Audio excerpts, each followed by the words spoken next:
Welcome to the first Cozy collab development stream. What is Cozy? Cozy's a name that came from the stream community. I forget who it was. I have that in here somewhere, but somebody gave me that idea name, and I have a big disclaimer on my Twitch channel that says anything that you say in the chat becomes my intellectual property because of this reason, for this exact reason. Somebody gives me a great idea, I use it, and they come after me legally. They can't. They can't. Thank God. So that I can bring you things for free and that you can use or make into something. So um, Cozy is the manifestation of lots of things that I've been planning for a while. Um, Here is something. Um, this is from a tool called Live that I started writing on 2 years ago. That would integrate, create a central API integrated with all of the services. It would centrally integrate all of the services, and it would create an internal communication bus, and then these different service agents or plugins could be plugin. You got to watch out for that name because people think it's a Go plugin or separate. It's actually not. This is all logical stuff that's compiled into the binary. And so this was the idea, being that you'd have this centralized, member storage area. Why, right? So the why of this is really rampantly prevalent on anybody who's done any streaming across communities, or who has tried to manage a community, or has done a lot of co-working. So recently, this idea was kind of given new life because I've been doing co-working every day. So I stream 2 to 3, 4 hours every day, um, and I'm just doing co-working. And there's a lot of people that have really great co-working apps. Most of them are based on Discord, and they have some sort of integration, and they're all variations on something that I think would be really cool. Even if I don't, well, how's that? I'm not doing yoga for 9 hours. What the hell is that? I gotta fix this one. I gotta fix it at 2 a.m., dummy. So I'm gonna do yoga later, but not right now. And so, what is the need? The need is something as simple as like having the community all have their own Pomo timer, having a Pomo timer for the whole community, having um, a plan and a project like from the old Unix days. That's what got me thinking about this most recently. Most recently, I was like, damn, wouldn't it be great? Everybody's always asking each other when they're doing co-working, when they're sharing a chat session, and there's nothing but music on, and everybody's coding away until we take a break together and all talk. Everybody's regularly trying to share what they're working on, and if you watch any of the other co-working streams on Twitch, you'll see this. Um, this is not my elevator pitch, by the way. If I ever actually do get an elevator pitch, it's going to have to be much shorter. But so, people, if you observe, if you look at YouTube or Twitch or anywhere, if you go there and you watch the co-working community dynamic, if you check that out, you will see immediately that there is a need for something better. Um, and I mean, the Twitch, there's already Twitch bots, right? And the Twitch bots, and they have an exclamation point project, and it tells you, I mean, you know about this, right? So you do like exclamation point project, and it's like, what are you working on right now? In my case, it's just the title of the stream. It just shows it. And there's all kinds of things. What are you working on? Where's your notes? My Zettelcast and all of that stuff is all there. But the main thing that I've been missing in all of my other attempts here at making yet another Twitch bot is we need a bot that has its own sense of community, and that had seeds in Live. The tool I was starting to work on called Live. It was designed to build a live streaming community, a live community. But I like the Cozy, which was somebody's idea to extend the word co, and so this is one example of the agent, and the really great thing about this is that we'll be able to have independent agents that can be composed into the service or the executable binary, and then we'll have 3 or 4 different ways to interact with the main controller. That's what we're calling it. We're calling it the Cozy CTL or a Cozy controller. Um, and there most likely it will probably be another binary called Cozy CTL, Cozy Cuddle. Get it? I mean, the naming thing just keeps going on and on and on. So I really want this to work. It's one of the reasons I'm making a video and putting it on YouTube, because if somebody steals my name, I'm gonna come after them. I'm gonna make it anyway. I'm like, hey, I started working on this day. You can go watch this video where I started it. So it's probably another tool. I don't even care. I'm not gonna look right now. I'll change it, but Cozy CTL is a way of controlling your cozy, co-working community, co-learning community, whatever, right? And what does it do? It's not a social media platform. It's a way of combining everybody's stuff into one place, but also a way for any number of them to broadcast uh, what they want out to other things. Um, I don't know if we're going to be able to have it integrate the other services directly without them loading tokens. And I don't know how we're going to do that. That's going to be a tricky part of it, because for example, if we want to, so let's say somebody in our community wants to change what they're currently working on, right? Their project or whatever. It's like, just spits out. It's a project, but it has a sentence or so that just says what they're working on. And so if you do, exclamation point who on that person or exclamation point plan on that person, you could then see what it is they're working on, right? But what would be great is for that, when they do make a change there, to have it also synchronized with their GitHub. This is just one small integration example. And I've got to figure out how to do this part. So you see here, it says RDB Rocks planning, cleaning room, and compiling, whatever, this right here, right? So this little plan or status can be updated. And the reason this is that way is because I actually had that integrated. I already had a tool, finished a tool that was doing the same thing for myself. So I could change what I'm working on, my project or whatever, and it would change my Twitch title, it would change my YouTube title, it would change my Twitch title, and it would send out a Twitter notification, and it would send out a Discord notification. So that's what it did. It sent, it synchronized all of that, right? And the scope of the tool, the live tool up to that point, is just for a single live streamer to be able to connect with and send this stuff to everybody, and that did not have some of the same considerations for the whole community, right? So that meant, for example, that if somebody in my community wanted to do the same thing, I mean, that I wasn't planning that for them. So what I'm now trying to think about doing is, as much as possible, figuring out how we can enable all of that for the end users as well. And how much of it's going to have to be public. As soon as you start making things private, like, so if I'm really stuck on this part of the architecture, right? Because if we want to have them have GitHub integration, then they're going to need to provide a token to GitHub. So it would have to be a web app, and it would have to use OAuth 2, and we'd have to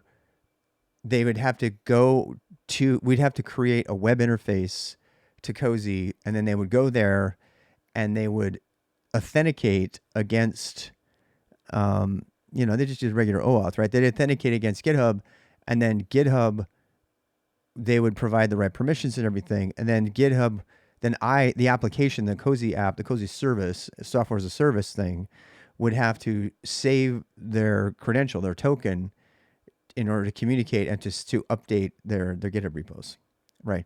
And we need to figure out what the permissions were for this and everything. And that, by the way, that's the right way to do it, right? Because that's going to be using all of the standard, security designs for being able to integrate with different things. And the other thing that's cool about that is they could do the same thing for Discord. They could do the same thing for Facebook. They could do the same thing for LinkedIn. They could do the same thing every place that they want to synchronize communication. And there are other generic mashup tools out there that kind of allow this, but none of them have the specific focus of of joining a member of a community where you're going to communicate about your current real-time status, your current real-time work, and what you're doing. Twitter tried to do it, and now that X is completely collapsing on itself, Twitter is collapsing on itself, and Mastodon is a thing. Um, there still needs to be a way to set. None of those things. They're all great, right? But they haven't got. I know people don't like standards, centralization, but in this particular case, when you have a community, having a standard for things like what is your current work status, what is your current project that you're working on, what is your current mood, what is your current, what are the notes you've received or the notes you want us to send out. um, you know, do people want to follow you and be notified when you change anything or do anything? Right now, it's so disjointed because if somebody wants to follow a person, they have to go to like 25 different things. And now they're going to have yet another thing they're going to have to follow. But the idea is that you would have one service that would be connected to all the other things that's focused on communicating what it is you're working on right now as a member of that community. Um, and what's your emoji today, right? And so we need this. We need it. Even if look, if for no other reason, I need it because I guarantee you that none of the services that are out there right now have an OBS integration layer. Absolutely not, right?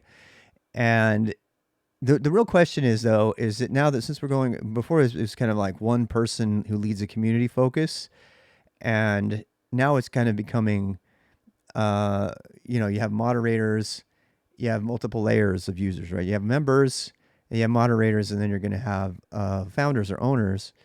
Uh, I've seen StreamerBot. There's a bunch of bots out there. I've seen them all, pretty much all of them, and they all suck. I mean, they all have different levels of okayness. Um, but yeah, there's three. I mean, there's like five different bots, and they keep getting bot. You know what? None of them have done though. Not a single bot.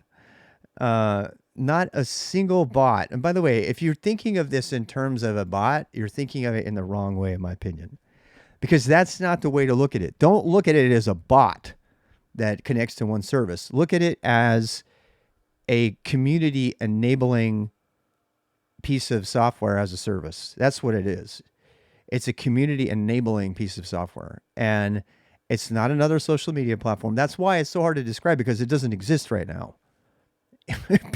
It just simply doesn't exist. And that's why I absolutely know that there's a need for it, because I need it. I want it. And obviously the bot part of it is a piece of it. What's your current song? What's your current, I mean, we need a Spotify integration, right?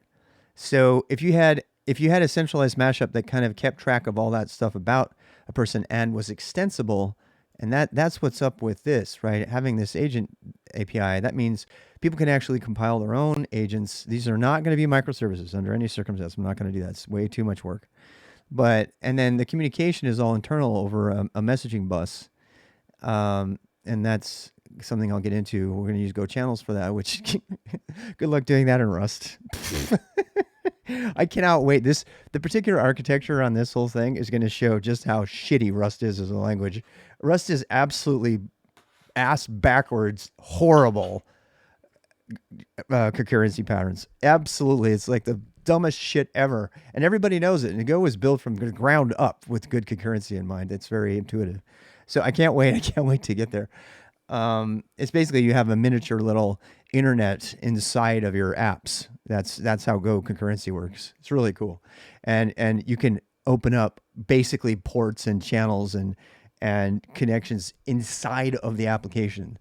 Inside of the application, it takes the entire model for TCP/IP services and applies it to Go routines and messages within the application. So you don't have to shift cognitively into like pub sub, or not pub sub, like agent await and all that kind of stuff in your brain. It's just absolutely brilliant. It's so funny. This is also one of the reasons I think that it just completely dominates the world of cloud native, because when people are doing development in it, their concurrency looks a lot like the cloud native apps, that services that they've made. It's just not talking over TCP; it's talking over over a messaging bus, And we're gonna get into all of that, and I'm really excited because I don't get a lot of chances to play around with the concurrency patterns inside of Go, and especially channels and messages, which have kind of been replaced by context for some weird reason, even though it's a totally different thing.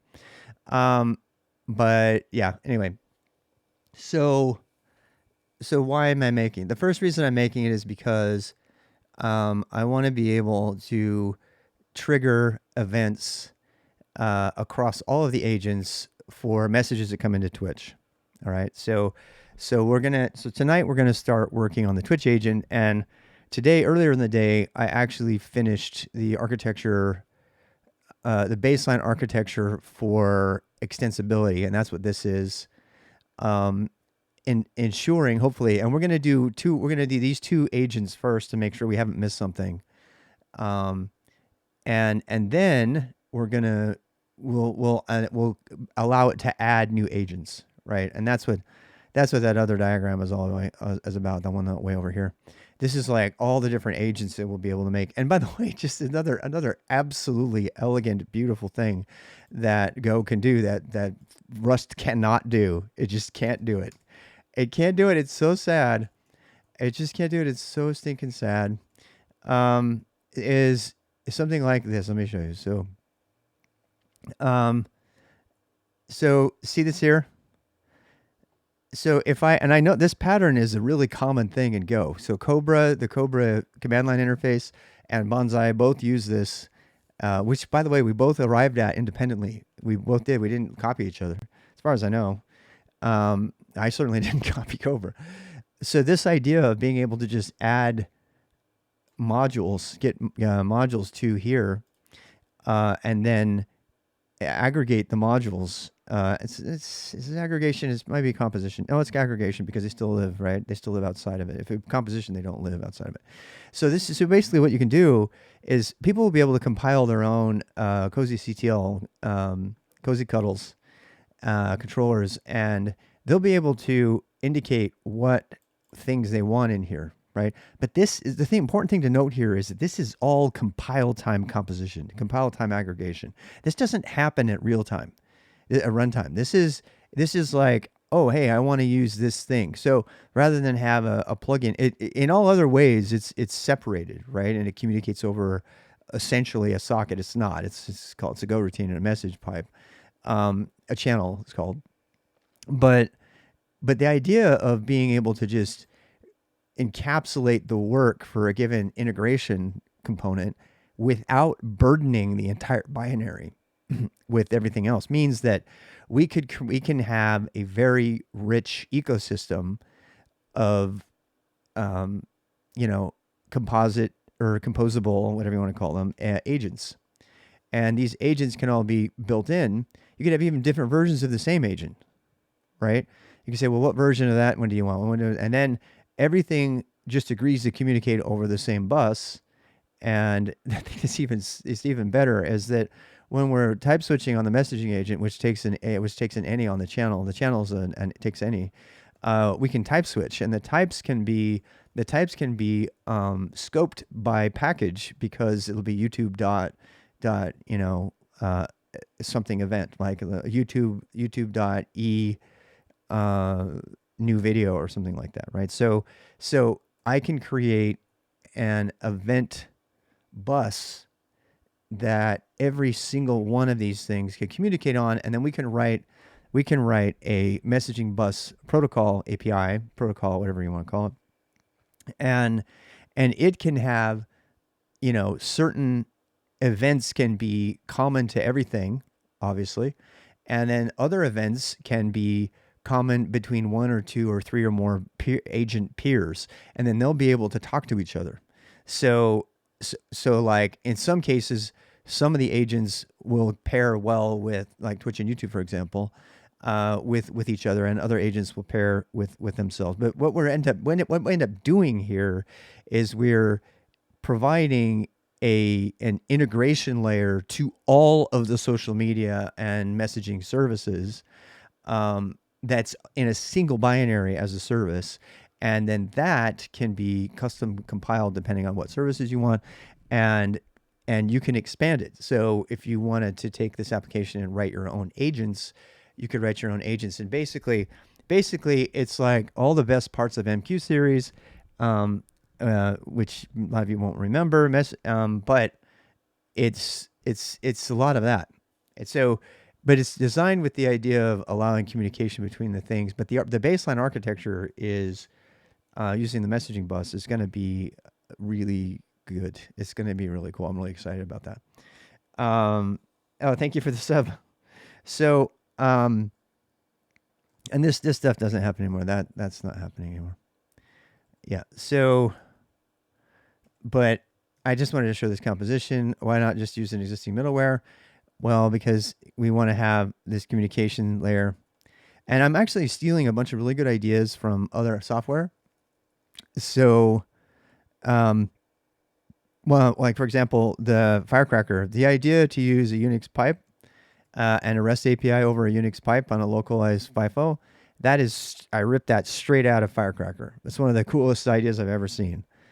So Firecracker, if you don't know, is a micro VM API builder, and it's kind of a framework. It doesn't really have anything in front of it, but what it does is they define a formal REST API for dealing with micro VMs, starting them up, turning them off, all that kind of thing. And then they have a listener, but instead of having it listen on TCP/IP or something, they have it listen on a local Unix socket. So, and you can already send stuff to that. Another thing that does that is, I know Firecracker's written in Rust. I know it's one of the better Rust projects. It's the one I always cite. They also have Go in their project. That's why I like citing it, because it proves that you can have something that's written in Rust, and you can also have people you make Go. They haven't lost their mind like so many of the other Rust people have. At least it doesn't seem like they have to me. That's one of the reasons I keep coming to it, because it's actually really well architected. No, I knew that. I knew it was written in Rust. I can hate Rust all I want, but the architecture of that is pretty nice. Until they get GPU support, though, they're completely useless as a project, as far as I'm concerned. Yeah. So, yeah, but name like one other project in Rust that's worth looking at. The only other one that I know of is the Android development kit. That is the only one. All the rest of them are just totally stupid. I'm sorry. I'm just telling you how I go. I can name 20 major projects in Go for every one reasonably cool project in Rust. Tokyo is not a good project. No, it's not. Is Tokyo the Android project? Is that the name? I'm confusing it with another internal project. Do you want me to say something positive about Rust just to counter all the ranting I always do? What is the Toml YAML thing? I actually worked with them. I made the Toml logo, by the way. I always have to drop that. I did. I made it. I made the Toml logo. No kidding. Go look it up. My commits out there. So yeah, the Toml YAML INI and JSON integration layer. Serpio, what is it? Serdi. I can't remember. It doesn't matter. Anyway, so HTTP client. So you can make this. These things are you can basically you can communicate with this agent by updating Cozy config. If it's an executable, not a service, you can just update Cozy config. It'll detect a change of the configuration, automatically send a configuration event to all the agents, and then they can pick out any of the little things out of there. No, there's. You're gonna make me look it up, aren't you? I can't remember it. Tmux. Serday, yeah. That's it. Yeah. Serday is really cool. As projects go, Serday is one of the best ones. I have a feeling Burnt Sushi did a lot of work on it. By the way, Burnt Sushi left the Rust project in disgust and very publicly called out the entire Rust team for it. You can go read that. He did it as an issue. It's like one of my favorite drama stories.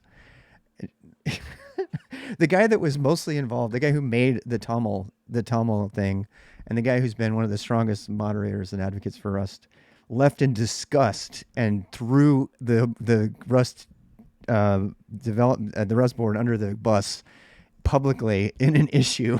and then abandoned the project. So anyway, uh, yeah, nobody can. Nobody can name any Rust projects that matter. I mean, they're probably look. I'm not hoping they fail. I'm just saying, it's currently, I can show you a ton of project managers that said, "Oh shit, I wish we had never done Rust," and they've said it so publicly. And they said, "Whatever you do, don't use Rust."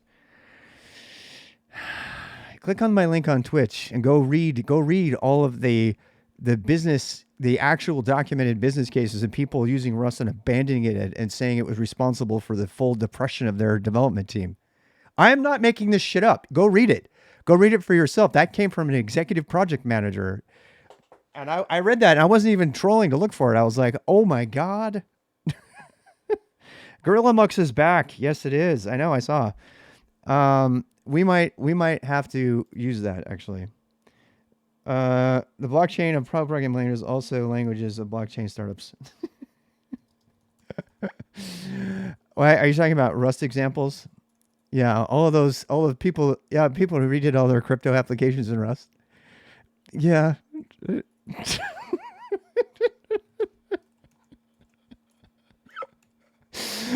Oh my God, I can't stop laughing. Stop it. Stop it. I have to focus. I have to focus.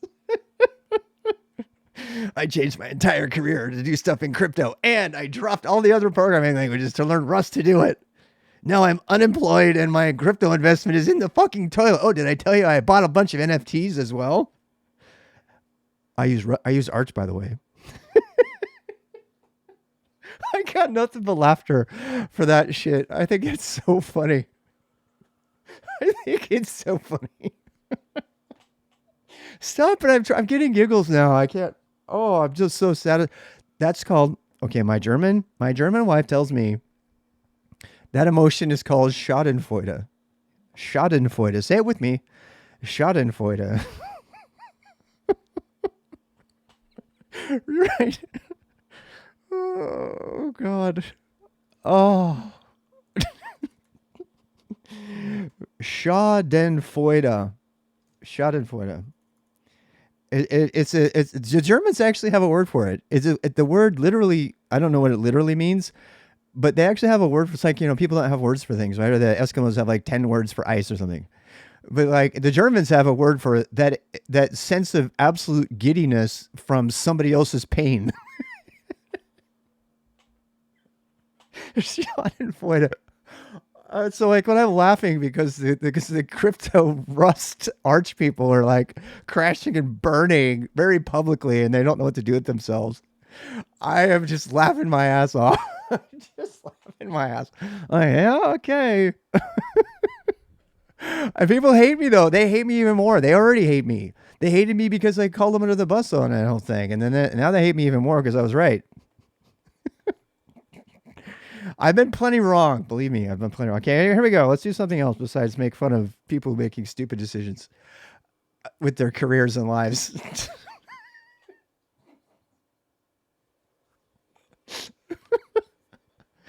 Oh my God. Oh, okay.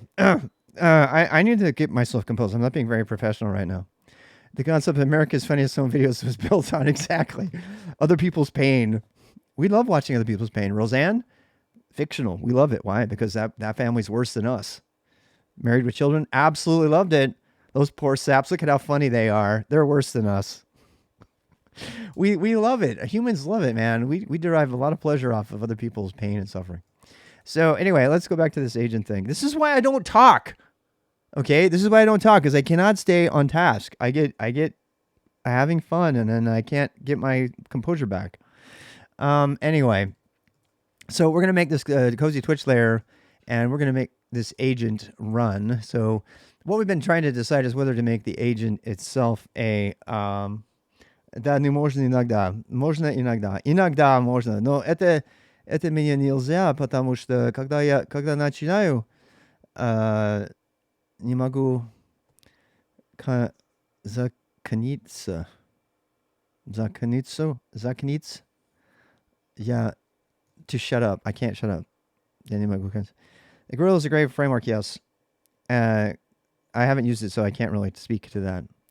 I believe it or not, I like Gin, even though it's old. We use Gin at work for our platform engineering API. and stuff. So, работать? Ладно, продолжай. Продолжай. Давай, продолжаем. Давайте продолжаем. Let's continue. So the first thing we have to have in our agent is, and this is in the diagram, we have to have a component that talks to Twitch through the API, and a component through the REST API, and a component that does it through IRC. Some of you out there may not know that Twitch does support Keep Alive. So, and people that have worked with REST APIs before may not know this. I mean, a lot of you probably have, but what is HTTP? Hypertext Transfer Protocol. That's the main protocol of the web. You know, that all the web requests answer and stuff.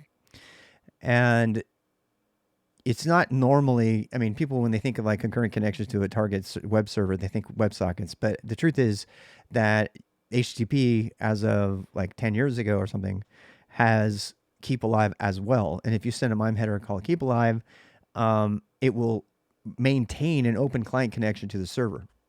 And then you can send stuff back and forth and back and forth. And depending on the server is eventually going to time you out and say, no, you've had enough. We can't talk to you anymore, right? It's news to you that's a thing. I thought it might be. That's why I mentioned it. A few of you out there may not know that that's actually a thing. And what that does is, I don't know if Twitch's REST API, you know what? I'm gonna ask ChatGPT. Does the Twitch API REST API support Keep Alive connections? Let's see what ChatGPT. I think I asked ChatGPT earlier. Yes, the Twitch REST API supports Keep Alive connections. LabStack, Echo framework at work. Yeah. Echo is apparently good too. There's a bunch of good ones, but you got to be careful when you pick a newfangled one like Echo. You're not going to get a lot of. I mean, I've heard people say you shouldn't adopt any tech that's not 7 years old if you want it mainstream. I know that's a really conservative view, but Gin is so old that it's very, very battle hardened. In fact, I think it's so old that it has context in it, and it predates Golang context by several years, probably 10 years. I would suggest that the context model in Gin may have been one of the primary motivators to add context.context to Go, which I opened an issue on because it's stuttering and you're not supposed to stutter, and they shut my issue down, even though Ian was very nice about it. And it's using paid. I don't know if it's using paid tokens or not. I don't think it's using paid tokens. No. I don't know. It's free. Yeah. The API server uses HTTP demo, which is capable of supporting persistent connections using connection keep alive header. This allows multiple requests to be sent over TCP, reducing overhead and establishing new connection requests. Okay, so it does support that. Now, when is it going to shut it down and stuff? So we're going to need, basically, we need two agents. They're not really agents, but we kind of need two clients, I suppose, within our Twitch agent. So this is a Twitch.agent. And we're probably gonna actually redo this architecture because Gin and Echo released the same time. Really?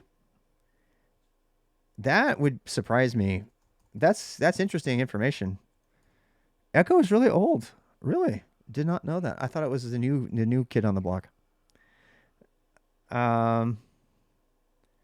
Did you find my issue about the rename of context? Did you actually found it? You're so diligent, Ronnie. Yep, there it is. And it got shut down. I said context. Add C as an alias for context. I mean, you have testing.t, you have testing.b for benchmarks, you have testing, but you can't have context.c because no, we're going to stutter instead. I'm sorry. I'm still mad about this. Look at this. Look at how fucking ugly that is. And how many things have to have context.context on them? Pretty much the whole universe now. The whole universal middleware has to have context.context. And yet stuttering is like a major thing. Here it is. That's what I wrote right here. Context.b, context testing.t, context.context. I said, pretty please, can we have context.c? I mean, it's just, I thought maybe it would get a vote. Look at, they're all downvoting it. Like, I don't know. As alias for content, go for provided a proposal in milestone. Context.ctx or something. Fiber is the new one. Yes, yes. Thank you, Cockeyes. That's yes. Thank you, thank you, thank you. I was mixing them up. Fiber is the new the awesome one, right? Fiber is the new awesome one. Echo's the old one. Oh, okay. I got you. Yeah. Fiber. Yeah. I'm not going to fight about that, but uh, this is particularly annoying. Setting the proposal aside, you should change your tone, MV Dan, as it distracts from the proposed idea. Please remember to be kind and spell remember as remember without a B. Please remember to be kind.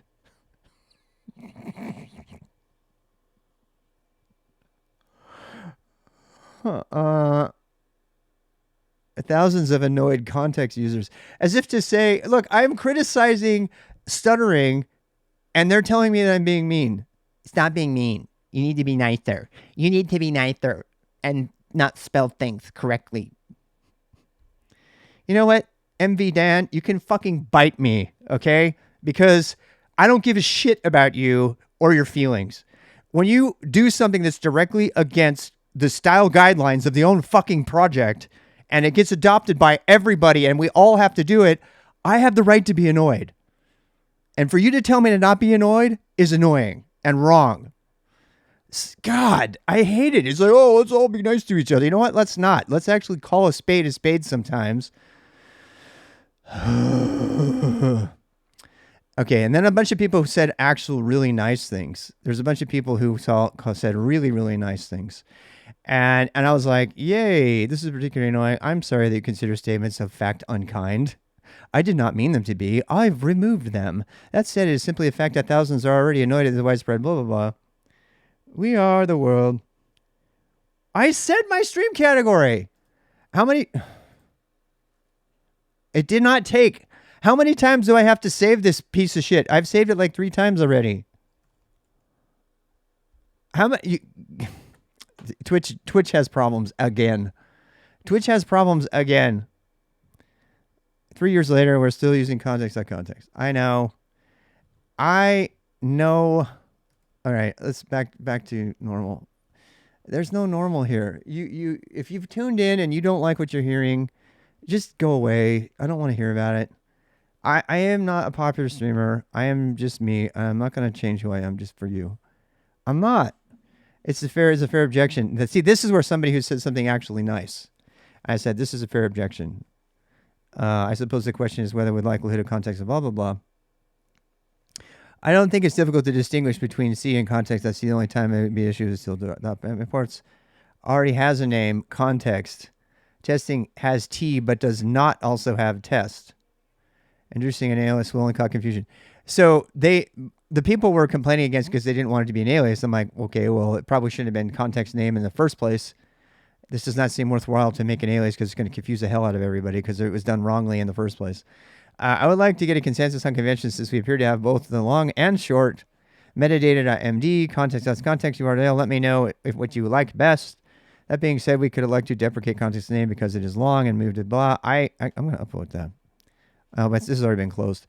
There's no sense to add an alias for. I mean, look at all these people's opinions. This is why I don't commit to open source projects, because it takes like.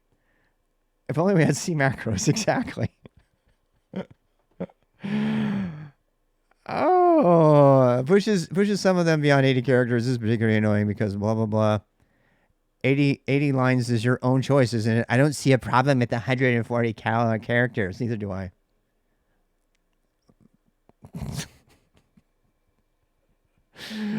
Oh, my God. And now we're going to fight about the length of the terminal and all of that jazz. These are the same people who think an 85 character identifier with mixed case and underscores is a good idea. You think I'm kidding? Let me show you the Kubernetes source code. It is the worst shit you'll ever see written in Go.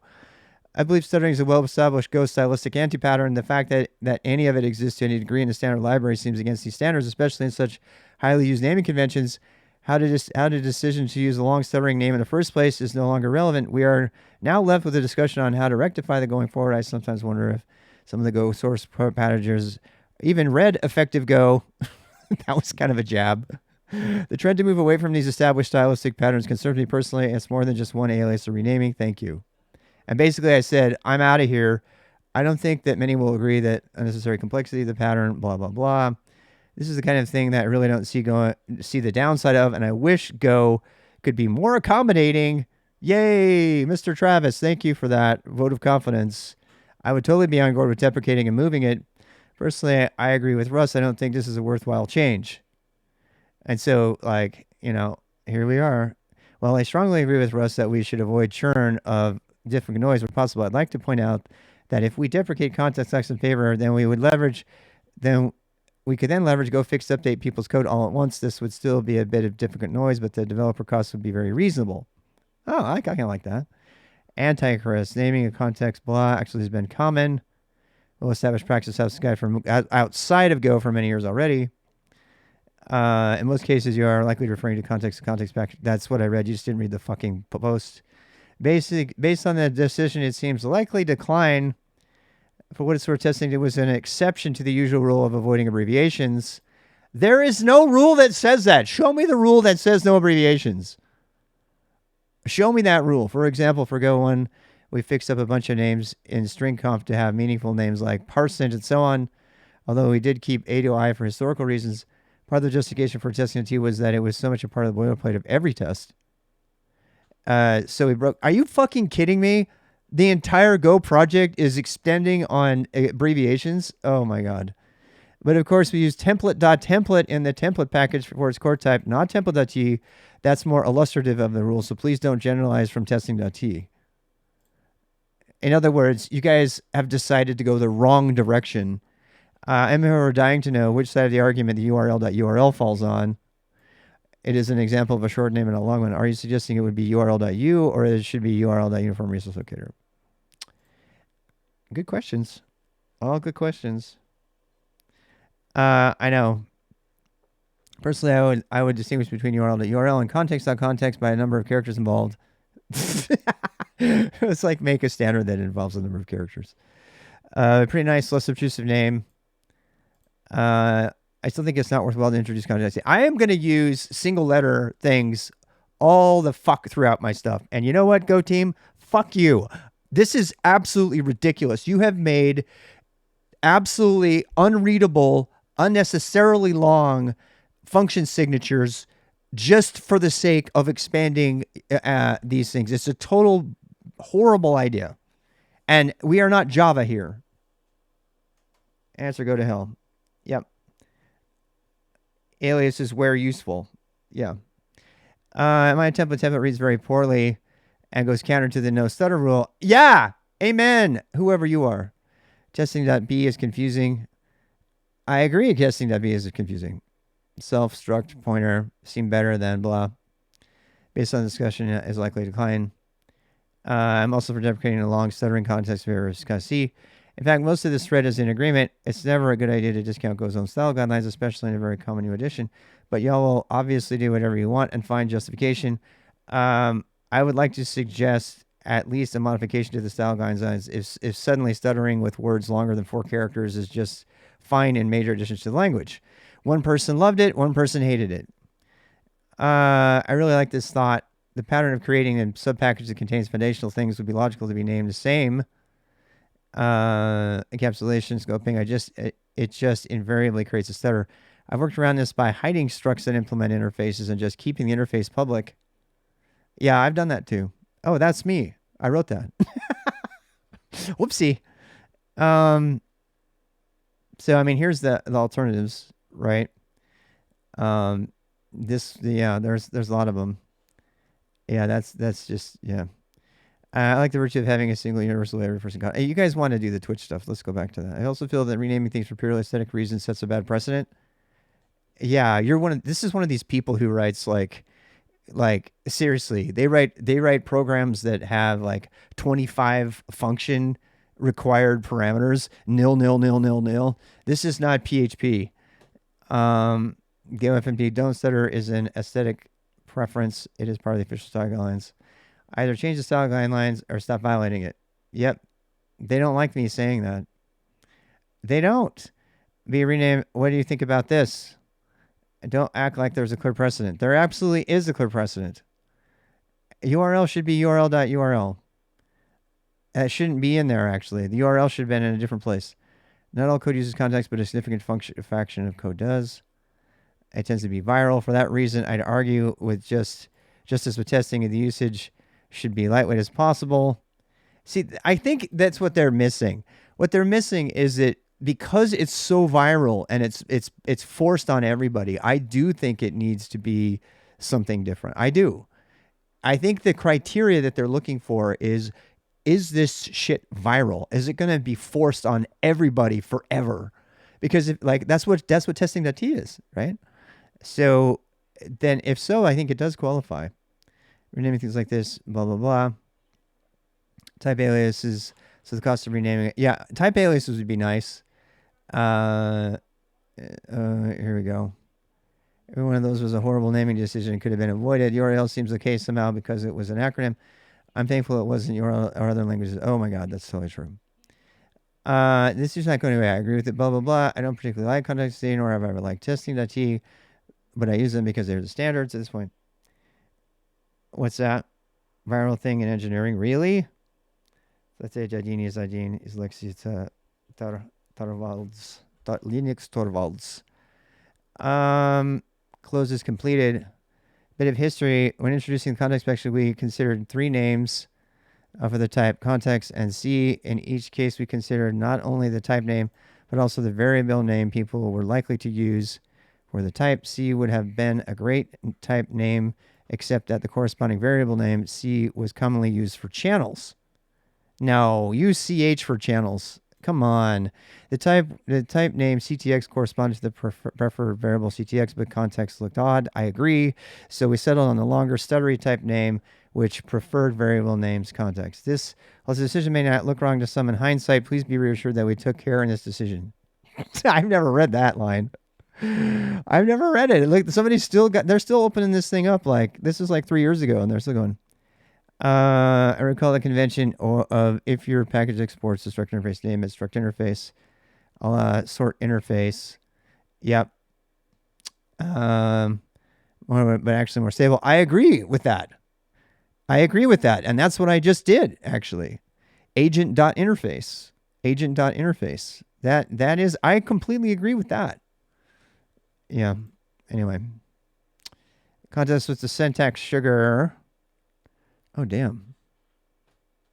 What is this? Type context if the package exports a type has the same name as the package, ignore the case. Holy shit, that would be awesome.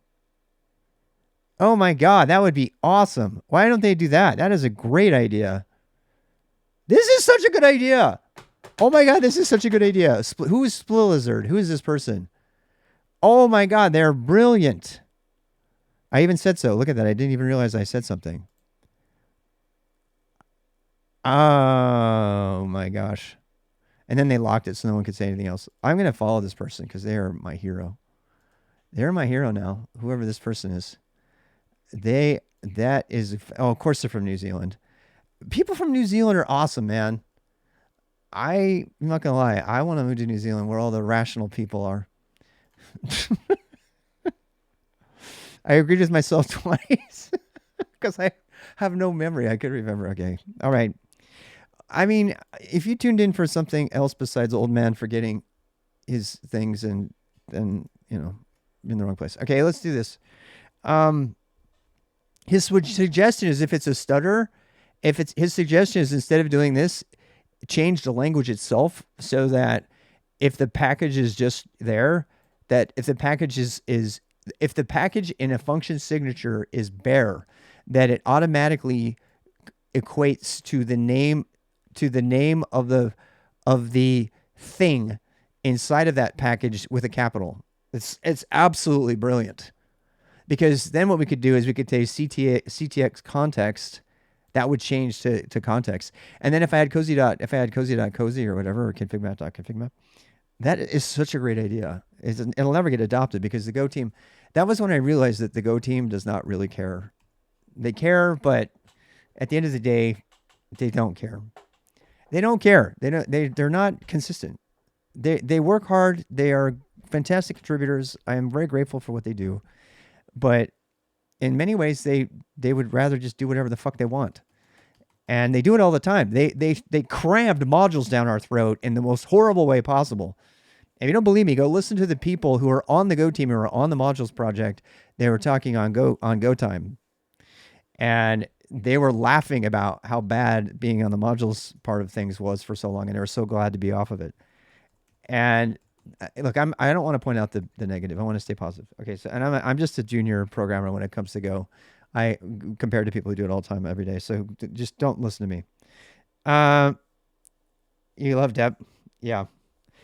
I do like dependencies, but dependencies are they do have a problem, right? So they particularly the whole module, the stuff that I think we're way past it now. Go 1.18. Ever since Go 1.18, we're way past all the shit with modules that happened. That was a real disaster. It was really bad. Yeah. Appears to not listen, but write his own definitive blog post. Yeah. Yeah, Ronnie. I tend to agree. I tend to agree. Look, I'm sorry. None of those people like me. I'm an opinionated old dude who doesn't matter. So get off my lawn. Um, anyway, we need to decide whether we want agents to be predefined structs everywhere, or we want them to be interfaces. And I am going to cite a couple of different examples of this. So let's actually open up another thing here. What am I talking about? What on earth am I talking about? So where's agent.go? It went someplace. Where'd it go? So this pattern that Cobra and Bonsai and a bunch of other things use is not particularly. I mean, it is a well adopted pattern within the Go community. So I want to talk about it for a bit because it kind of flies in the face of traditional interfaces and structs and things that other people from coming from C++ or Java might consider, right? And it's a very Go-esque kind of thing to do. And the reason I love it so much is while it's a little bit more brittle than interfaces, it allows composition and code organization like over 9,000. It's like very, very, and this is exactly why Cobra does this as well as Bonsai. And what you do here is this only works if you have a struct, right? And then what you can do is you can import other. This is all compile time stuff, right? You can import other structs indirectly, and then you can compose them in, right? And you can use the package identifier to bring them together, right? There's a couple of downsides of this. So the obvious immediate downside of this is that in order to get this kind of composition, you are giving up the ability for anything to be an agent as long as as long as it defines the right, interface methods, right? So why is that important? Because and I'm actually still kind of on the fence on this, and so I want to talk about it for a little bit. It's kind of against the solid principle, but it does it for a direct reason. And the reason it does that is so that you can recompose new things, right? X to go.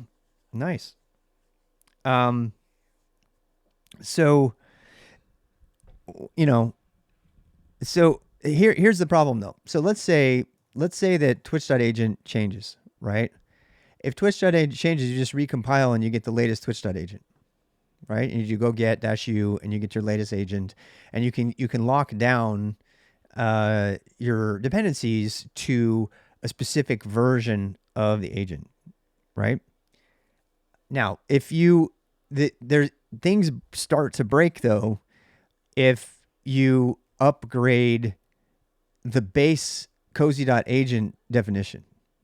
So if I add something, this is both a problem in Cobra and Bonsai. If I add something to the cozy.agent struct, right? Then if I do anything to it, if I change any of its definition, then when I recompile, uh, these agents that have not been updated to be consistent with the new specification for the struct will break, and that's why people don't use structs, right? The reason people don't use structs is because you know they're not as flexible in the sense of, but when you use it, when you can't pass it around like you can something that implements an interface. It's one of the greatest things about Go.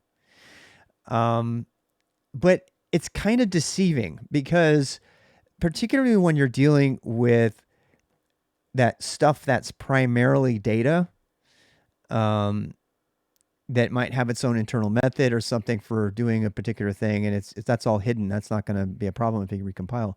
But um, because these agents over here, these agents can all have whatever on them, right?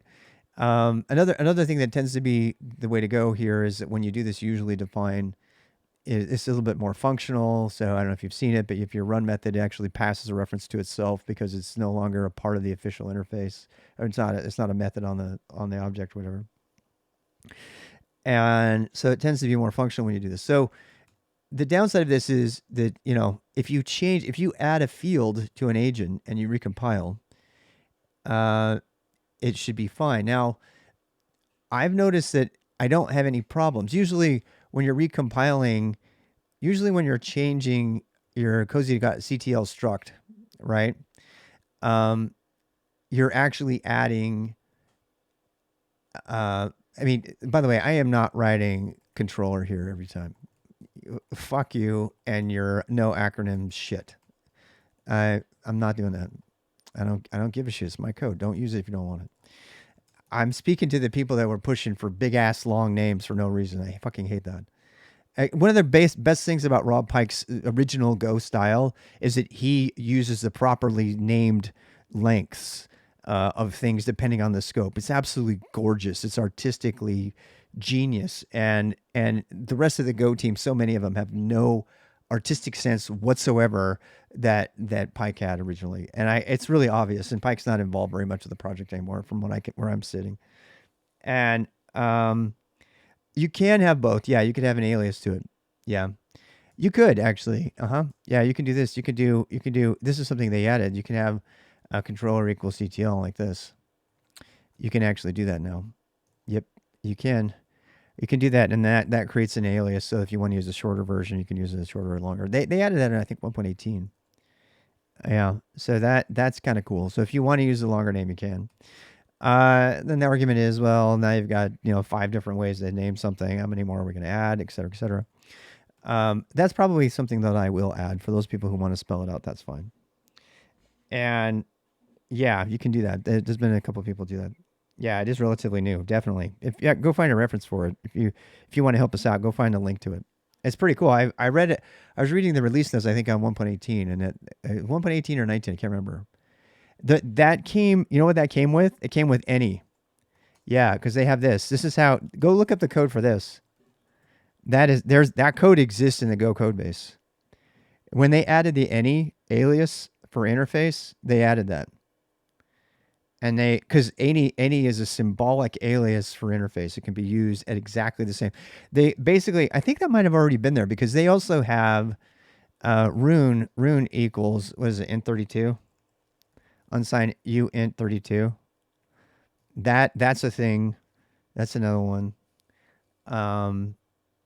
Anyway, those are the two that I know of. I'm so glad they added any. I am so glad. That was so painful. Anyway, so you can add your own.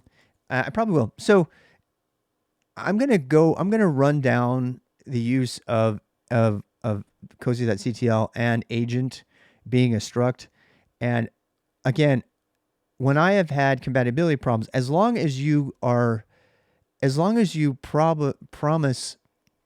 let me give you a sense of this. So if you go to the bonsai tool, which is kind of like Cobra in this particular sense, it's like Cobra, right? So you have this command, right? And so in this particular case, the command also implements an interface that has successors that have the word get in them, which is normally discouraged. The reason for that is because I have conflicting exported names that match, and that is the only reason. And that allows the command to be used as fulfilling the interface, where in some cases it needs to be used as an interface, and then other times when you're doing composition like we're doing, you can just set these things directly, and that pattern is in Cobra and in Bonsai. So, and the reason I'm showing you this is because I have incrementally added new fields to this command struct a lot. Like over time I've added it, but I've never broken any code by adding something, because if you have got old code that uses the old version of the package in the CMD thing, it will still compile just fine because you haven't made a breaking change by changing the name of something, right? And just for the record, I mean, here's a case where I wrote out the whole thing, right? And the reason for this, the reason I wrote all of this out is because of how absolutely beautiful the results are. Let me show you what happens when you try to make a composition. So when you do this kind of thing, you end up with stuff like this. Isn't this beautiful? This self-documenting struct, and then you've got your composition in here, right? So this brings together the commands in order, and by the way, they're searched in order, and that tab completes in that order. And then you have you put help.com, vars, conf, init, blah blah blah, and so you bring them all together. And the first one in the slice is the default command. So the thing that's so beautiful about that is that happens at compilation time. All of that logic is compilation time logic. So there's no runtime. If you look at Cobra, they got part of this right, and then they got the rest of it totally wrong, because it has to run at init time every single time the program executes, and they didn't need to do it that way. They didn't. It's really sad. The reason they ended up doing that way is because they were trying to follow methods and interfaces and stuff, and that shit has to run at init time at the soonest. So if you want to get truly amazing compile time composition aggregation, you have to bend the rules a little bit with the whole object-oriented interface solid principles and say, okay, well, we're going to have this, but we're going to make sure that this struct never becomes, reverse incompatible with other stuff. So I'm so proud of this, by the way. You see this right here, the summary and description. Hey, look, I use help.s and help.d. Screw you, you and your I don't want my single letter things. You can fuck off. I did it anyway. I don't care if you like it or not. If you don't like it, I think it should be that way. And what does that do? That actually reads from, you can SMIT. That's what's so great about writing your own software. It's like, you don't like uppercase, or look what I did. Do this. Hey, Cobra, get on my level, dude. Cobra, get on my level. I have documentation written in Markdown in separately embedded files that can be edited with an editor that's not dumb shit embedded inside of a thing. Yeah. And I actually use Go templates for my documentation. Oh my God, my brain just blew up. The most obvious thing to ever have done, and you didn't do it, Cobra. I'm shaming your ass. I wish you would add it. Somebody out there is like, you should add that to Cobra. No, I'm not going to add it to Cobra. I'm not going to make up for all of its failures. If I'm going to do anything, I'm going to add full command completion, tab completion for every shell to Bonsai. And then I'm just going to keep running down the Bonsai path. Because I mean, seriously, they can't fix this. They can't fix this. They totally fucked themselves over with the way that they chose to do documentation for Cobra. And you can never get that shit out of there. You'd have to redo the entire thing. Because all of their documentation, by the way, all of their documentation parsing and setup and everything is all done at runtime. At runtime, it parses that shit, not mine. No. The only time mine actually pulls out is when and then, by the way, since it's runtime, why the fuck, Cobra, didn't you take advantage of the fact that you could have done a dynamically evaluated I'm sorry, I'm getting kind of out of breath here. Look, if you're already gonna pay for dynamic rendering or for dynamic stuff, why didn't you turn it into a template and then create dynamic documentation that tells you exactly where to put your thing? Look at this. Because look, you've already paid the performance hit by making your documentation generated at runtime. Why didn't you also add in the ability to have dynamic variables that are assessed and embedded into your documentation from the system itself? that can be customized by the person writing the command. They can write their own functions that query the host environment however they want and provide that information at runtime. It tells me this is where your configuration is. If that had been changed, they just missed a bunch of boats, man. There's so many things they could have done better. So many things they could have done better. And these are all embedded, so I don't have to worry about this. This whole thing could be dynamically generated by just the stuff that's in the thing. Okay, so I've talked myself into keeping my structs. So this is how you define a command. Here's another command, right? So I'm going to keep this kind. And here's how you get both Cobra and Bonsai do this. They have a first class function that takes an anonymous function that takes as its first argument a reference to itself. This is pretty common when you're dealing with stuff like this that's not using the traditional object oriented method. Um, and this because it has to pass its own command to itself. That's why you have that as the first thing because it is anonymous. The thing that's so cool about that is at runtime, if you wanted to, this no kidding, this is very Jim Coplane object oriented programming. Like you could monkey patch and change the behavior of this particular command at runtime if you wanted to by assigning it a different function. And that level of functionality, you see what I did there, is totally doable. That's totally doable. You can swap out the behavior of a command at runtime. Dependency injection. Yep. And so that's something from the functional world, and I am not. I've told you I'm not a pro software engineer. I've written a lot of software, but I was not formally trained in it or anything. So, but I've seen this particular technique, and it's pretty damn cool because it used to be frowned upon in the JavaScript world. They do this all the time, right? They pass around functions to do different things, and they change behavior all the time. And that's why Jim Coplane asked you can go watch it, it's something about Agile. Um, he said that if you're a JavaScript programmer, you actually have a hope of writing true object-oriented programming code, which means that the code can adapt to the mental models of the user, which means that you have to have dependency injection and monkey patching. That's an old term.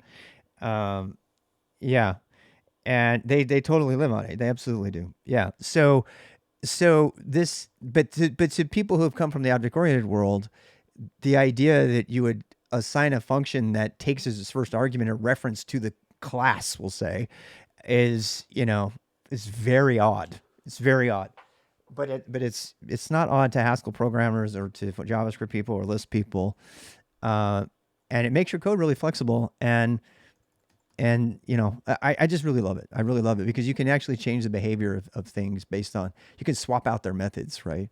But that the catch is that you lose the state, right? And so this is adding the state back. This is adding the state back. It's like, okay, we'll give you that state. I'm sure that probably has a name, and the functional people are like laughing at me. But um, I told you I'm not a good programmer. I'm not. I am good enough to be dangerous.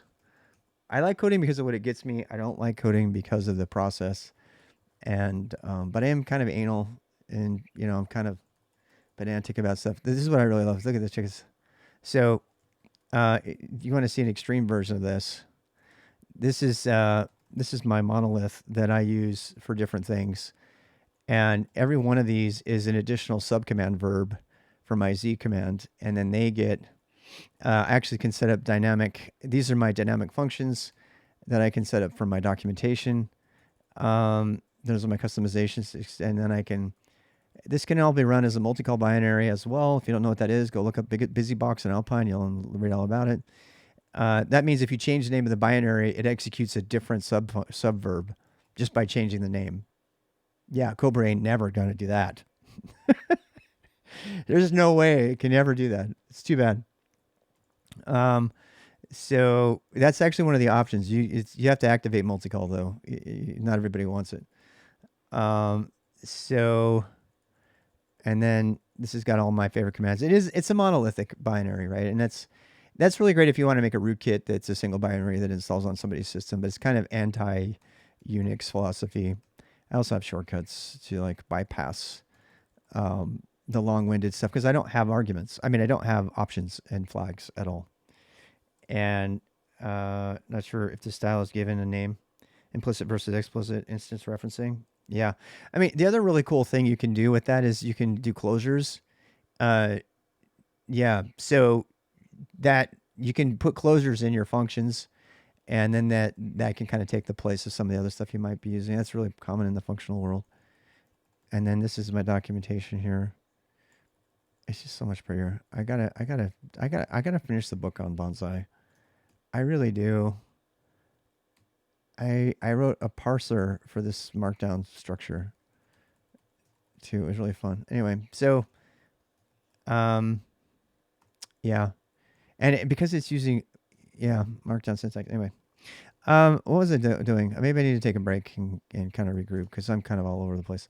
So basically, what I was just doing is I was trying to justify the use of a struct versus an interface, so that I can have this composition. And aggregation is the I've been calling it composition, but I don't. Aggregation means that the things live on their own outside of the existence. But because this is all getting compiled into a single binary, I do think it's composition. I don't know. Is it a is it a diamond? Is it a, is the UML diamond got black inside of it, or is it empty and it just has white inside of it? Programmer humor.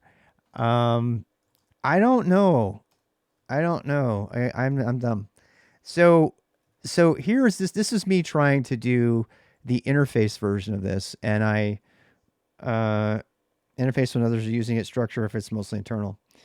Yeah. Well, but that's why because we're not I've another thing I read about interfaces is the only time you should ever make an interface for anything is if you have more than two things that need to use it. So in my case, I don't. I just have that one thing that needs to use it that one time. So anyway, this is my first stab at this, and um, I'm trying to decide here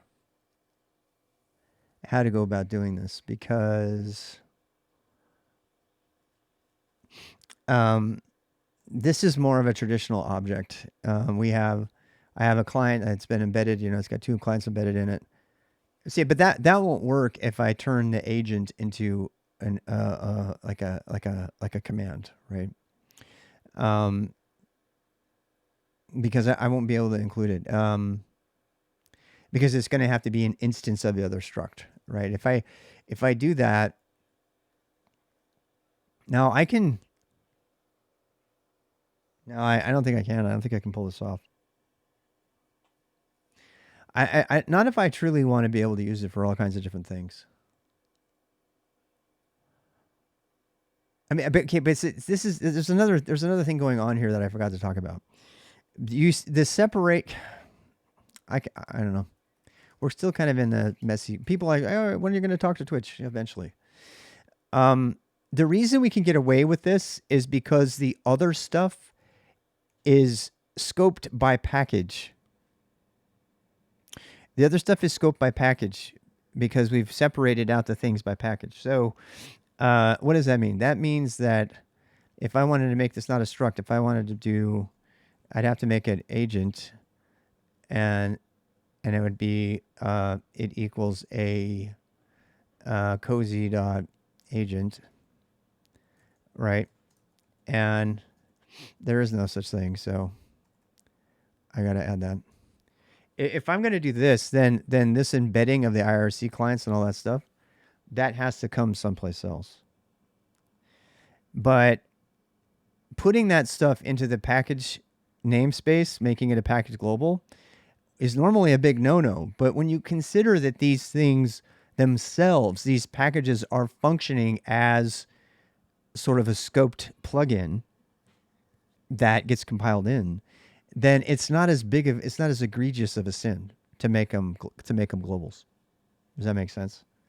So and this now we kind of get into the database driver land and stuff where you have people have to import them with underscore because it has to run the init line to instantiate the package in the default client connection and all that stuff, right? That's stuff that does exist in Go quite a bit actually. It must, yeah. So, What am I talking about? So what that would mean is like if I'm starting to look at this Cozy Dash Twitch agent as a plugin, it's not really a plugin. It's a composable agent, right? Then the package scope can be where I put the other stuff, right? So then I can do stuff like this. I can say var IRC. Now this will turn off the C++ and the Java people immediately because they're like, oh my God, you need a class for that, and that needs to be a member of the class, and blah blah blah, and all that stuff. This is a thing that's particularly prevalent in Go, is to reuse the package space, the package namespace for things like that. And you see this all the time. And you see it in the NetHTTP default, the most popular, most used packages of all time. The NetHTTP package, they actually have a default client. They instantiate a specific instance of the HTTP client that also has a struct and interface and everything. You can make your own if you want, or you can use their default, or you can assign their default. So they have a package scope variable called default client, and you can. They have a bunch of top level functions that use the package scope client by default, so that you can you can use that HTTP functionally as opposed to forcing yourself into the object oriented programming paradigm. And that is a very very common sort of macro idiom in Go to do that. Um, and and it makes extensive, I think, practical use of package scope, which normally is really frowned upon, and especially in the object oriented world, because global state is bad. Globals are bad, and in Go they're not. In Go they're really not. People that as long as you scope your packages properly and you you see a lot of into sub packages and stuff like that in Go, because they'll use packages to scope those changes, and it's I think it's absolutely elegant. I really love it. So when I kind of stressed about changing my agent from being an object, that's what this is. I hate that word, but this is in the object-oriented programming sense. That's what this is. This is an object. You could call agent a class, if you will, and connect is the method, and there's a receiver.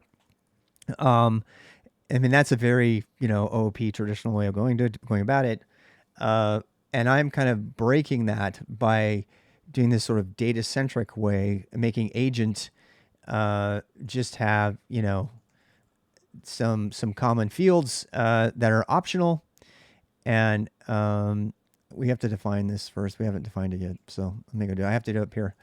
I have to write agent.go up here. I have to define it. So type agent is a struct, and we're going to make it's going to have an ID. I really love this because you can document it very well as well. Wait, why are you still not happy? Oh, comma. Yeah, this is kind of a weird thing. Wait, what? No, you should be fine. Did I miss it over here? Oh. No, you don't have a comma. Oh. Oh. I'm actually defining one. Derp. Twitch. Yeah. So that's the name of my agent.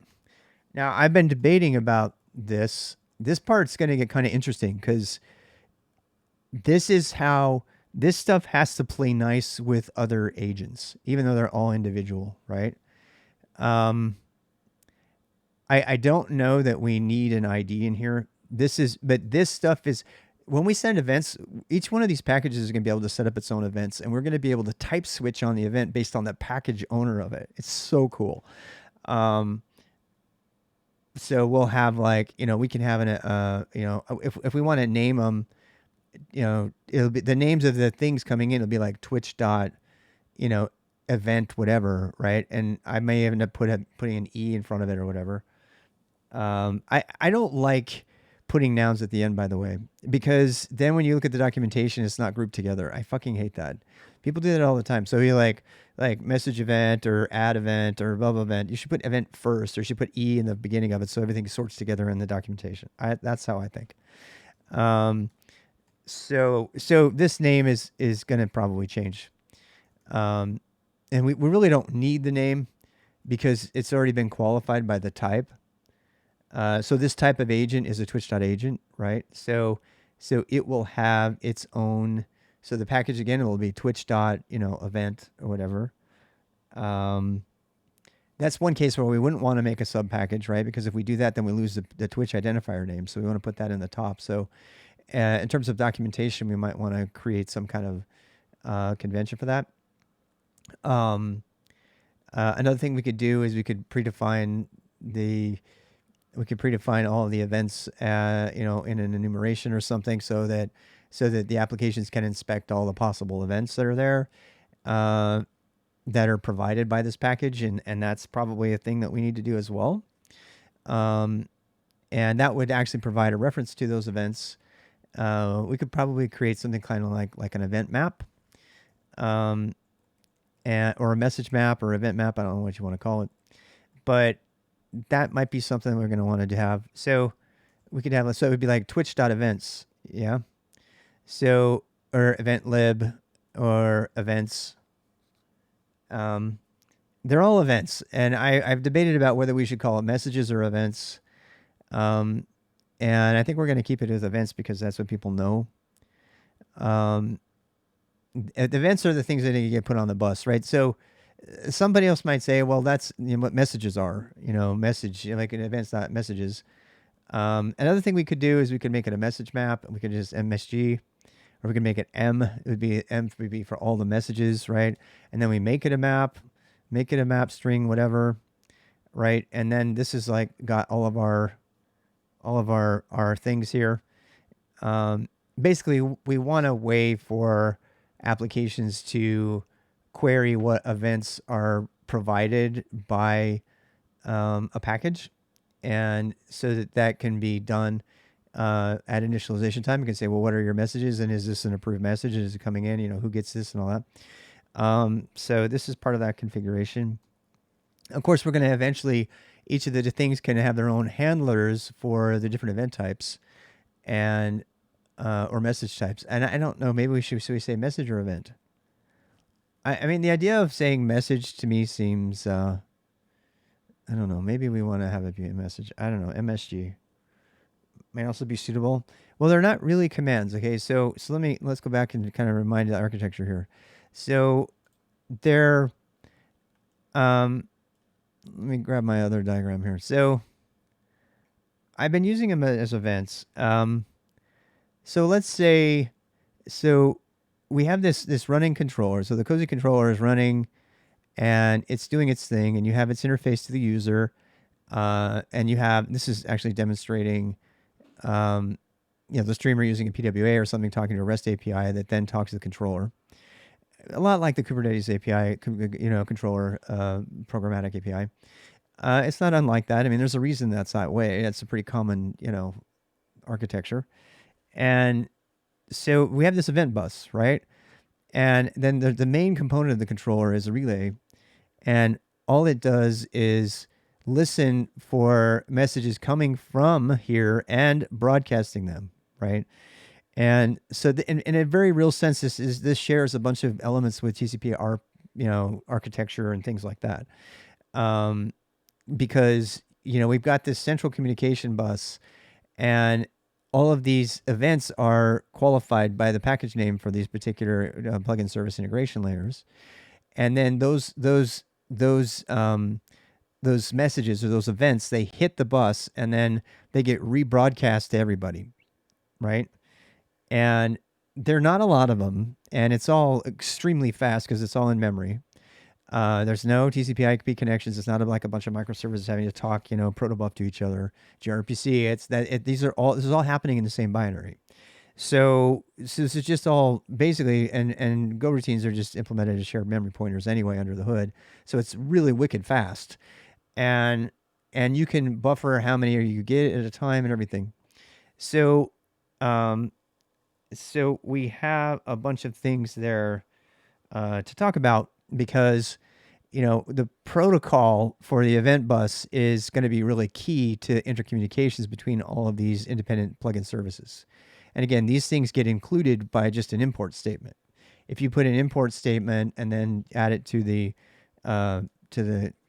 controller list of services, then, or agents, then you get it. And then how do they communicate with each other? Now, And but believe me, I've already tried to think about how would I do this with more of a gRPC architecture where everything is like some sort of function handle and they all share the same context handler. And I like the event bus a lot better because then you don't. I mean, the code is it's easier to take apart. But in terms of command, I don't know that I would call it a command, right? Um, I really what we're talking about doing. If you wanted to think of it idiomatically, you could think of this as you have a room full of people and they're all sending notifications to each other. Basically, they're emailing everybody, right? And that's where I'm starting to think that message comes in, and the business the business architectures, the business designs for this like MQ series um, have been around forever. MQ is really old IBM. Actually, I think IBM bought MQ like way back in the day, like in '98 or something. Um, but the idea, and by the way, this is MQ and this kind of thing, this messaging architecture. This is a big part of like supply chain integration and things like that, where you don't know, it's a way to manage intensely complicated software that may or may not have it. A lot of the times they'll this green line with Go messages on the Go routine, they'll break that into separate pieces. HashiCorp actually has a really great plugin architecture for this that they created some time ago, and they use standard in and standard out, and the plugins are independent executables. They get spun up at the same time as the main executable for the controller, and then they talk to each other over standard in and standard out. Even though they're running, they don't use a FIFO, they don't use TCP/IP. They talk over stud in stud out because they're guaranteed to be in a secure environment talking to each other. But that was all made, I think, before I. That is definitely an option. The option there is that you literally could drop an executable into your plugins directory and it could see it, and then that could suddenly start reporting in, and you could dynamically change your running system without even taking it down at all.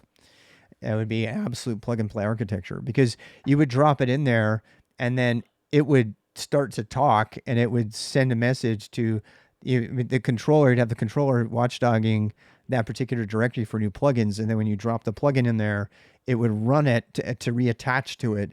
And then it would integrate dynamically at runtime with no downtime on the controller at all. Um, so that kind of, but adding that level of complexity for the plugin architecture, you know what I'm saying? I mean, you pay for it because there's some complexity with how are you reading and writing from standard in. Um, you still have to have some sort of internal in-memory idea of an event bus to translate the messages coming from the plugin, and then putting them on the bus so everybody can talk to it. As made for Terraform, I believe. Yeah, provides our separate processes under Terraform processes. Yes. I think it probably was made for that, actually. That was a long time ago that they made that. And I mean, I really like it. I think it's a cool architecture. I actually found that as an alternative to the official Go plugins implementation, which is absolute shit. Just so everybody knows, Go has a plugin architecture where if you take a binary and you put it in a particular place, you can load the plugin into memory, but you can never throw it away again. You can never decouple it. It's permanently always in memory at that point, and you can't replace it with something else that's the same name as that plugin. So it's anything but modular. It completely defeats the purpose of. And I actually found that out, and I was looking for an alternative to that architecture when I found the HashiCorp implementation of their stud in stud out standalone binary stuff, and uh, it's kind of like a microservices architecture that uses stud in stud out on the same machine, on the same box and everything. And um, yeah, I mean it's nice. It's nice. It's probably worth looking at. But do we need that level of separation, right? Um, you still have the. I mean, the memory footprint's still the same. Because the only difference is you got multiple individual processes running independently from one another, uh, which may be a good thing because now you have a standalone plugin service that you can kind of take up or take down at any moment. You can replace it, swap it out with another one in real time, kind of like changing disk drives in RAID 5 on raised floor. Um, yeah, do the dynamic, doing 9. I mean, you can try. Just get that in, get if you're doing the bigger boost, make sure you get the VM installed and then do whatever. I would jump to the first week after that. Yeah, I would get the VM installed and then go back and you know go to the part where you're learning how to do VI and edit and how to do command line stuff. Just watch them all. Um, so this is a pretty big architectural decision for the long term, and I got to tell you, I'm having a moment of pause about whether we want to use internal Go messages for this. My thought process with the Go messages thing is that you could recompile custom binaries with different import, like I do with Bonsai. And somebody told me though, they said, "Well, isn't it true that you're going to want most people are going to want the same services and agents and stuff, and you're going to have at least something to distribute, and it's going to have built-in based services, GitHub, Twitch, or YouTube, whatever." And that is true. So, is the functionality of being able to compose your own, um, to compose your own cozy binary, uh, more valuable than spending the time to invest into like a HashiCorp based um, independent plugin architecture that's actually like executable dependent at that point, right? Now you're writing a protocol. You're still going to have the event bus, as I said. You still have to have that. You'd have to have some way for plugins to register themselves. TwitchBot, yeah, sure. Please post them. It's really fun. Yeah, if anybody can post anything. If you've built something, please post. ChatGPT wrote my chatbot in 10 minutes. 10 seconds. What am I saying? That was like the easiest part. Yeah, I wrote it like it's like write me a chatbot in Twitch, and I was like okay, and boom, it was done. And I just went in and changed it up. Click link, but don't click on a link. That's a good way to start though, is to learn. Um, I'm really having thoughts about this whole service plugin stuff. Um, you know, one of the things I like about having a service plugin is that I could actually run it independently from the controller, and I could do all of the testing on the individual agents. Do you see what I'm saying? If I make the agents independent executables, then another reason to do that is if I wanted to, I could add to the agent architecture the ability to talk gRPC. And if they wanted to make each one as an independent container, then you could make the Cozy controller architecture implemented through Kubernetes if you wanted to. And so yeah, so that's a thing. Yeah, I'm trying to figure that part out. I don't know if we want to do that. I don't know if we want to do that. That is definitely the Unix way to do it, by the way. To make these individual pieces standalone running processes, right? And you could have them talk to the bus either through a FIFO or through stud in, stud out. Man, we could just use JSON. We could just use JSON. We could use the Firecracker thing. We just use JSON REST queries, but they would be over stud in. Now that's going to be a lot slower, by the way. New Bernettis. Yeah. That would be a lot slower because that would be using. Dude, no way. We're not doing that. No, we are not doing that because that communication would have to be parsed. And if we're doing JSON and REST, they'd have to parse the JSON every time. That's just why we could improve it with gRPC and protobuf. But at that point, as soon as you got protobuf going on, now you're talking, you're talking to some sort of IP connection to each other, and now you have a real big problem because anytime you want the two pieces to communicate, you have to change the protobuf definition in the event bus. Fuck no. I just talked myself out of that big time. Because the separation, you pay for it in parsing time and stuff like that, right? By having it all in memory like this, these agents can be wicked, wicked fast. I could even do streaming over it. Zoidberg. Yeah, because if I have, yeah, I don't want that. I don't want that because we can't do the in memory thing. We would have to be parsing. We'd still be parsing. We'd just be parsing protobuf. And in order to do protobuf effectively, efficiently, in order to do protobuf effectively and efficiently, both sides have to know exactly the protobuf architecture. Guess what that means? That means anytime I want to change the agent communication method, I would have to recompile the Cozy controller anyway. And guess what that means? We are back to using in-memory Go messages and abstracting the in-memory nature of the thing to create a single binary. So that is completely talked me out of using anything but in-memory Go messages for this. Captain Proto is even Captain Proto. People don't know Captain Proto. Captain Proto was made by the Protobuf gRPC people. Every single one of those things is parsing and unparsing, right? And every single one of those things, the only reason I even entertained making this a non-internal in-memory messaging bus was because I wanted to have the independence of a running binary, right?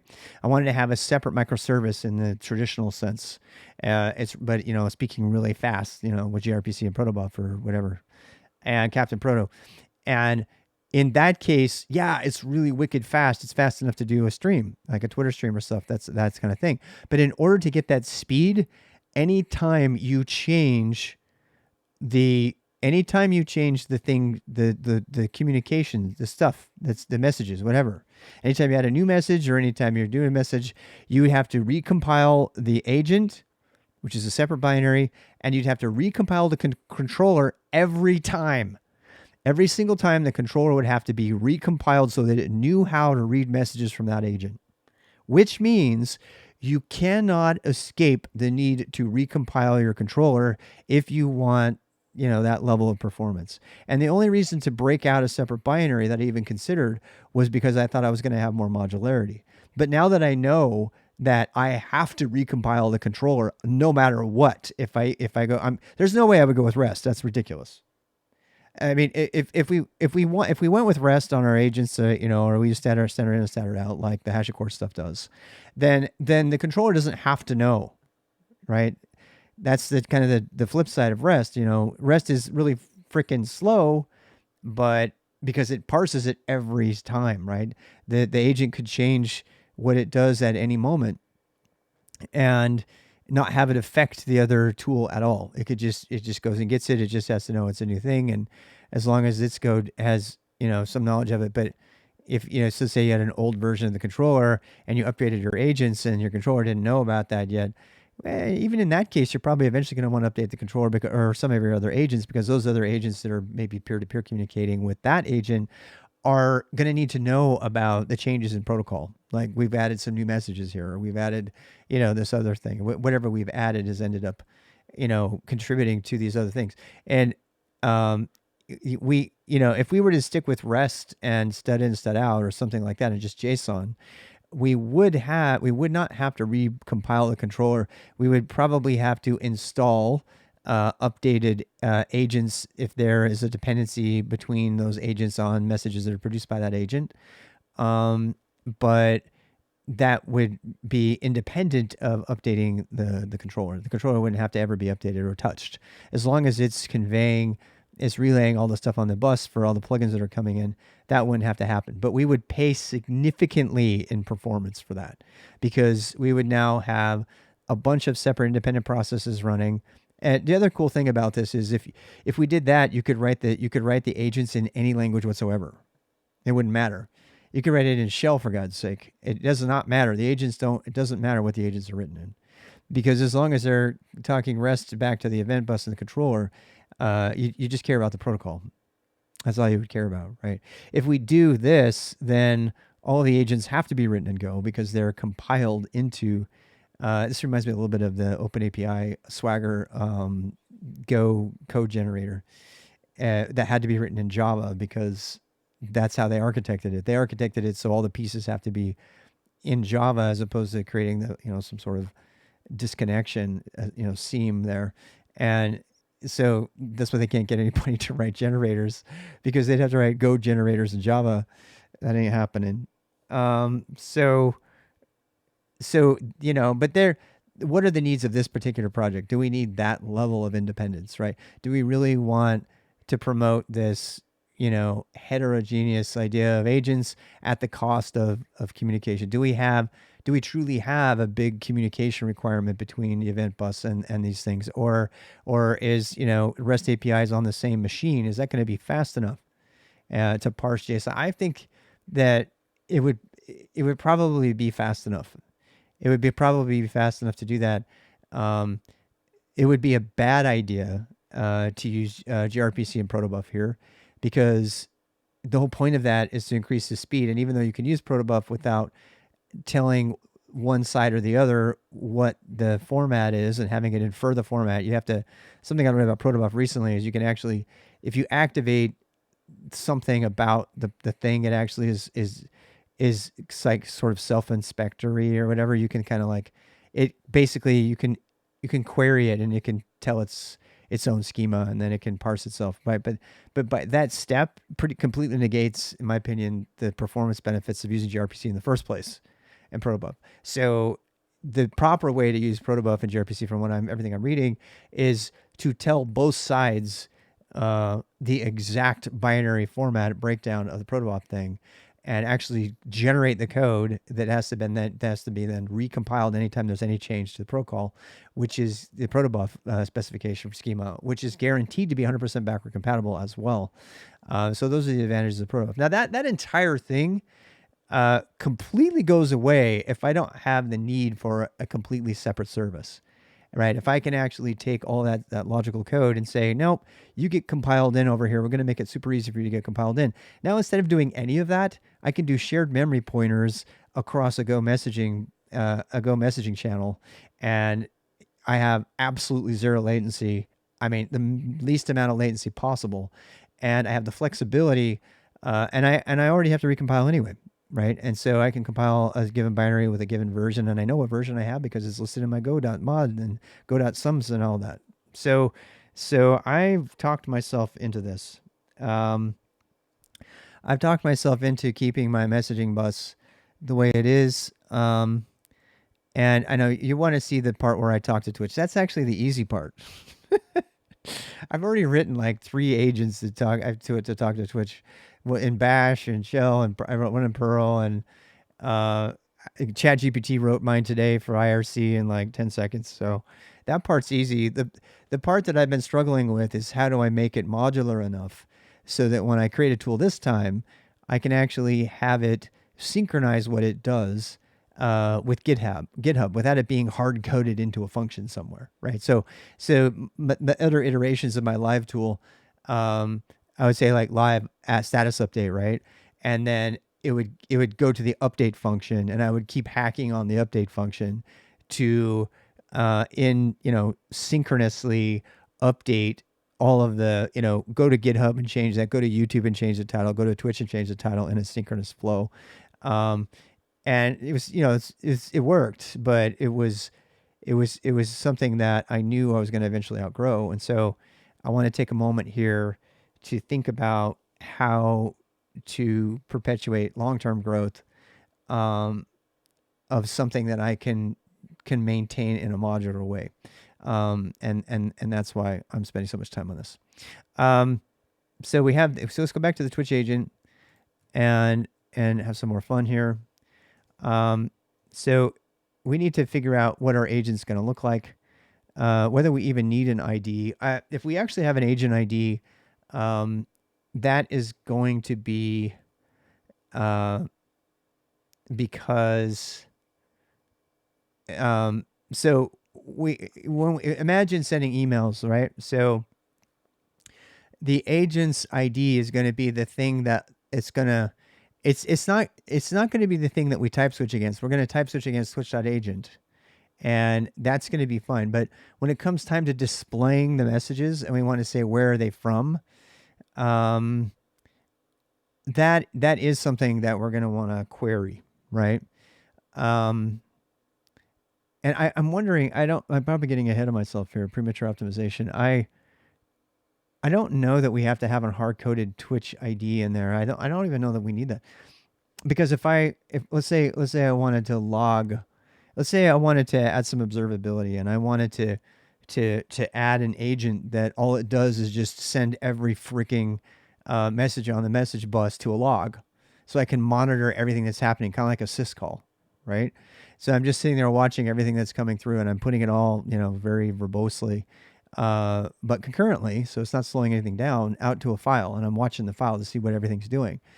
Um, and I probably want to have that anyway, right? So, uh, how am I going to identify each of these things coming in, right? Um, and actually, I don't think I need an ID, because if I were to write that agent, uh, the code that would be type switching, I could actually inspect it and look at the type because of the fmt.print. The fmt.printf has a capital T, which shows you the type of agent, and I can use that as part of the identifier in the log. We don't need an ID. All right, so let's not add things unless we're absolutely sure we need them, right? Um, so we're gonna leave out events for now. Um, we are gonna create a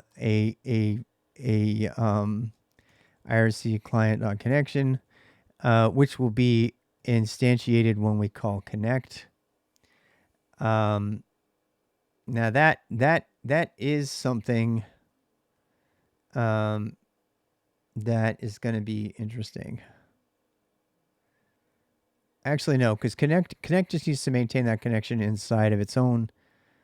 I mean, that could be local. I don't even have to make that a package variable. What I can't do, my friends, is I can't extend. So this idea of extending is no longer on the table because I decided to not use an interface here.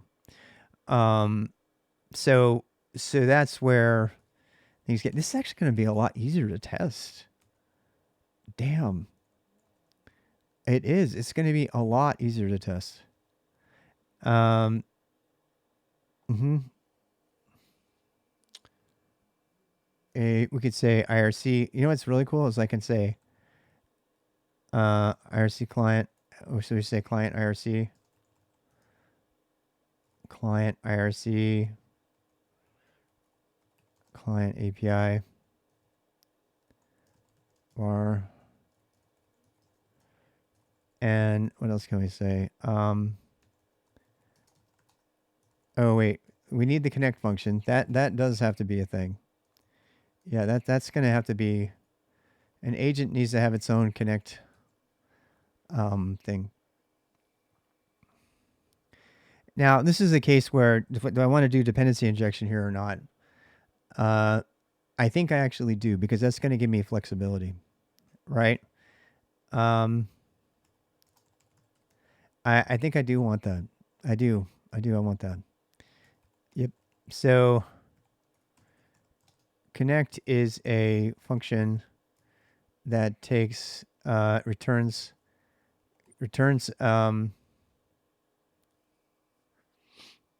hmm, yeah. We probably need to give each agent its own um God, we can actually use the state here too. Yeah. Yeah. Uh-huh. Because if we say we want this to be function agent and make this a reference to a cozy agent. This is the thing that makes object-oriented prequel kind of cringe right there. But whatever. Um, and then we have the initial configuration. Actually, we don't need that anymore. We don't need to pass the configuration, and we just need to set it on the struct. Um, yeah. Damn. Damn. I'm wondering how we could grab the configuration at runtime though. So we'd have to still be able to pass. We would never. Yeah, we'd always want to overwrite that. Yeah. Yeah. We can. Okay. So we can actually have this. We can have a config. Um. I mean, each agent is going to have its own separate configuration that's passed in by the user, and it's going to be pretty generic. We need to make that sort of generic. And this is going to end up being a YAML file or something. So, so yeah, we could just do a cozy config map. We just do cozy config. I could actually embed one of those. Yeah. What if we did that? If I do that, I don't think I can set it through the. No, I can't. I can't. It would not. It wouldn't delegate it properly. So I do need to have it be a config. Undefined cozy. Import. Canada.com. RVX cozy. This is now go work to the rescue. Oh, whoopsie. That stuff was already here. I don't need cozy. It's already here. Agent is an agent. Yeah. So this is a kind of a data centric idea. It's like I know it's just a generic config, but rather than force all the agents, this gives the agent structs the flexibility to define their own config maps dynamically at compile time. And if the person writing it wants to change the configuration and read it from a file, they can do that. The thing that's cool about that is we could actually use embedded default configurations that could be managed outside. I mean, if you're going to do that, you might as well just hard code it. So that doesn't make any sense. Anyway, so config and connect, we're going to keep that for now. So connects the agent. What does the connect do? Connect is the thing that does the connector to. By the end of this, when it comes back, it should have be ready to start doing its talk. Do we have connect return a channel or not, or do we have it change the state of the agent and populate the that? This is where I feel like the old Java coder in me is like wincing pretty hard at passing this agent ref to itself. But that I don't know. I like it. So I mean that's the only way to provide truly modular functional adds to the whole thing. I'm trying to decide whether I need to pass in before when we called connect, I had it pass in the initial configuration object, but now since it can be defined at compile time, we don't need to do that. And the reason for that means is that we could actually declaratively make a default configuration for the agent, and then if somebody were going to use this agent and we're going to compose it in there, they could actually override that configuration, that default configuration with their own values at init time. And if you don't know what I'm talking about, that's what this is. So this is kind of init time customization stuff, which happens right after. So yeah, that would be init time stuff. Set the flags. There we go. Init. So stuff that happens at init time, like precompiled stuff that's available to the stuff that that happens by the time it gets called. But this is after var time, like var assignment time. So in compile time, there's var assignment time, constants. Let's see, constants, var assignments, then init, and okay, that's all compile time. And then there's runtime, and runtime starts with init. And use of init is generally frowned upon. because it could usually be better done more explicitly by inside a main with a function call or something. But this is a very classic use of init, and that's okay. So what I'm trying to say is that if somebody wanted to customize the default configuration of an agent, um, they could do it at init time and otherwise assume all the defaults. So if they wanted to read it from a file or something, or they wanted to read it from arguments from the compiled program or something, they could grab that stuff or environment variables. They could do any of that, and they could override the existing configuration stuff in a generic way. And this is all going to tie into my Bonsai vars package, which automatically manages configuration data under home .config slash application name. And the reason that that's cool is that there's a single place for configuration for everything. It's assuming you were using that. There's going to be many implementations of Cozy Cuddle CTL. So anyway, the thing I'm pausing on right now is that there is a channel, right? And we have an any channel. This is the main communication method to this agent only, right? So the controller is going to know about it. And anybody else that's going to want to talk to this agent, if they have that channel, they can talk directly to it. And even though, strictly speaking, we are not promoting direct communication between two agents, there's really no reason they couldn't. They could do that, but that's not something we want to do. If we wanted to force that to not be a thing, we could make this not an exported thing, and we could make connect return a channel.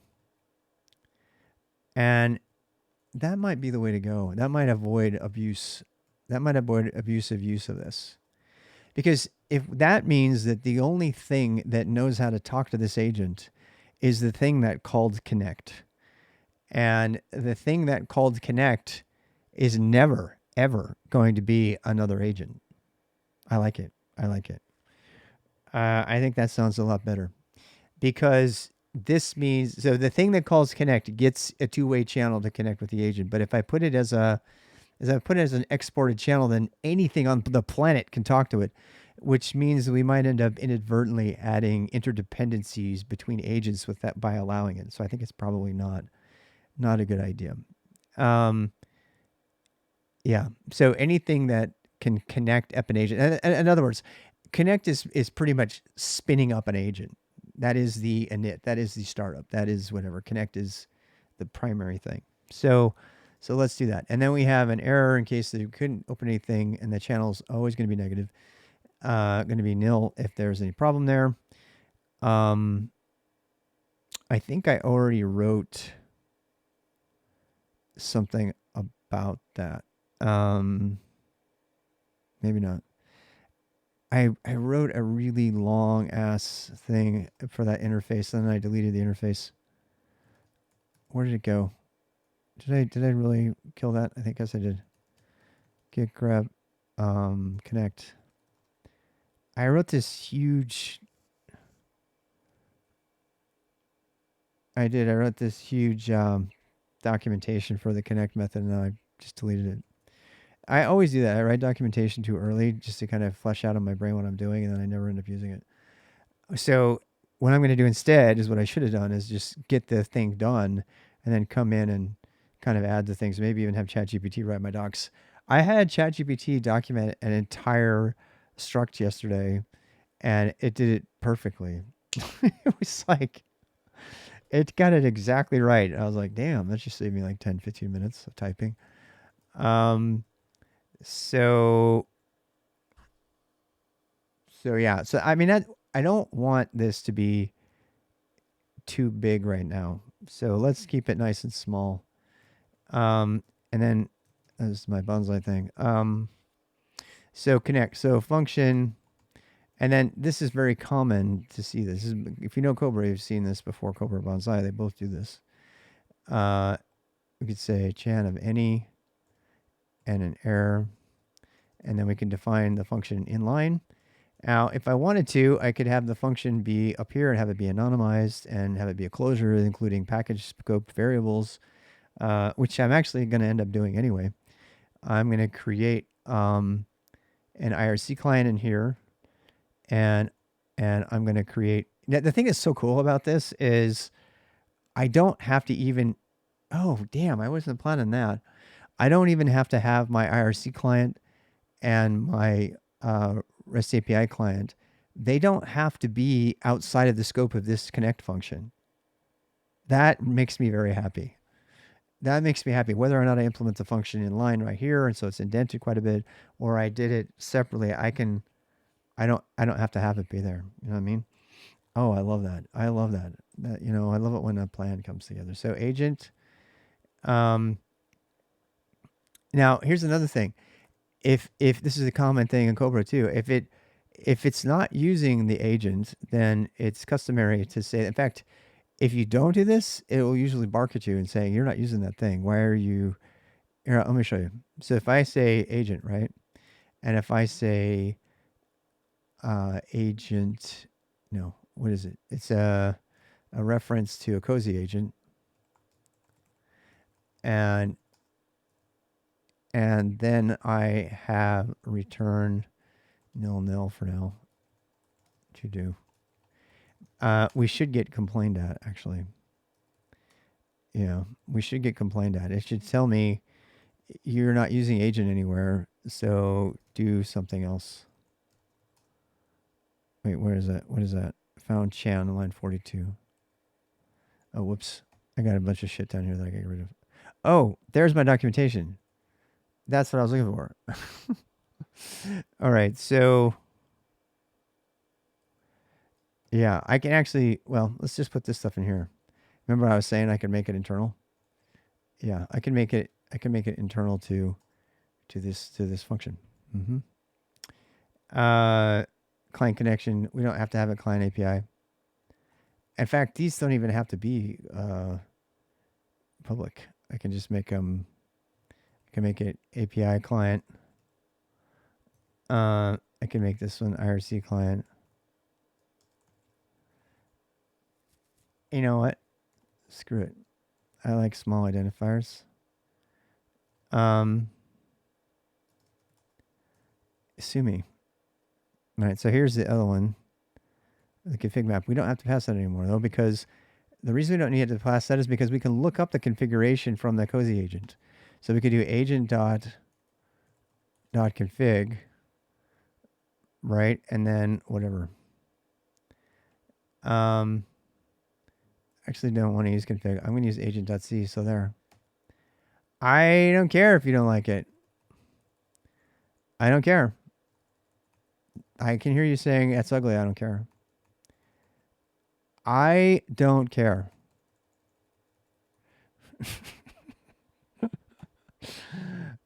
It's either that or we change agent to be a, but then it's going to be like a dot config.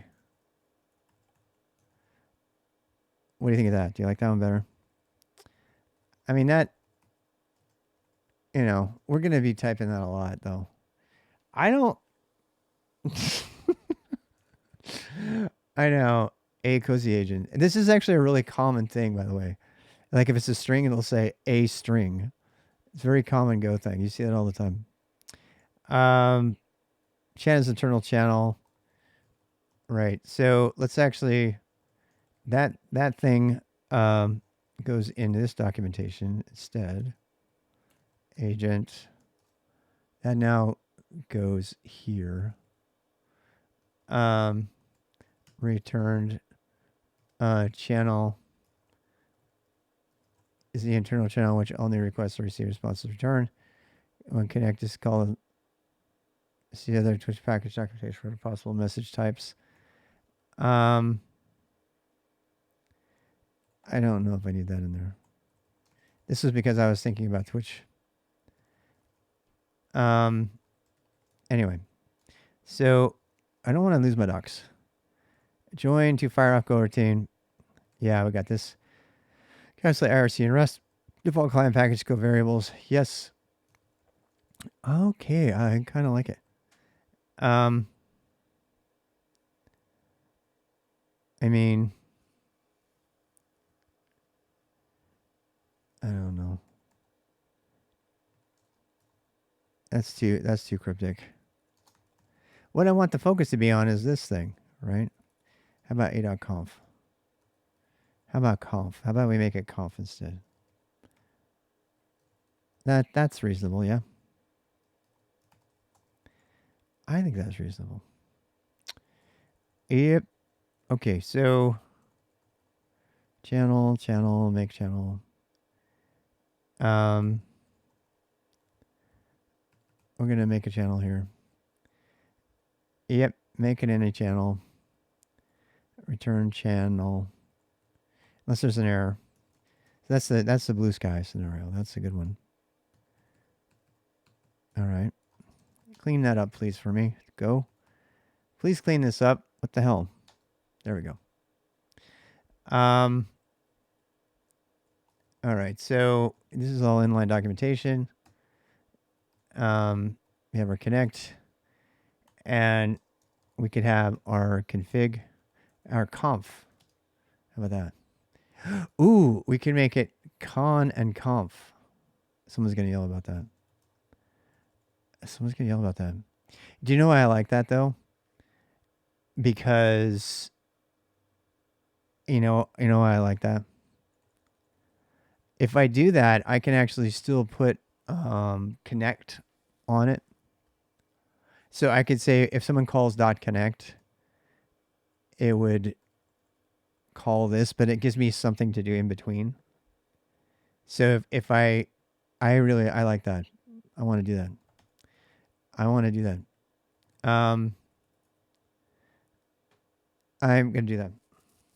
And by the way, the .con is all over. Look at this. ircclient.con. You see that? So we could call it con method, right? I mean, if we wanted to get verbose, I don't mind verbosity in structs like this because they serve as documentation. Um, you know what I'm saying? I don't. I think in that particular case, it's kind of nice, right? Um, so yeah, but config, yeah.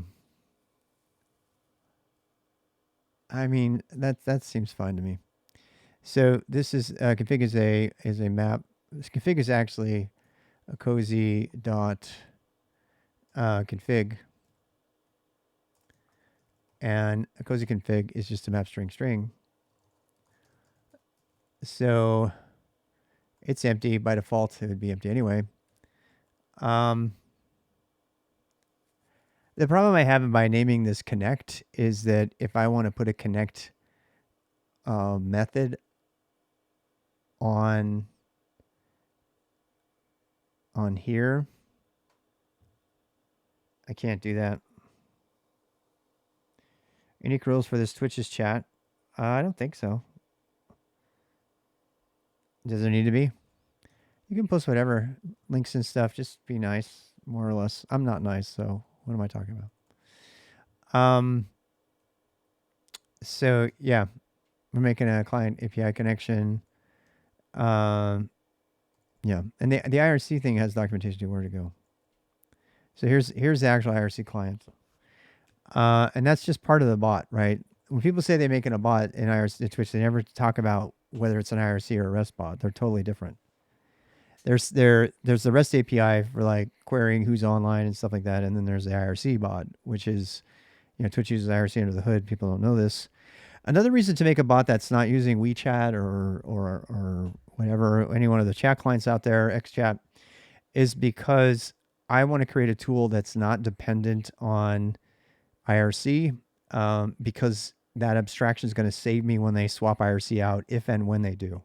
They always rattle the cages and say they're going to do it, and then they don't ever do it.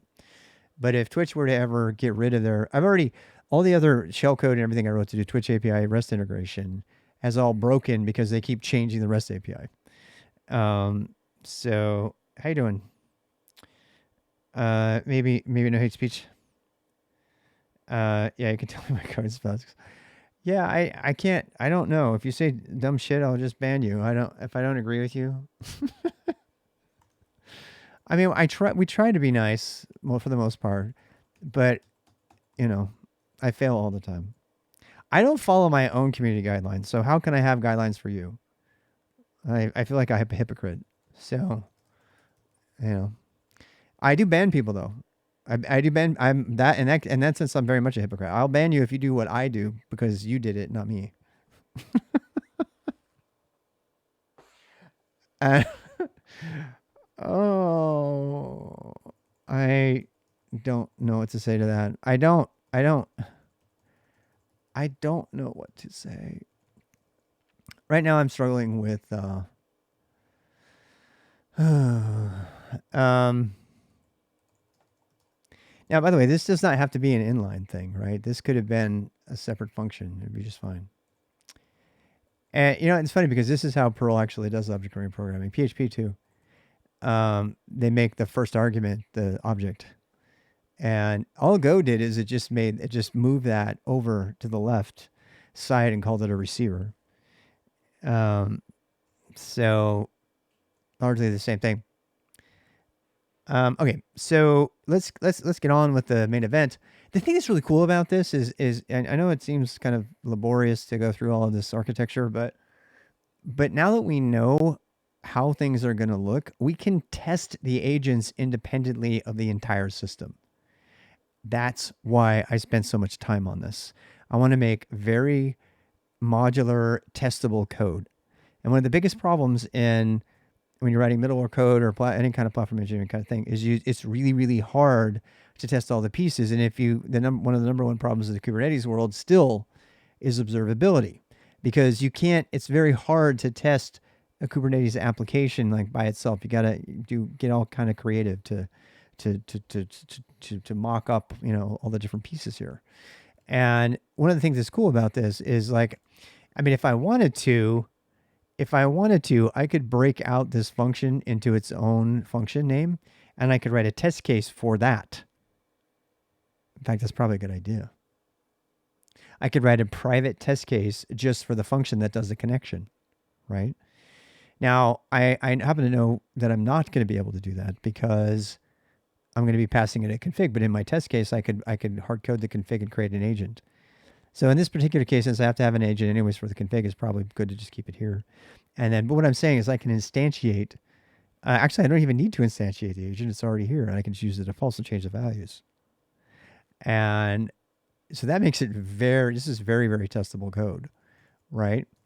Um, and that makes me happy. All right, so we need to get a username. So we need some kind of reasonable defaults for this here. So config is going to have, I think we should call it Cozy Conf. Cozy Conf. Cozy Conf. This is today's stream is brought to you by Cozy Conf. Rule: be the person your dog thinks you are. What? Ended up on the stream because I actually created this account to use Twitch and IRC. IRC Twitch is pretty awesome, isn't it? It really is. Yeah, I use it a lot, right? Have you seen? I mean, the earlier streams, like in 2020, I was in IRC all day, every day. And I still want to do that. The downside of WeChat, I'm just going to tell you. The downside with WeChat is it doesn't update the logs fast enough. And before I was kind of like tailing the log to get new events and stuff. So it's not quite as good. So what I want to do instead is I want to have an actual bot that's getting real-time communication from Twitch. And then I can do all kinds of stuff, especially when I integrate with OBS WebSockets integration. I'll be able to turn my stream on and off. I'll be able to make bubbles appear on the stream. That's a reference to somebody we rated recently who made me very jealous because of her bubbles. She has the coolest bubbles ever. Who was that we rated with the bubbles? What's her name? She's an amazing streamer. I really like her. She just dives right in, does all the hard stuff. Wackiator, how are you? So let's see what we're going to need in our conf here. We're going to need a username, and we're going to use uh, JSON stuff. Okay, we're going to use JSON stuff here. Yeah, I'm going to use JSON lowercase stuff that will look good in YAML. Yeah, I should I use mixed case? Should I use mixed case? What should we do? I mean, we can do that. That will look better when it's implemented as YAML. That's more like, you know what? I'm going to take one from the secure shell configuration. That's what they do for their thing. React ROM. So let's actually make the default username the current name of the user. That might be bad to do though. I mean, how many people are actually going to have that be, you know, I don't know if that's the thing. Do do do do do do do. How can we do that? I'm realizing now that we're gonna have to load this configuration somehow. Yeah. Um. Hmm. We should give it another hook. We should give the agent another hook. Yeah. Yeah. Common patterns to go card. No. Just yeah. Go to go awesome go on my website rbxrob/awesome-go. I have some links there. That's the best I can say. Well, I'm kind of thinking we probably need another hook here. So the first question I have is, are we going to need a wrapper for connect? And I don't think we are. But if we did, we could change connect to con. But that I don't want to do that. This technically this is a connection method. And you should be able to change the connect method, and connect is the operation. The reason I like this dependency injection kind of idea is because you can swap out the method at runtime for the operation. Now, you probably wouldn't do that very much, but I like to be able to do that. It also means that we can declaratively include all of this stuff. So, I mean, we could. I am kind of torn. I mean, we could still make it. We could make it so that an agent has to define the connect interface, right? The problem with that is it can't be changed. So I'm going to keep it. I'm going to keep it. If you want awesome go, just go to GitHub. Go to GitHub. GitHub.com /awesome go. Awesome-go. There you go. Here, I'll give you a link. I mean, I haven't updated it in a while, but it's got some stuff that'll help you. So I'm just gonna keep it the way it is. I don't know. I feel in my heart it feels like the right thing. I don't think we need a configuration thing here. This is the part I'm stumbling on is how do we provide a hook to load the configuration? Do you know what I mean? And do we want to hard code that into all the agents? Probably not, right? So the agent should not care where it gets this information from, right?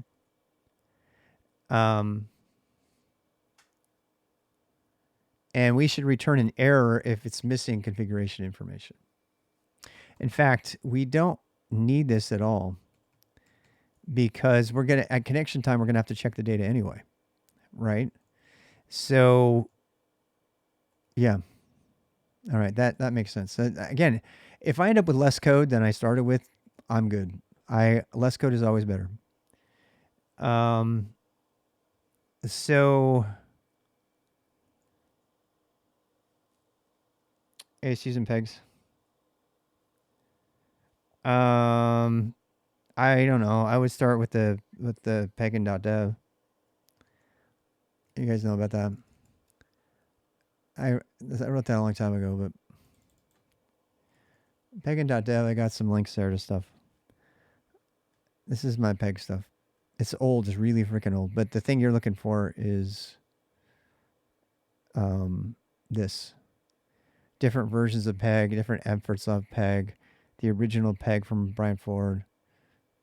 Um, and you probably would do well to read the Dragon Book at some point, but I would start with peg before that, personally, because they don't get tainted by old ideas.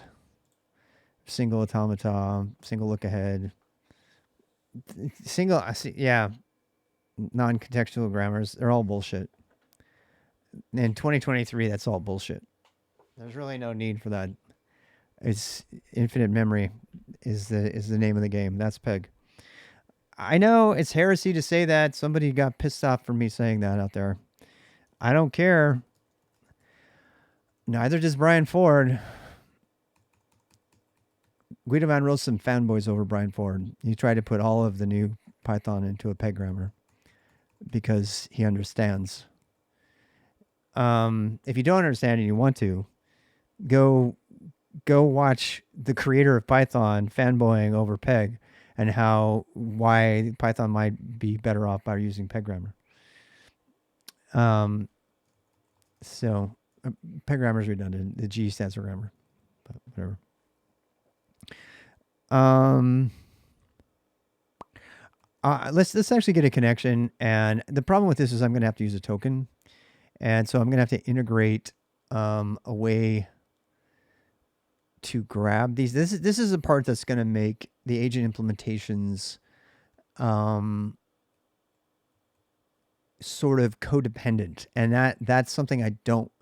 I've been really trying hard to keep the dependencies between the controller and the agents to a minimum. And we certainly don't want to have a circular dependency because that will kill everything. As it is now, the agent package has dependencies on Cozy as a package, and therefore uh, Cozy cannot depend on anything from the agent package. In fact, we may already have a circular dependency, and I just haven't hit it yet. And that is a pain in the ass. It's one of the biggest pains in the ass in Go. Um, but you know, it's something you can fix. Why is this a thing? Because I need to know where to get this configuration information from. So if I put the configuration information in a file, how does the agent know to use it by the time it does a connection, right? And I guess we can count on the agent having the config information already. So a.conf, so we can say username, uname equals. Let's just go grab them all, right? We have to do this validation anyway. So validate required configuration parameters. So we already have to do the validation, so we have to look everything up anyway. And again, this is just to make a connection. So this isn't happening all the time. This is just to make a fresh connection. And we do has. This is an idiom that I've been using for some time. User name. And if it doesn't have it, if not has, then we return an error. And this is where I could probably do a function or something. But, and we also have to decide if we want to have a full error, parsable error tree. Not parsable, but like a traversable error tree. How complicated we want to get with the error. This is always a problem. I'm just going to use FMT print errors for now.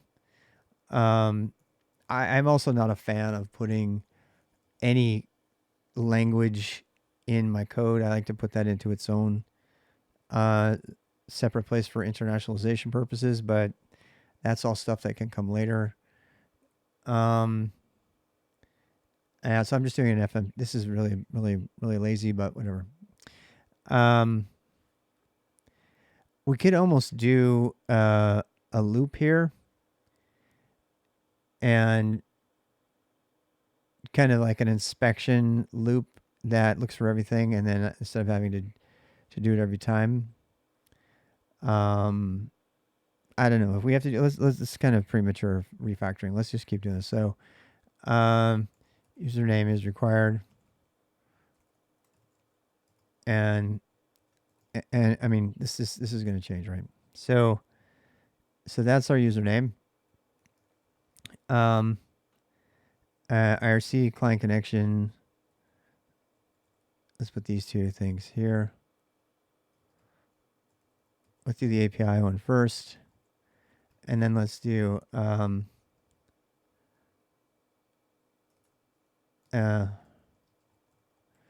client connection.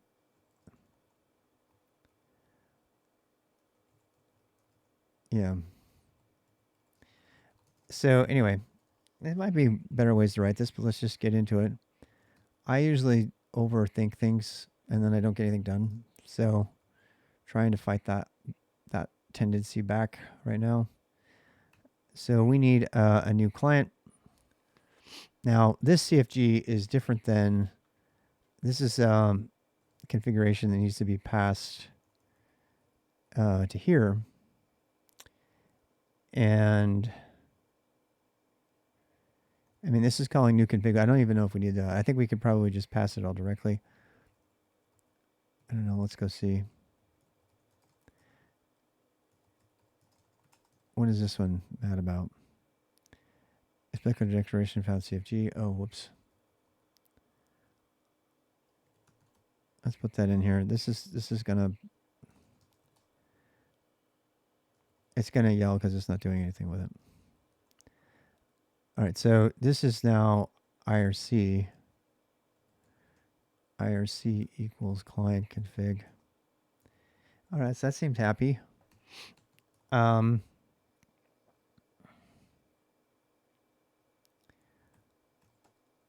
I mean, I don't know that we need that. I'm going to try to see if we can get away with this without doing that part of it. Yeah. And then we're going to actually try to make a connection. Again, the hard part for me, I'm not. It's going to be hard to stream this because the password, I have to go get the token. I have to go get a token and I have to hard code it in order to test this. And this is the part where I start dumping tokens and shit. I should probably create a generic account for that. But that's always really hard because then you have to have a separate window for it and everything.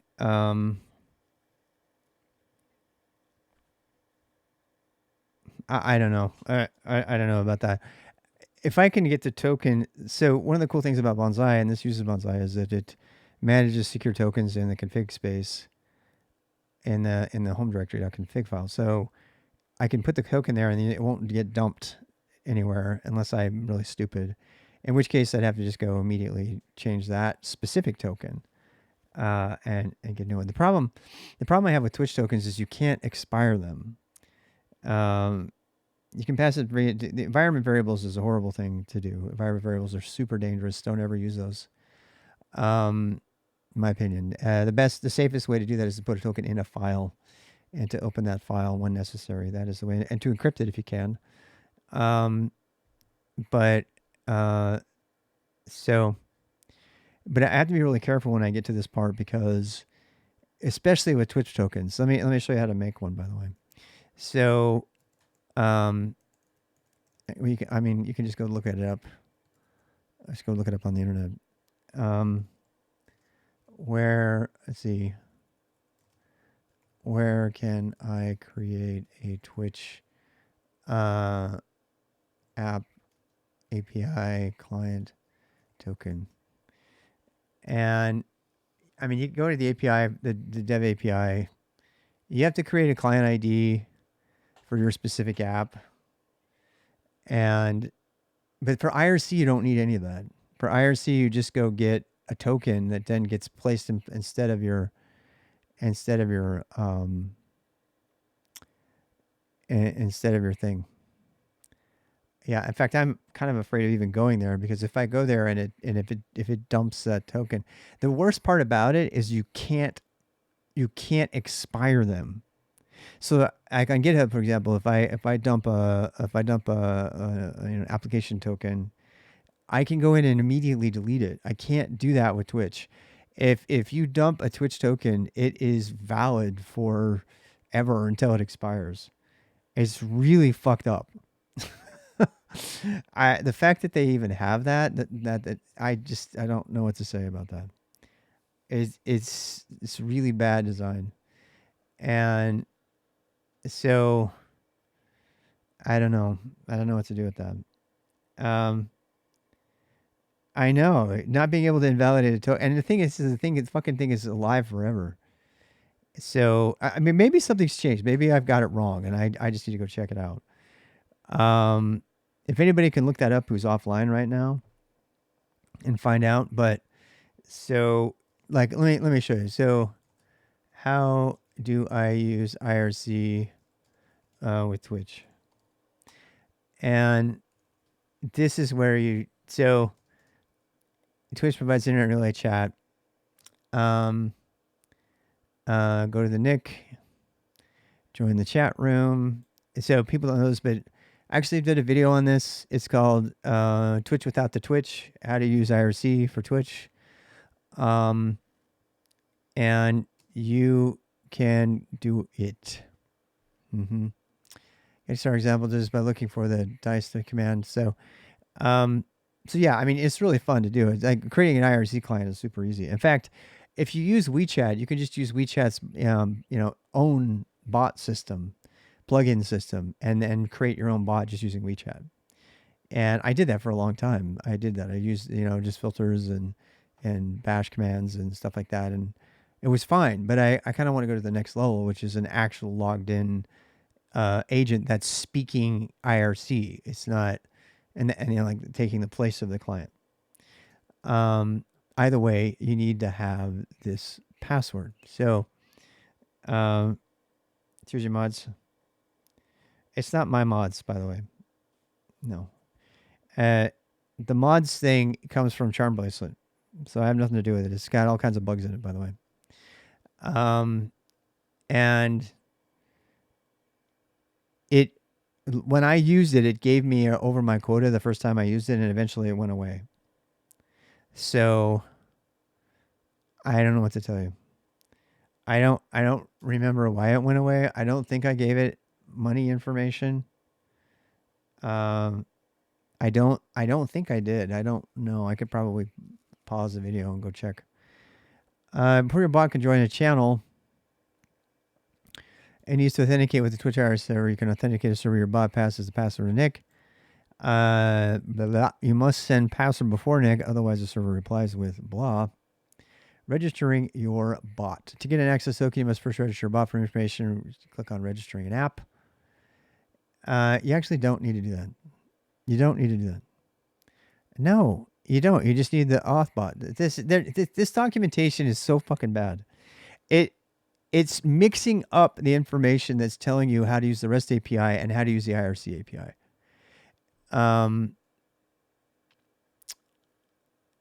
I think. I don't know. Maybe I got that wrong. Getting a program, if users approach Twitch programs using the authorization code flow. To get a token, use CLI. Oh. You know what? I forgot about that. Twitch made a CLI to get the tokens now. You got the IRC Twitch connection working. Nice. Different model with ChatGPT. I'm using ChatGPT. Yep. You like that? You like links in W3M? Yeah, they're fun. Open a browser, enter the following URL in the address bar.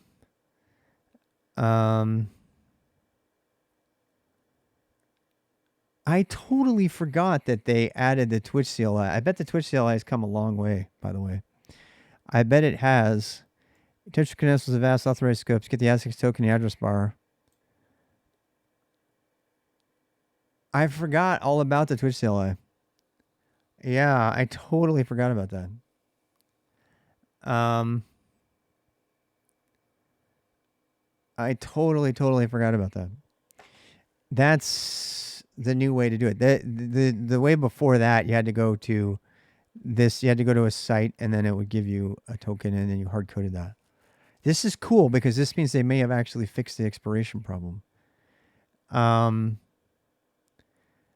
Let's see, whose user token to use? Username of the Twitch user in the chat room for your bot comes from user access token. If you wanted to use your bot's name in the Twitch chat room, you need to do blah, blah, blah, blah. I actually created a bot at one point, but I'm not going to do that. Oh, here we go. Sending the past Nick messages. So you have to put your password, your OAuth password has to be hard coded into your IRC connection string. Send the password message text to access token strings format is blah.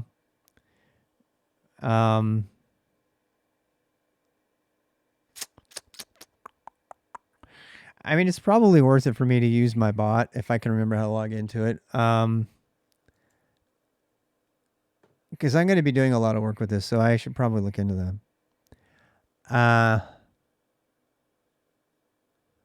I don't even remember the name of my bot, honestly. I don't remember. It's RWX Rob. Is it bot? Is it underscore? I can't remember. I created one once upon a time, and I can't find it.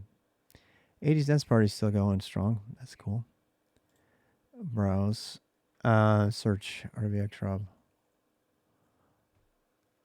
Yes, find me all the RWX Robs. There's this guy who's streaming right now. Showix Rob. Let's see if anybody's like messing with me. Hey, look, there I am. Past videos, switch bot and go. Art, yeah. That was me riding the fixie. That's Joe. I like Joe. I think Joe is so nice to me.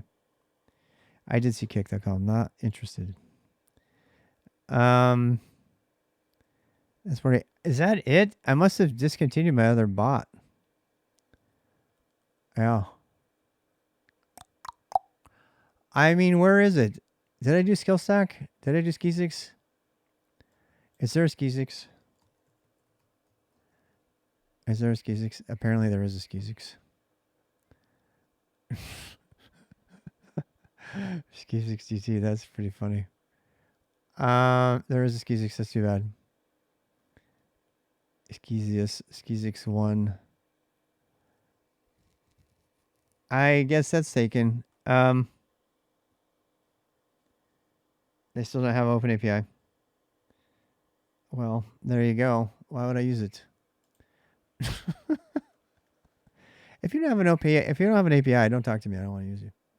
So I honestly don't remember what the other bot name is. It's something like this.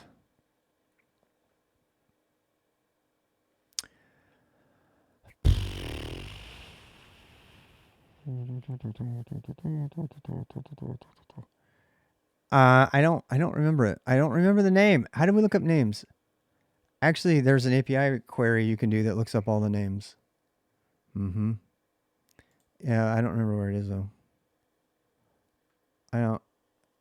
Yeah, there's like we used to have it. I used to have it built in. I did. I had a search. I had an API search query. It was a bash script to look it up, and it was like forever ago. So, I mean, ChatGPT. How do I look up Twitch user names that contain a keyword? Maybe Twitch GPT knows. I don't know. We're gonna find out. Or did I say Twitch GPT?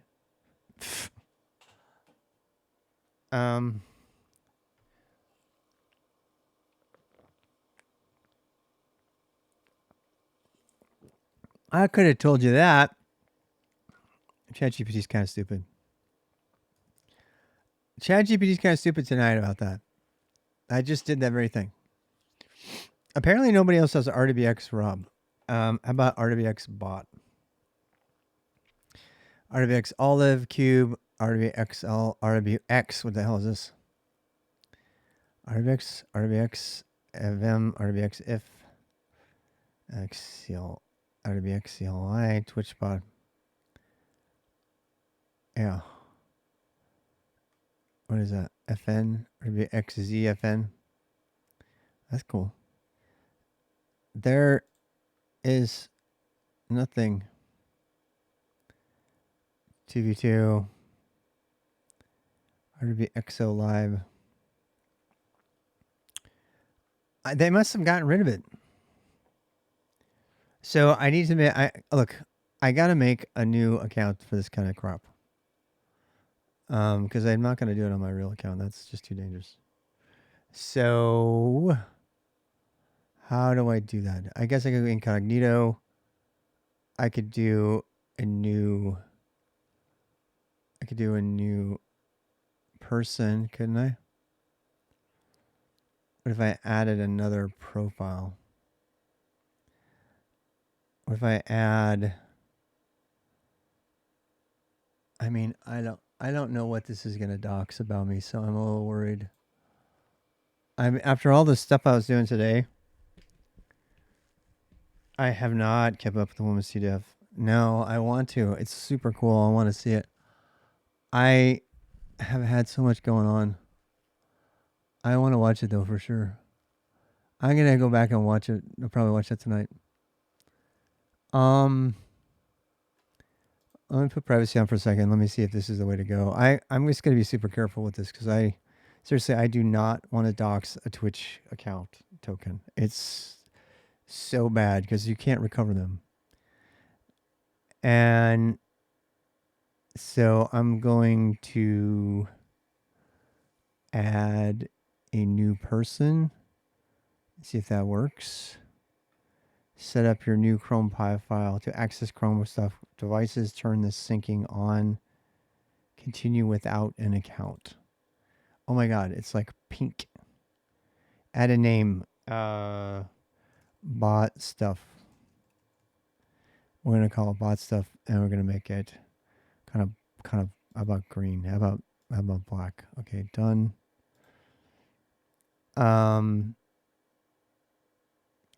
All right, so wait, what? Let me see here. I gotta get to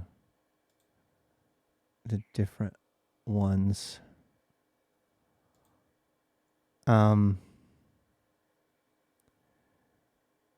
Sync is on. Rob. What is this? I'm trying to find the other one. I don't know. Rob person 1. Can you like rename it? I should probably rename it. Give me a second. Payment method, Google Password Manager, addresses. Yeah. Okay, so there's that one. How do I change it? I guess I can't change it.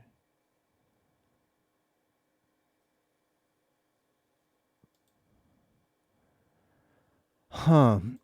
I don't know. I'm scared here.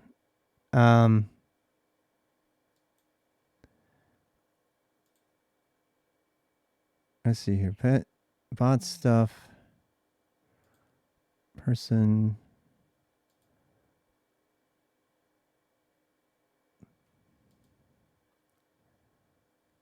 Okay, so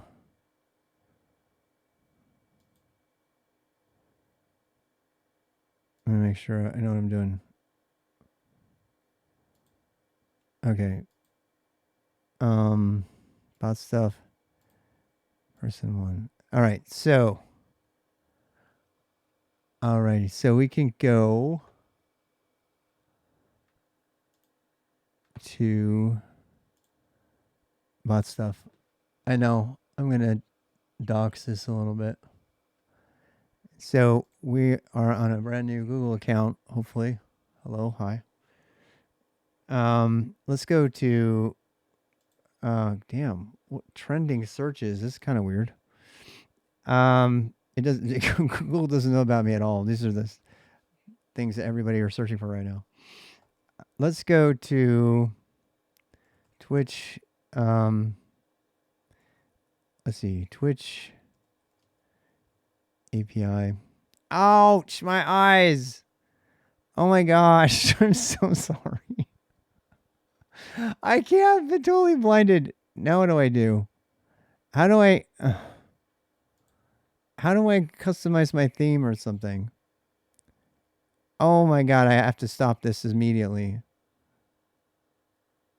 I don't. Okay, I can't take this anymore. Here's some darkness to make up for it. The default Google settings just blinded the crap out of me. I don't even know how to change it. I need to change it. Yes, I'm using Google Chrome.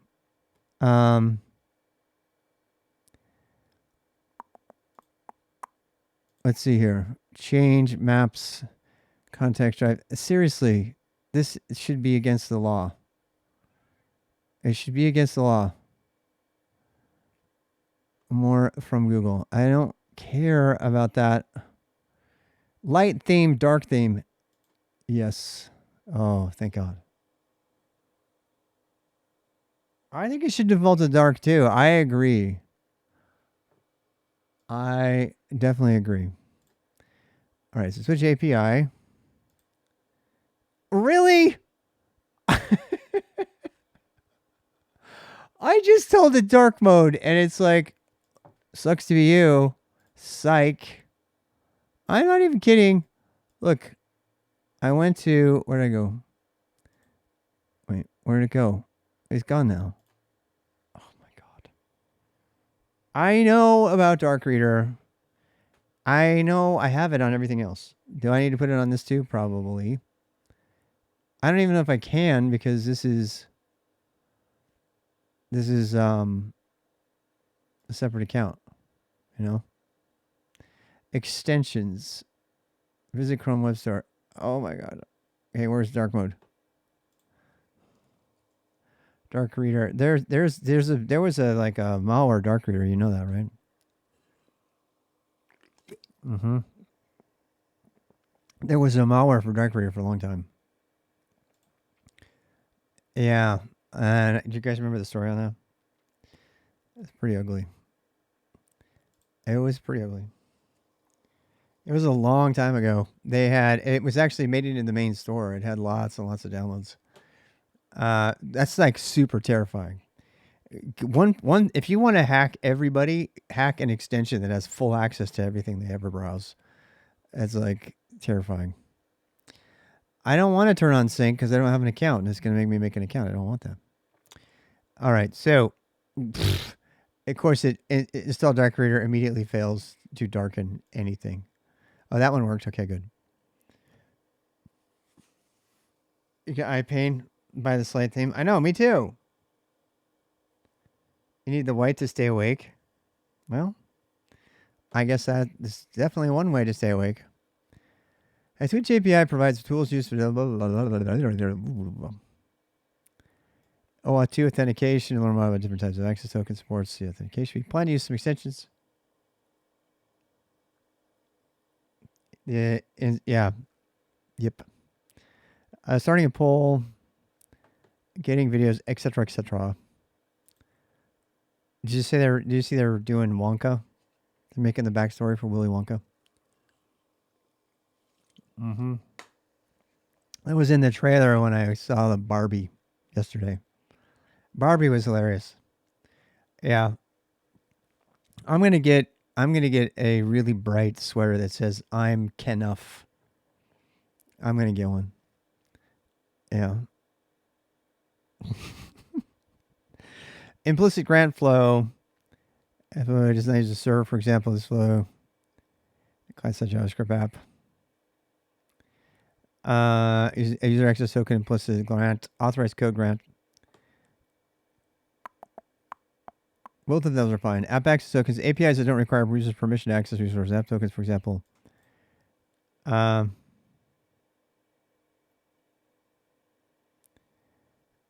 Okay, you should get an app access token if your app only calls APIs that don't require the user permission to access a resource. Yeah, so we need more than that because we're going to want to change things and stuff. Getting an app access token, client credentials. Yep. Client credentials, grant flow. I'm getting way too acquainted with OAuth, unfortunately. I don't know about implicit code flow very much. I'm wondering what token it does use. So, ID tokens, right? An identity token encodes your user identity in a JSON web token. Issues OpenIDC. This I know. You cannot use the OID token in place of user app access token when calling Twitch API. You cannot use the ID token in place of user app. So I think I probably want to use the API. This you can use curl to get anything. Tokens last forever, thank God. How do I turn them off? Access and refresh grant tokens can be invalid for following reasons. Token expires, user change the password. Oh, I guess I could change my password. In an emergency, okay, this is good to know. I forgot about that. So if I change my password, that invalidates all my tokens. So like if I accidentally dox the token, even though I'm going to create an account separately so I don't have to worry about it, I could just change the password and that would change it without affecting everything else, right? I obviously couldn't do that. It would stop my stream and everything. Because when you change your password, it also changes your stream key. And so you have to reset your OBS and everything. It's a pain in the ass.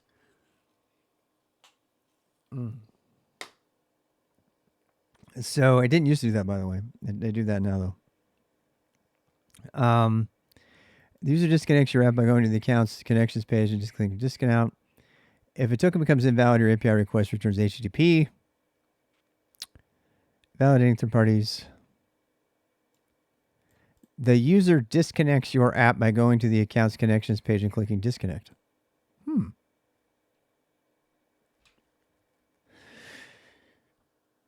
I don't think, that's something that's under user control. I don't think I can do that for everybody. Next steps in Go or no. They have Go now. What the hell? They never had that before. Before you can get an access token, you need to register your app. Okay. Now, the hard part here is, I don't know. First of all, I don't want a bot account in general. And the reason for that is because of authentication and stuff like that.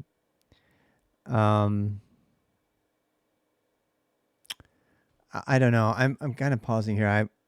Twitch developers log into Twitch. Sign up. RBX bot. See, it's already been taken. I'm telling you. Oh, he did?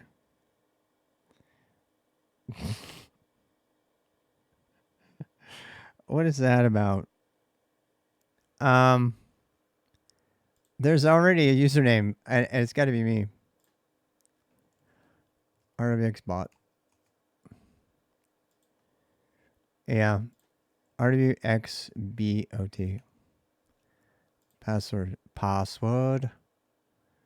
What is my email? You guys already know my email, so that should not be a problem. Enter my username. RWX bot.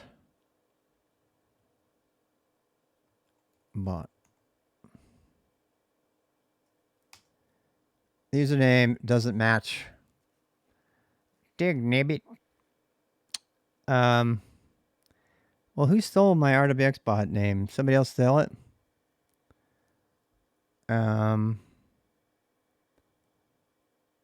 You can have the same phone number for both. Let me go try that. I'm going to try that. I'm going to try the pass. I think you can have the same phone number for both, but you can't have the same email. I probably shouldn't do this. I'm living dangerously. I am.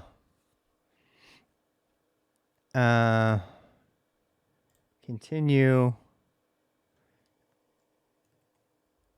Next, give us a description of you're having trouble with.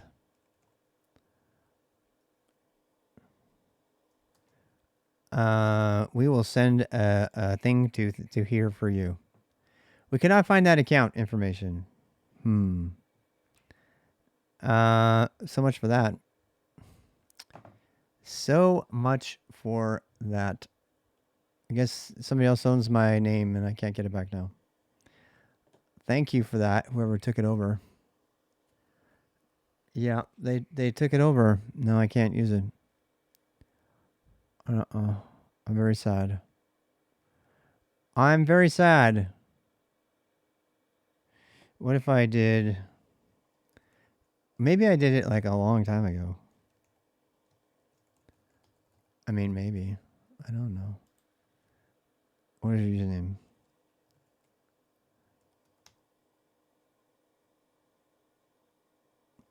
The problem is that because of my name, there's a lot of people who've taken similar names, which annoys the hell out of me, but whatever. Username does not match. Please check the spelling. Yep. So, RWX Bob.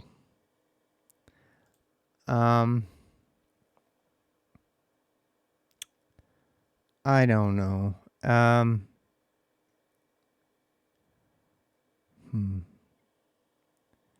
RWX.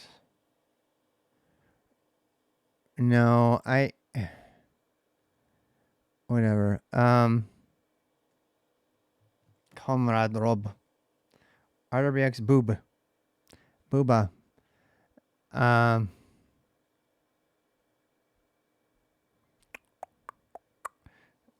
RWX.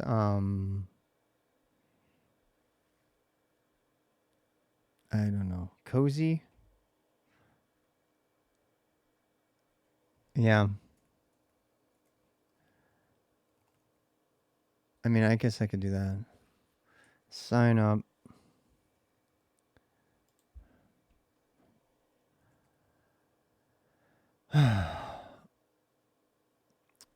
New password.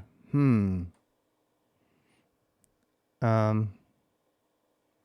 don't know what I should put for my password. Should I put something? You guys are gonna see it, so nah, don't do that.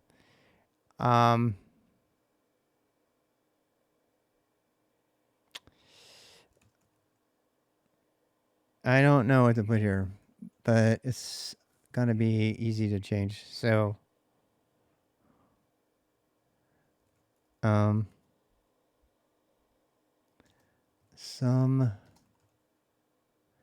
how should I put it? What should I put here?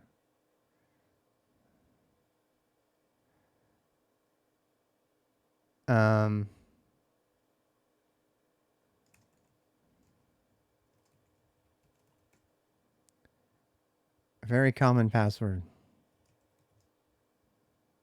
This is a very common password.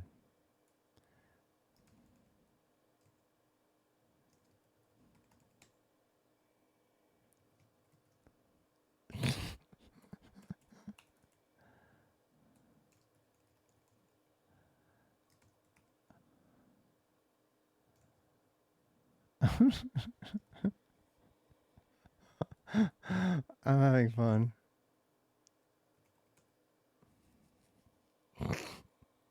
Yes, I blacked the screen on purpose. Thank you. I'm making passwords. I know. I need a better screen for that. I don't want to hear about it. I had shit to do. Right now, I can't decide on a password that's okay. I don't know. Um, do. You like Pop OS? I'm sorry. Have fun with that. I'm just telling you, I'm sorry in advance because it's gonna do you wrong. I promise you. Um, I used to love Pop OS, and then it like threw my shit in the street and backed over it 3 times. And then the whole team at Pop OS decided that they were going to redo the entire desktop in Rust for no reason because they lost their fucking minds. I am trying to come up with a password that you guys won't guess. Oh my god.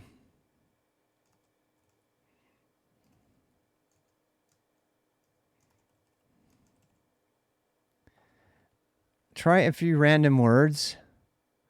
No special characters needed.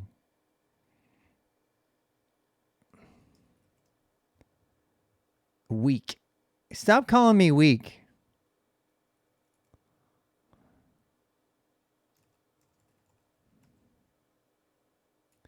All right, here we go.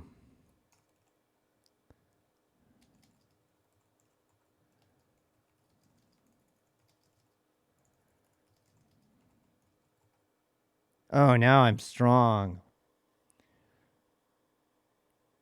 Turning on, exactly. MT5 super secret. I should do that. Yeah.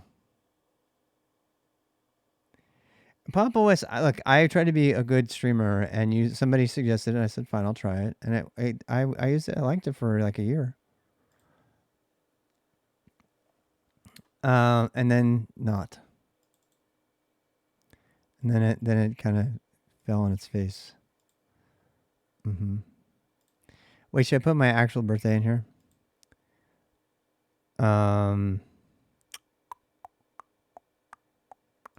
May the 4th. I want to be born on Star Wars Day. Yeah. Damn, I'm old. Echo Fu Sha. United States. Why do I? It says use email instead. Okie dokie. I'm gonna use my email. Mm-hmm. I kind of want. What email should I should do a temporary email or something. Yeah. Print it to PB copy. Yes.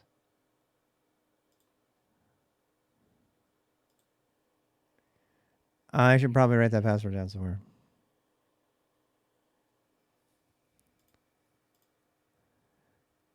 Yeah. Why is it not doing it?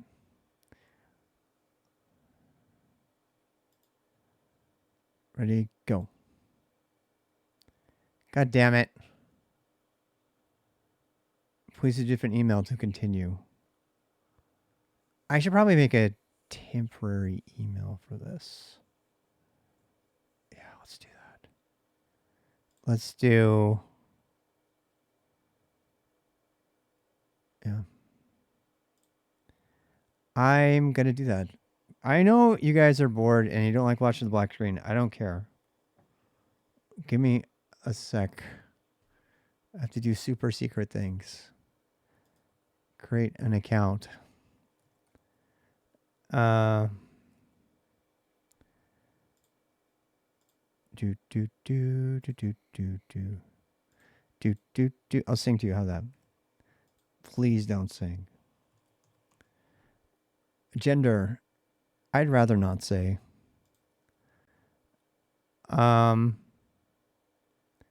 Choose your email address. Password.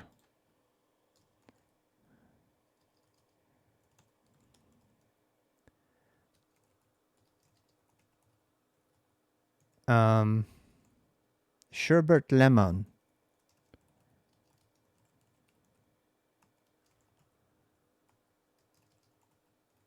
Problem is, I'm gonna have to turn off my my typey thingy, my screen key. Otherwise, you'll know. Set a verification code to your phone. Confirm you're not a robot. Damn it. But what if I am a robot? Then what? Are you not going to let me use it? It's kind of biased. It's kind of biased. Racist. Racist Google against bots. Oh my God. Okay. 0 something. Do you want to know my code? 090 blah.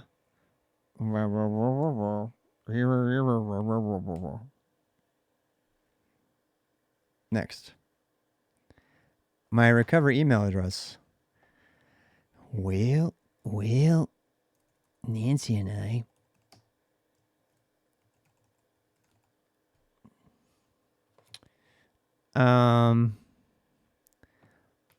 Skip.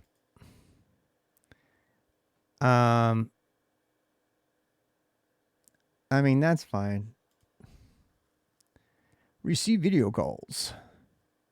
Get more from your Google number. No. Skip. Oh my God. Next. Data we process from your Google. We spy on you all the fucking time, and we listen to you if you have a Pixel phone. I agree. Oh my God. Just kill me. No. This is why I don't do web development. Anytime. They're making me a workspace. Google's making me a nice workspace. Well, that was nice of them. All right. I think I can show you this now. Famous last words. What? As soon as I do, you're just going to be like, oh, damn. Oh, my damn. Here we go. Hey, look, I have a brand new RWX Cozy email. Someone sent me an email. I don't have any emails. I have no email. Oh, my God. All right. So there you go. And we protect your privacy. Bullshit. Okay. I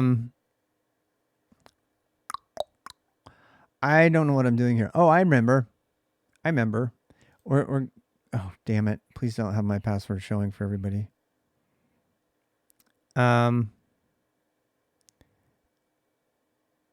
Wait, I have to change this now. Now I'm like Rob Cozy. Don't you show my password, Twitch. My super secret password. All right, sign up. This is so fucking dangerous. Plus, this is going into YouTube video too, so it's gonna be up forever. So, I was born on Star Wars Day. Sign up. I clicked sign up already. Oh, whoa. Yeah, save. Damn, this is scaring me. Yes, this device only. I am so afraid of this right now. But at least it's not my main account. I'm doing live token development in front of everybody. Hey, look, I actually have a Twitch account. I do. I have a Twitch. I can go watch Twitch TV now. Hey, I heard there's this streamer who does everything in the terminal. Choose some interests. Okay. What am I interested in? Just chatting. Okay. League of Legends. Minecraft. I love Minecraft. What else am I interested in? Overwatch Season 5. I love Overwatch. Wait, where's all my favorite things? I like art. I like pools and hot tubs. Oh, I want more options. Give me more options here. Where's Dota? I need Dota too. I might actually like this account. I might use it. Who cares? Maybe I'm going to use it for more. Maybe my bottle account will be like my backup account so I can watch hot tubs and pools and stuff.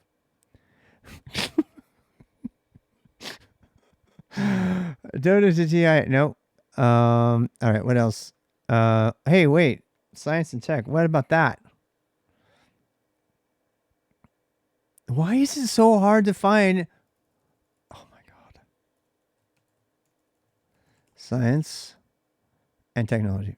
There's only 118 viewers in science and tech. That is so sad. Everyone's always over here in the software category. Hey, look at that. Look at that channel. Look at that guy. Wow, I'm gonna follow that guy. Hey, I searched for software and as I popped right up. Ah, that's a good thing, right? There's some other good people over here too. Yeah, Leah Coates, she's great. Where's the person who is coding? Joy of programming software. Yeah, right. The joy of programming is not a joy. Can we just agree to that? It is not joyful. That is not the right word. It's rewarding. It's challenging. It's not joyful. Joyful is the wrong word. All right. Buzz Lightyear. That's cool. All right. Done. What are we doing? I can't remember. Use it to donate to hot tub streamers. I have no shame. I'll donate to them as myself. Wait. Why is there no sound? To a medium or larger coffee. America runs on Dunkin'. Wait, who am I watching here? Wait. Why is there no sound? Oh, it's me. America runs on Dunkin'. Wait, who am I watching here? I'm watching myself. My head's exploding. Wait, who am I watching? I'm watching myself. My head's exploding. I'm watching myself. My head's exploding. I can't look away now. I can't look away now.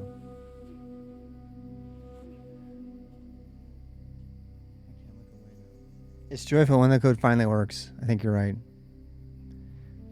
I think you're right. It's joyful when the code finally works. I think you're right. I think you're right. It's joyful when the code finally works. I think you're right. Premium content. Premium content. It could be the dance party. We should do the dance party now. In Mormon, when you get married in the Mormon church, we should do the dance party now. They have when you get married in the Mormon church, mirrors on both walls as you kneel at the altar. With your mirrors on both walls as you kneel at the altar. With your so you can look into eternity and be freaked the fuck out that you can never get out of this marriage. And be freaked the fuck out that you can never get out of this marriage. And be freaked the fuck out that you can never get out of this marriage. Infinite audio. Infinite audio. Infinite audio. Wow. I mean, this is way too fun. Wow. I mean, this is way too fun.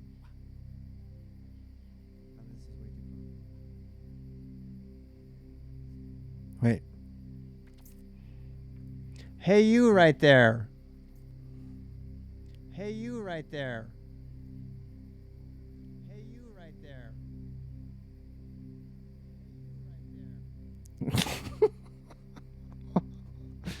That is so fun. That is so fun. That is so fun. Fun for the feeble-minded. Absolutely. Fun for the feeble-minded. Absolutely. Keep your account secure and verify robcozy@gmail.com. Keep your account secure and verify robcozy@gmail.com. All right. We're going to do that. Wait, there's no new email yet. All right. We're going to do that. Wait, this has now become a how to create a Twitch account stream. This has now become a customize your inbox. How about I don't? How about I just look at my inbox? Stop suggesting shit for me. Wait, why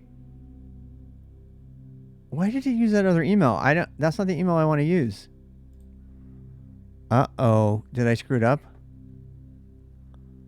Oh my god, I'm going to dox myself. I know I am. I know I am. Yeah. Security and privacy, here we go. You want to... Wait, what account am I on? I am being so paranoid. Ready and dox. Uh-oh.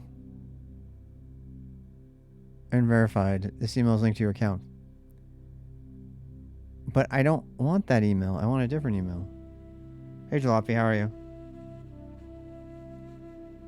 Yeah. That's got the right email. What the hell? It did not send me the email. I bet it's in my spam. I bet it's in spam already. Promotions, social, promotions. I want all of the emails. You're doxing? I am totally doxing today. Yeah. I only have 15 gigabytes. Oh no. More. Spam. You didn't send me anything, Twitch. You lied. It's on the bottom left of the list. Categories. Spam. Hooray, no spam. How about my actual email? All right, keep your account secure. Check. Oh, I had to click it. Who knew? Who knew? So there's a whole thing. You have to click the box. And now it's like infinite refreshing. Come on, come on, come on, come on. I want to make my account safe.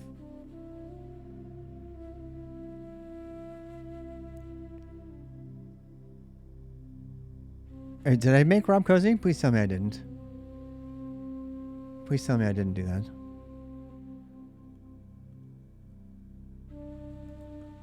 Oh my god. I did. You've got such good eyes. You've got such good eyes. Yeah. Enter my password. All right. I forgot what it is though.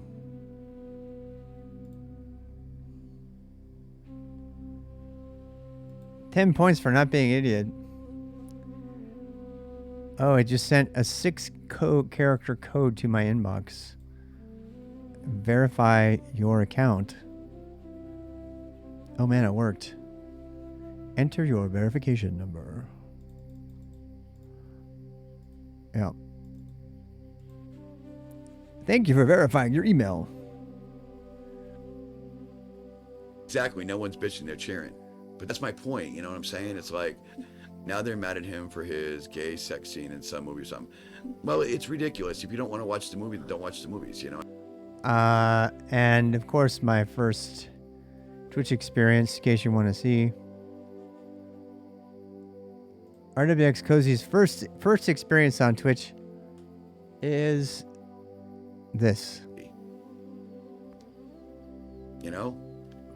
It's just a fucking movie. It's just a fucking movie, you're right. There's no ulterior motive behind it. There's no indoctrination. It's whatever. totally Just, based, yeah. You know? I don't know the name of the movie he's in, Deli. You know? It's Barbie. Barbie wants to stop Evil Ken from taking over a town. That's no different than stopping Superman from taking over the planet Krypton or whatever, the world or whatever it is. So what's the difference? It's true. You know? It's definitely true. All right, so I actually love Barbie. It was fantastic. You can hate me for saying that. I don't care. I loved it. It was great. Dude seems based. Yeah, I say dude. You're not supposed to use dude, but it's supposed to be gender neutral. But I use dude and gender neutral all the time. My wife calls me dude, and she calls the other girls dude, and I call her dude. What Restarted said about the name. Yeah. Yeah, I did that already. That's how I got it to work. Thanks to Restart. He was paying attention, and I was an idiot because I'm tired. But the flip side of it is I actually have an account now that I don't mind doxing and I can work with. And I'm following one person on Twitch. Yep. So actually, let me go see if I can say something in here. It's a good day to have it. God, why does this guy have ads on everything?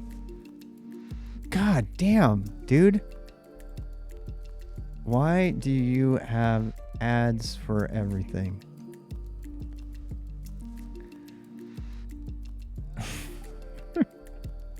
Oh, look, it actually was nice to me. It doesn't want to show me fuck. Look at that. It commented out loser. First time chatter, RW Cozy.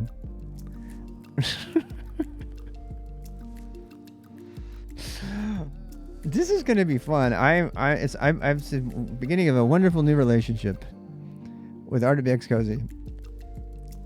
Me and my bot. Ascertainment's gonna mod it. Well, I should like give it some bits.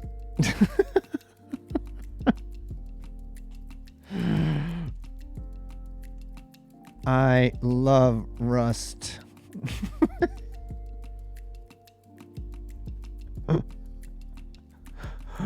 Oh God. I mean I'm losing steam. I probably should go to bed. Oh God. This is funny. Wait. A good day. Start the morning with I don't like the ads. eggs, Maybe I should subscribe. I'm gonna sub. juicy chicken, cheese, I'm gonna sub for $4.99. Should I sub to my own account? I will make my subs go up by 1. I'm Ambassador to C++ and Python. I'm just going to turn the RWX Rob account on and leave it on 24/7. Then at least have one viewer all the time. It's been Ambassador to C++ and Python. Oh, so much easier, yeah. Yeah. No, I know. That's why Python is meant to be fast, right? Write stuff fast. Fix them damn perms and then go to bed. Good night. What kind of perms am I fixing on you, Jalopy? You have perms. You have moderator already for some reason.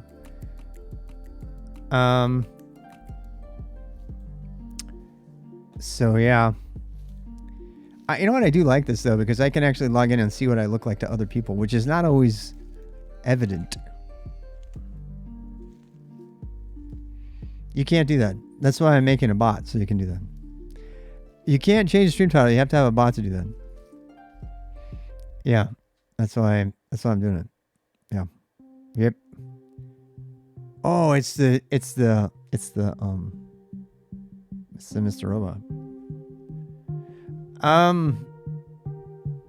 Yeah, we found that out the other day. That's why I'm doing this. One of the reasons I'm doing this. So, I'm very confused. Yeah, I do need to go to bed.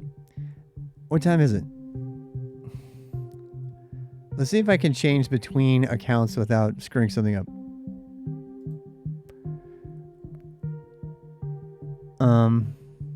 Is it getting to be 1? Damn, I gotta get up. I gotta work tomorrow. I am gonna be on tomorrow. I'm gonna go back to person 1. Oh, look! It knew right where I was. Shit, that's so cool. Technology. Technology is amazing. Technology is amazing. Yeah. There we go. Don't remind me about work. Yeah, you're supposed to be relaxing. And 80s Dance Party. Let's go watch 80s Dance. Oh my God, it's so loud. What are they even watching right now? Yacht Rock? I'm not a fan. Oh, look, he's actually he's dressing like a pirate. That's kind of cool. Man overboard. It's Tanuki's on. Should we go raid her? Let's raid Tanuki. Yeah. Let's raid Tanuki.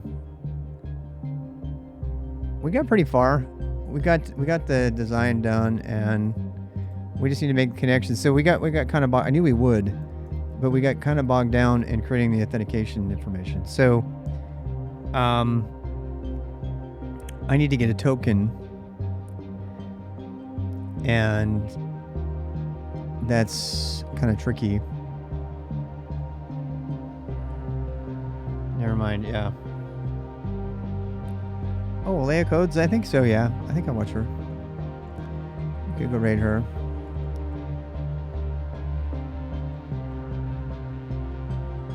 Oh, this red one is the one from before. That's the one from this afternoon. You guys remember this afternoon? Yeah, I deleted that VOD. Uh-huh. I'm not even gonna. If you had to be here for it, if you weren't here, oh well. Some interesting things happened this morning or this afternoon.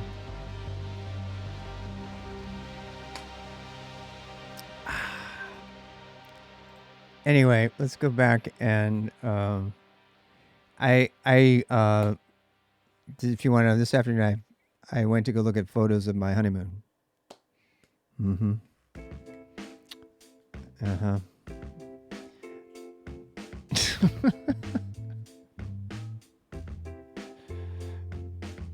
Never any project.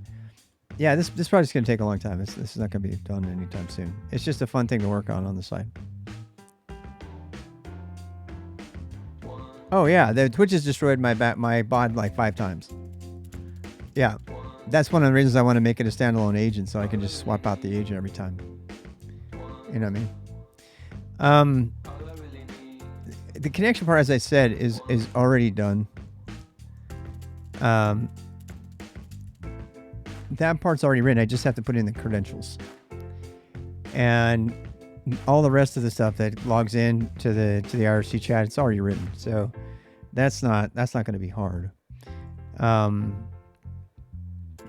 might work on that a little bit tomorrow. I am nervous though. I want to go put a password in here, but we're going to need to read that from a file.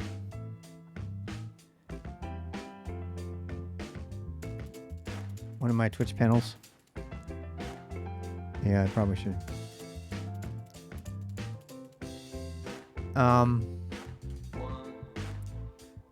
Yeah. I'm wondering.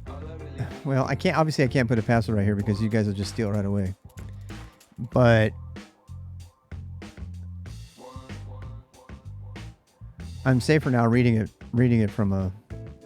I'm not going to give this thing mod access right away. And I actually don't need to. You know why? Because I can give mod access on the back end and control it that way. I can check to see the user, because the username is authenticated. So that's guaranteed to not change. And I can actually see the username. I can listen to a specific user for moderator access. That's another really cool thing about this is I don't have to use the moderator settings from Twitch. That's one of the reasons I want to do it. I do need to hard code the password though. And I mean, we could just read that from a file.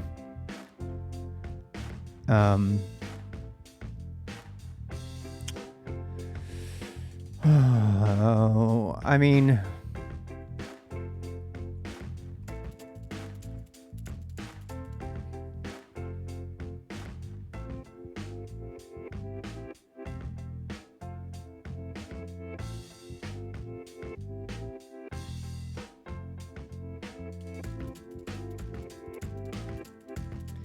I'm thinking I could probably add a configuration variable here. Oh man, I just got myself blackballed on YouTube for playing all that music. So what we could do is required user configuration parameters. We could say conf file path. Yeah. I mean, I could make it so that the agent. There's a couple things I could do here. I could make it so the agent reads the token. I could make it so the thing that calls this reads the token from a file and then passes it on. Does that make sense? Or I can make the agent itself know how to get the token from a file. And I feel like that we should probably preload the token. So let's do that. Let's say, so we get the username. Yeah. So you have username. I don't. This client thing right here. I think if we do simple client, we can actually pass this stuff in. We don't have to do that. But I don't know about that. So yeah, we're gonna. I think we're just gonna stick with the CFG thing. Yeah, we'll just stick with that. So if we stick with CFG, then the new config equals username. We'll do uname. Password is password. I mean, we could just do user here. User pass RC Twitch 67. That's always going to be the same. New nick is the same in the client. All right, so that's all good. And so we really just need the password. So let's go get that. Let's get a connection. I want to get a connection before we leave. So password here changes to user. Let's say password. This should probably be the token and not the password. How do you get a key? I have to go out to the site and get it. So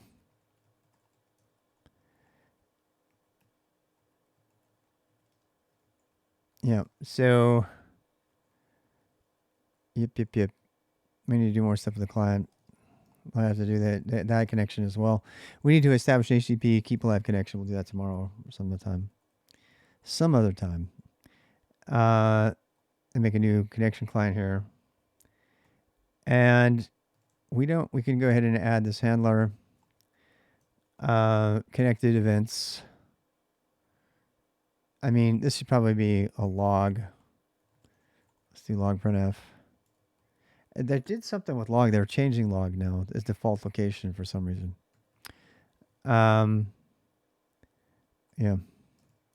So channel. We could do channel here.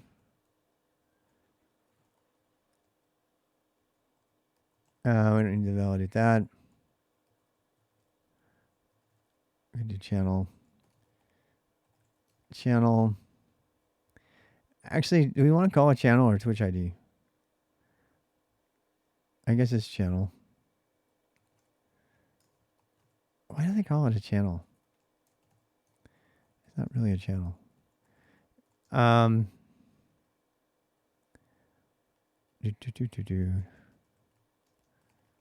Channel is required. Okay. And then the channel is put that there plus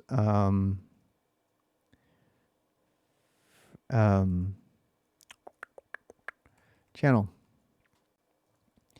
Yep. Channel can't be nil. I mean, it'll fail if you try that. That's fine. All right. So then what? Let's make a disconnected handler. Disconnected from whatever. Disconnected from server. Log printf println. Let's do printf. No. Ln, I suppose. What else we got? Join. Who joined? This is like when people. This is cool because I can actually track when people come in and don't tell you they come in, and I can have it on a separate window. This is one of the things about IRC that I really loved. You can see when people are in your channel if they're lurking. You can see that they're in your channel. So you can actually put alerts on certain people joining your channels, like so-and-so joined your channel. It's like if you want to watch for certain people, you can do that. So that is fun. Yeah. And put a nick in here. Private message. Oh, that's a whisper. Careless whisper. Line equals args1. Oh, wait. Oh, that's if you want to send a message?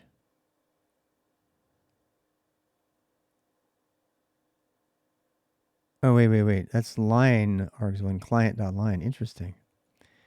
Interesting. I didn't know how to do that callback. That's super cool. That's cool. What else? Why is it mad? Warning line and argument list. Oh, it's a callback. That's why. Yep. Yep. Yep. Yep. Yep. Yep. Yep. Yep. Yep. Yep. Yep. Yep. Yep. Yep. Yep. Yep. Yep. Yep. Yep. If strings has prefix message hello. Oh, this is our hello. Yeah, RJX Cozy is gonna say hello. And connect to your Twitch server. All right. Put this here. I think error's already been defined. So connection error. Log fatal. Damn. No, we don't want that.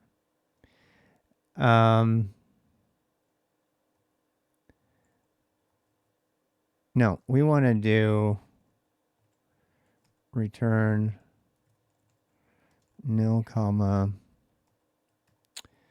FMT error F. Mm-hmm. Yep. Bring. It has prefix hello. Your channel. Why would it be private message? I don't understand. That seems weird. Hello at username. What? I don't know. We'll try it. Where's message even coming from? That's not gonna work.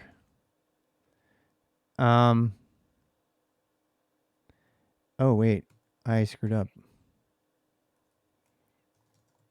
Yeah, there we go. If strings has prefix message hello. Yeah. I messed up. Wait until interrupted C loop. Okay, so I think we're gonna go routine that. Yeah. But for now, we'll let it block. For now, we'll just let it block, and then we're gonna go routine that, and then we're gonna pass on our commands later. That's what we're gonna do. We just need to get this to connect, so we can call it a day. So there we go, and there she blows. Agent.connect. Problem with this is it's actually never gonna return. It's gonna block on that loop. But it'll still be listening and make a connection. So that'll be a good test. Let's go try that. Let's try it. So go test dot. Can I find main module? Oh, whoopsie daisy. Go mod init, github.com, remix Rob, Cozy Twitch.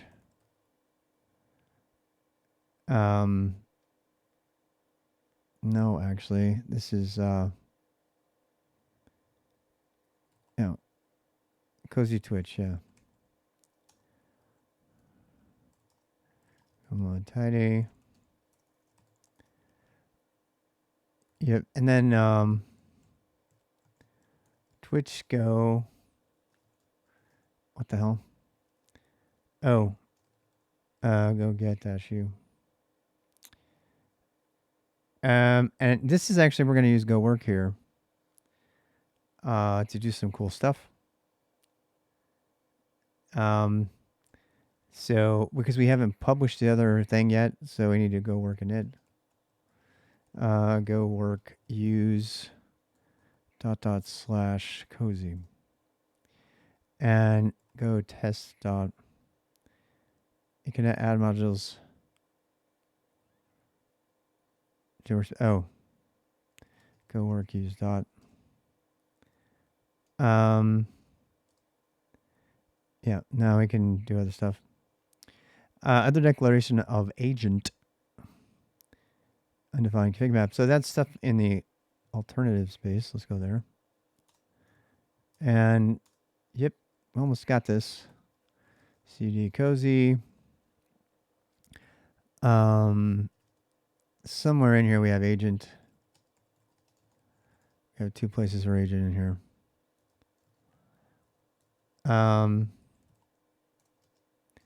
I don't know where the competing spot is, so config and connect. We have two agent structs defined. Wait, did I already do one? I'm such an idiot. Yeah, there it is. We need CTL. That's coming later. The coddle stuff. Yeah, that's coming. The controller stuff's coming later. What else? Config map. VI events. Map. We actually don't need that.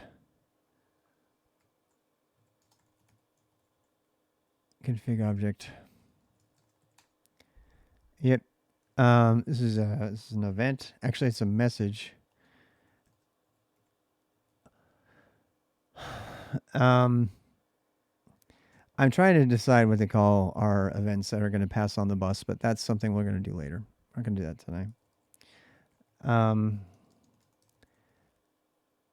Yeah. I've thought there's a lot of things I'm considering here. I don't quite know.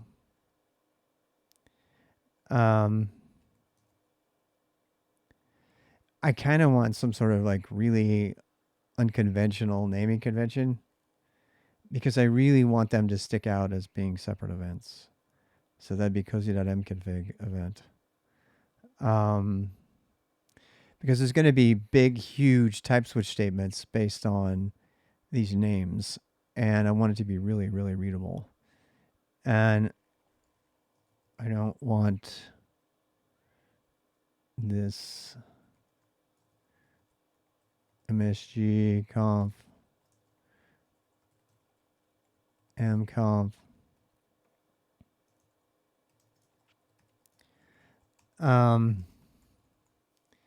I'm probably going to use that as a convention. I'm gonna catch shit for that, but I don't care. I don't care. It's really, really readable. And it's also going to look, when I do documentation, it's going to be very grouped. It's going to be grouped really well in the documentation. So all of the M underscore stuff, people are going to know that that's a message type right away.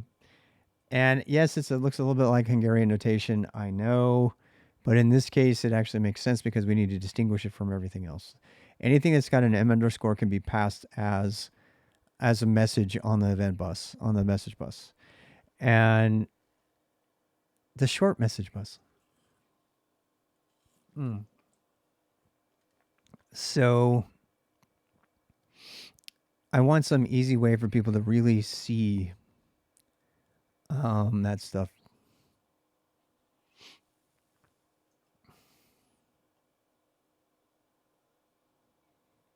Capital lowercase functions indicate private, public, feature, and go is good or bad. I mean, I kind of like it.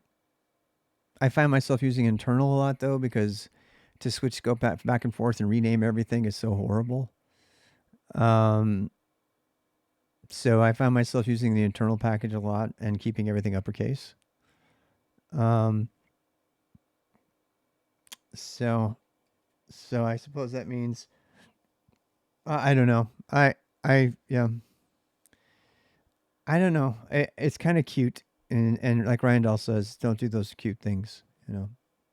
I mean, it saves us from having to type, private every time or whatever, and all the stuff you have to do with C. It's a pain in the ass. Um, the thing I do like about Go is that um, the identifiers come first, and that's usually what you care about. You don't what the type is usually an afterthought because you already know what the type is because you've been using it. It's already in your brain. And so forcing you to read like five, keywords deep just to get the identifier name has always been annoying. Actually, when I first started using Go and the identifiers came first and the types came second, that reverse notation, it really messed me up. And I can't I hate other languages now because of that because it's so clean. It's just so easy to read it. You know exactly what you're dealing with. And I've gotten really really addicted to it. It took me a long time. It took me a year and a half to get used to it. But now I can't look at anything else actually. Yeah, and they say the interns mess it up. Yeah. Uh yeah. Yeah, it's really easy to export something that you didn't want to, and as a beginner, it's really a mistake. This is kind of a weird convention, just trying to say, look, these events are meant for internal use. It's not like you're going to be passing them around, but they need to be exported in order to be used by interpackages. Does that make sense? So this is kind of what I'm going for here. Is I'm trying to communicate that these things are passed around in the internal bus. They're not meant for public consumption and use outside of that particular purpose. And so if I just put, obviously I can't put config because config is already a thing, right? And I don't want to put config event, you know, because those are not going to sort well in the documentation. And I also want to infer, I really want to imply that these messages, first of all, I want people to use very short names for these. I don't want people to get crazy with their names for the different messages that can be sent, the different types of messages that can be sent.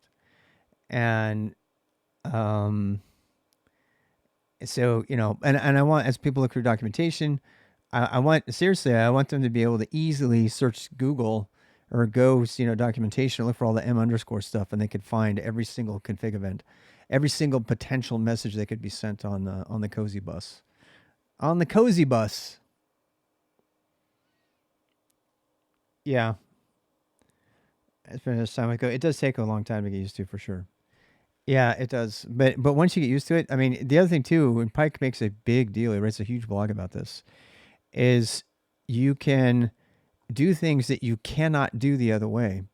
So if you wanted to do agent, another agent, yet another, that's valid.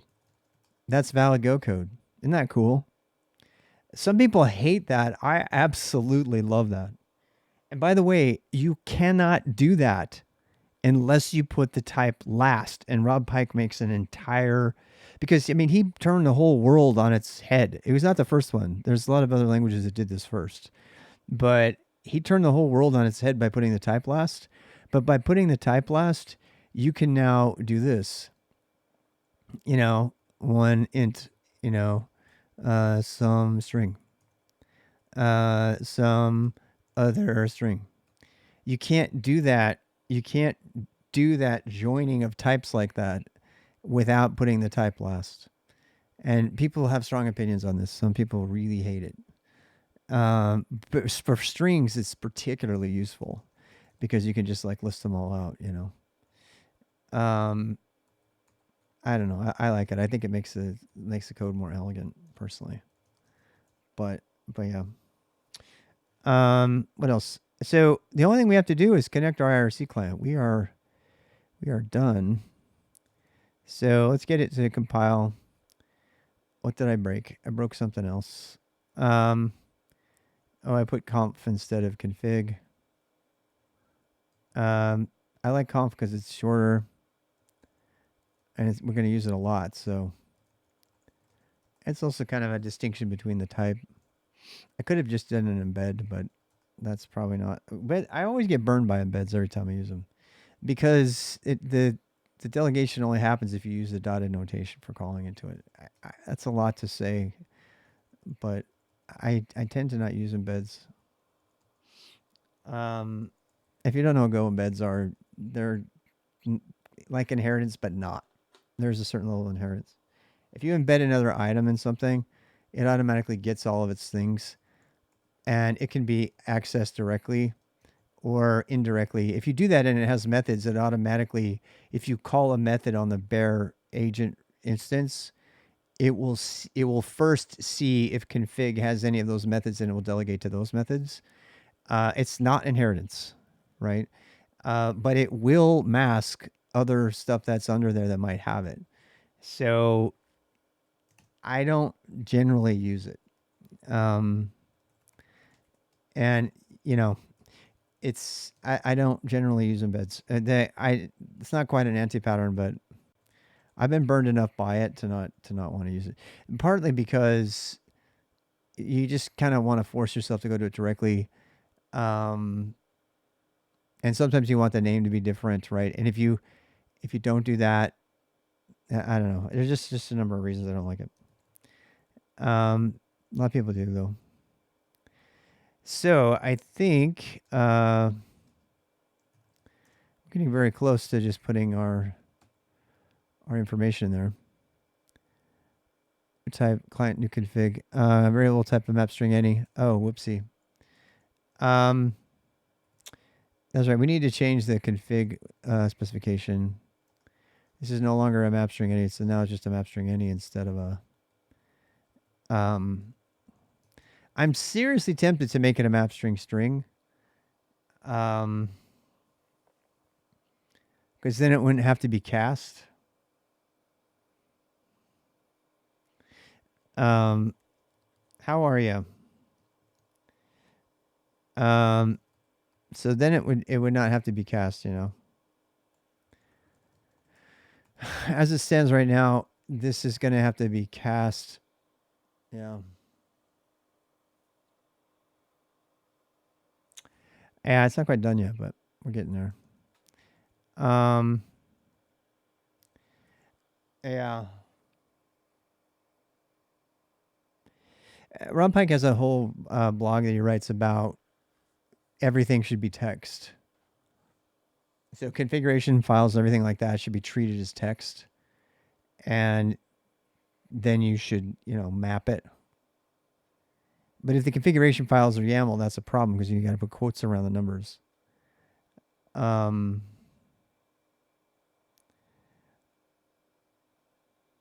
As it stands right now, if I have to do a map string, I'm gonna have to. It's gonna bark because it's gonna have to. It's gonna have to marshal it, and that's a pain in the ass. Yeah. As value assignment requirement, new client, new type assertion. Yeah. So this is the bad part about having a generic configuration type, right? You know, why do we have that? Because we are passing. Hmm.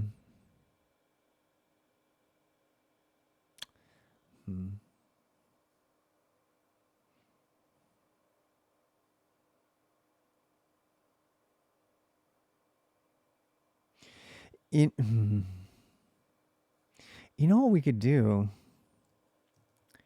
We could make config in any. Yeah. Yep. If we do that, then we only have to cast the type once.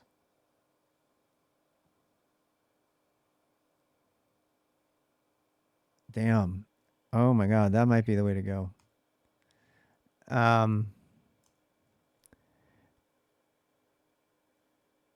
Yeah, because you could do this. We could do CFG. Well, no.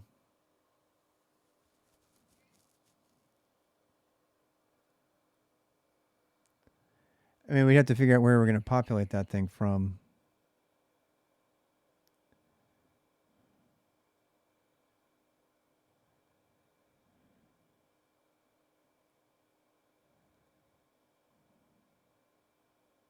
At this point, at this point, using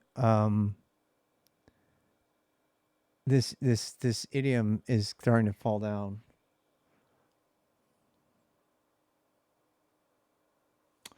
Yeah, because God. Yeah.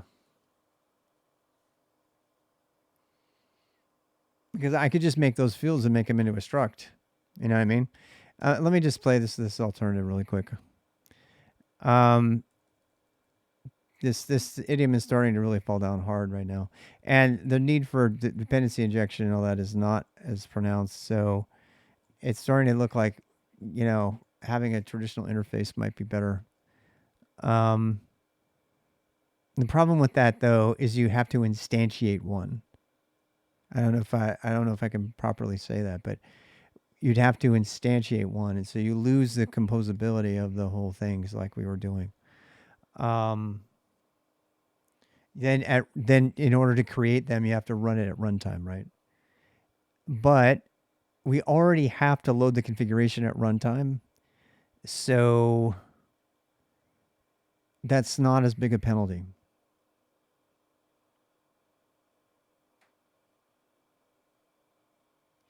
Yeah, I'm starting to feel like that's going to be totally fine because we have to we have to initialize these individual structs from files and stuff, and that can't be hard coded at compile time because we don't know where those are going to be. That could potentially move.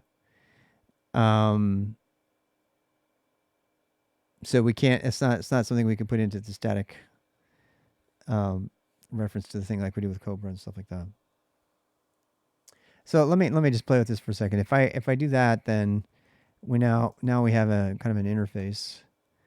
I already did this once, so you know, interface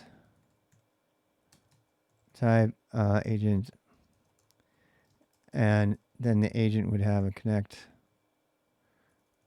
method, and the connect method would have to be. And but again, in this case, also you can't monkey patch it. You can't dependency inject. It's just gonna have to be. It's just gonna have to be what it is, right? So connect is going to take. Well, we don't need to take an agent anymore because we can look at ourselves, and it just returns.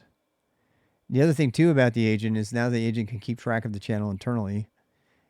Um, but it should still return the channel because it needs to know about its own channel, and then it needs to return it to the person who's going to communicate with it. So it needs that.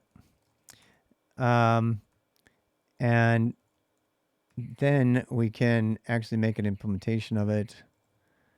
Um, this is where stuff gets kind of hairy though. So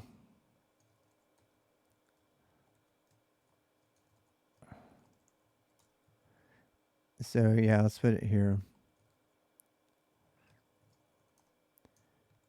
Um, so actually, our Twitch.agent is going to be an implementation of the agent interface, and so let's do that now. So we can say agent is now a struct over here, and as long as it has, and the way you can check to see if you're fulfilling the interface properly, there's a hack for this.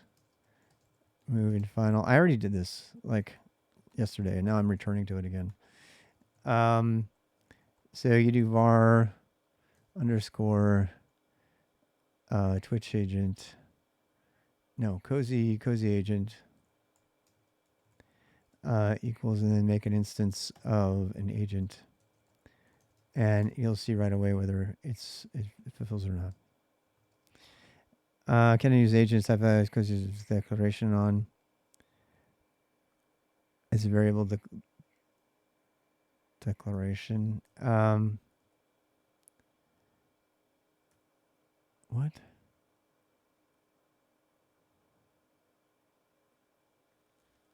That should be fine, actually. Why is it having a problem with that? It should be fine.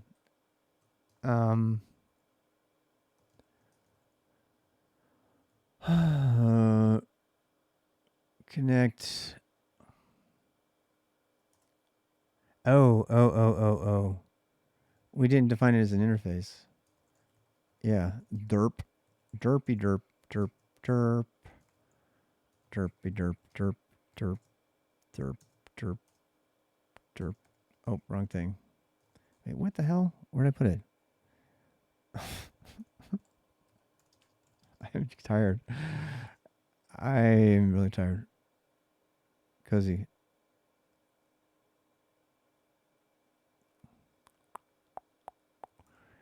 Where did I put it? Did I put it in the wrong thing?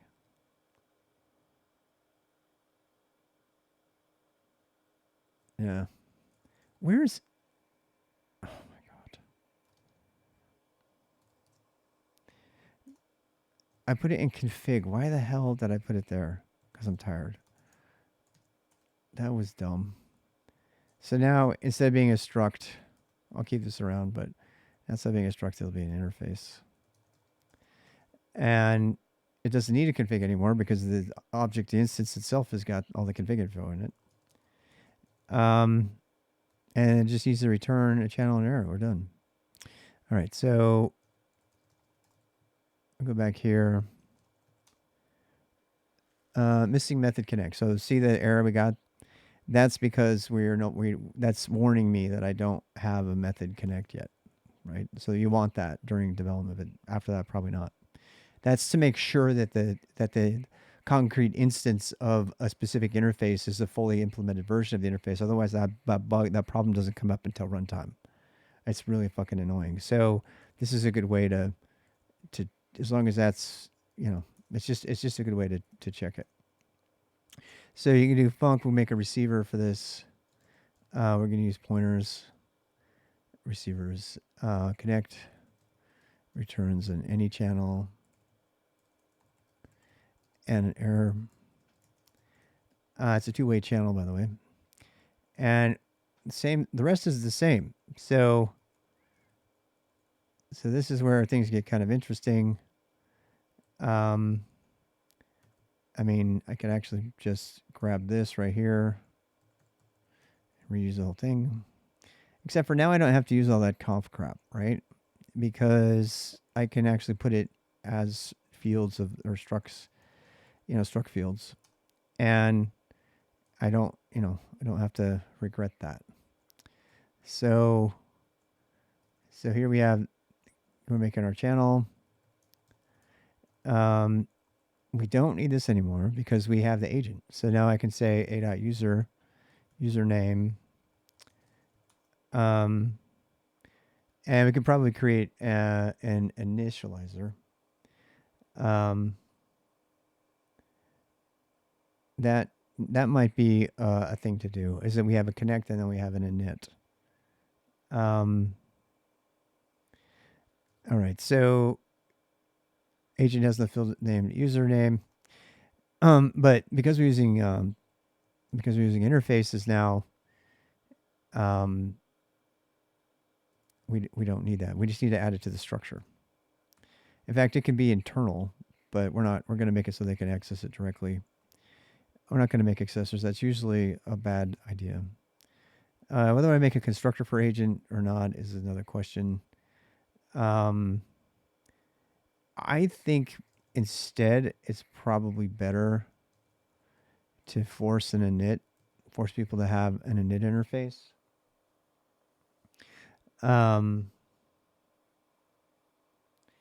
And what the init does is, yeah, that's what it does. It makes sure it implements the interface and it gives you an error like while you're doing your development. That's what it does. Okay, so it's a bad idea to have interfaces have a lot of methods in them. The more methods, the weaker the interface. So we don't want that, right? In fact, the main thing here that makes it into an agent is it returns a channel, and then it can talk on that channel, and then you can pass it as an agent. I'm going to force things to have their own init methods, and the reason for that is so that the controller can call init on all of the agents at once, and then it can call connect on all the agents as they're needed, right? It doesn't necessarily have to initialize a connection with every agent. The agent should be able, if you go back to the diagram, the agent should be able to only initiate a connection on the first time. And as soon as it has that, then it's able to do that. So it's 1:30. I know. Good night. Um, so that's what we're doing here. Now to give you a sense of this, you guys see this now? See how it's wrong? It gave me a skull and crossbones error because it's missing the init method because I changed the interface.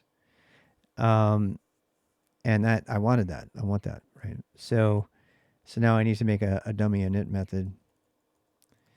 I'm gonna make a dummy init method here. And the init method just returns an error. And this is designed to like grab stuff from the host environment or whatever is needed. I mean, it might be premature optimization. I might not even need it. I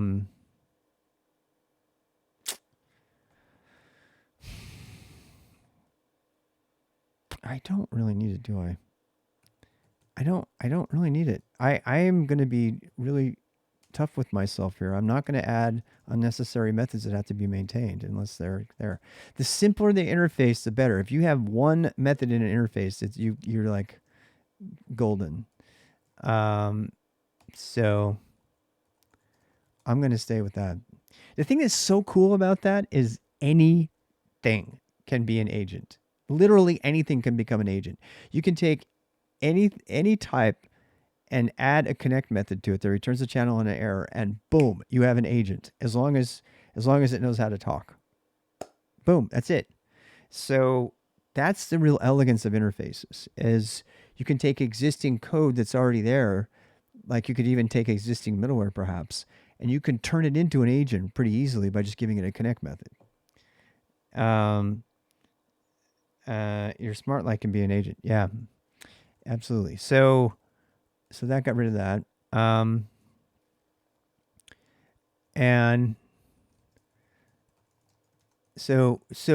and the agent, of course, is its own individual struct, so it can have its own internal stuff. So username. So we can make username as a string. I'll get rid of that one. I mean, we could just do. I'm just going to do user and pass. We don't need this anymore, though. We don't need this. We don't need any of this checking at all. No, that's why I'm adding this. See how much simpler it's getting? It's getting a lot simpler. I can still do validation. That's what the init stuff is about, right? The init would be to check that everything is set properly. Does that make sense?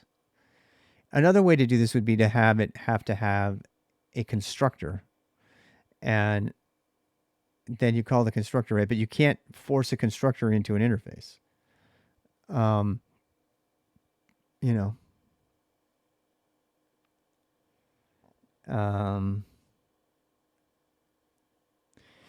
And it also depends on how flexible we want this to be. How much work do we want to put in the caller, the creator of agent, versus in the init method of agent? That would make the agent implementation very brittle. It would make it very tied to a specific implementation. So if we leave that work to whatever's calling or setting up the agent to go get that data and make sure it gets populated correctly, and let it decide where it wants to get it. Maybe it wants to fetch it off on an API someplace. Maybe it wants it from a file. We don't care. It just has to be there. And our connect is going to fail if that stuff is not there, right? And connect is, in our case, connect is the thing that's really the initialization. It's like, I'm going to make a connection, and if I don't have, whatever the error is, we're going to propagate the error up. And so we can get away from validating stuff. We don't actually. It saves us from time here. So this is actually really good. So this part here we can use. We can say a dot user, and if it's wrong, it'll give us an error, right? But now we're not we're not handling the error. We're propagating the error from the existing one. Right now, here we probably want to put server um, string. Um, I mean, you can actually have it. You could have some intelligent defaults in the connection string if you wanted to do that. Um, you know, so yeah, I don't know. I mean, you could almost say. I mean, depending on what you want to do, we could expose the entire client config thing, but then that would make our abstraction dependent on this specific implementation of the IRC client. So we're providing a layer of abstraction to the same data that would be used no matter what internal library we use to talk to IRC. So that's why we're redundantly putting that stuff up here. So we do need a server. I don't know if I want a new NIC callback. I don't think I really need that.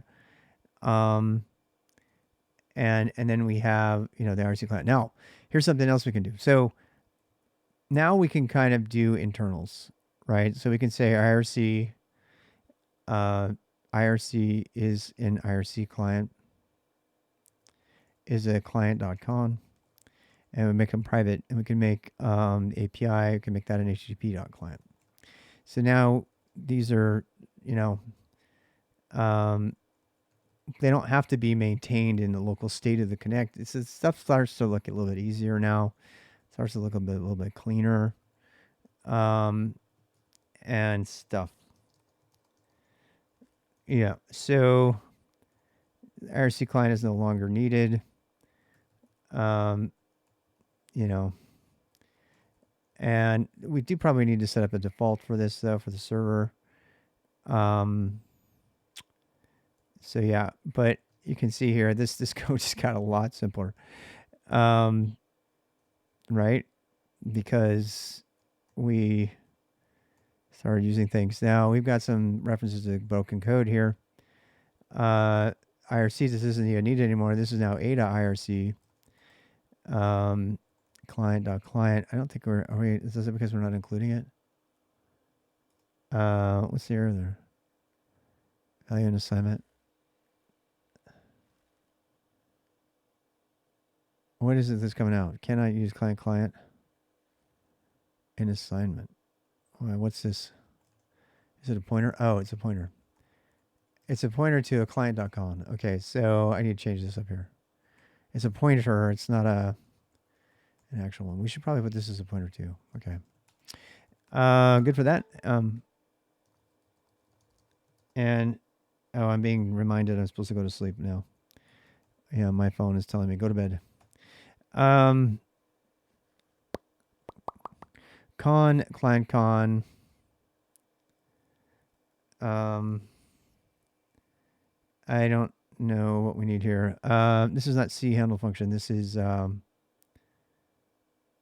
to be a.irc handle function.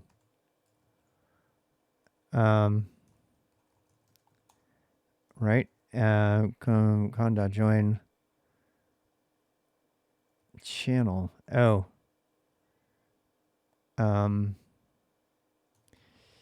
Yeah, we needed to put a channel object in here too, right? So server channel.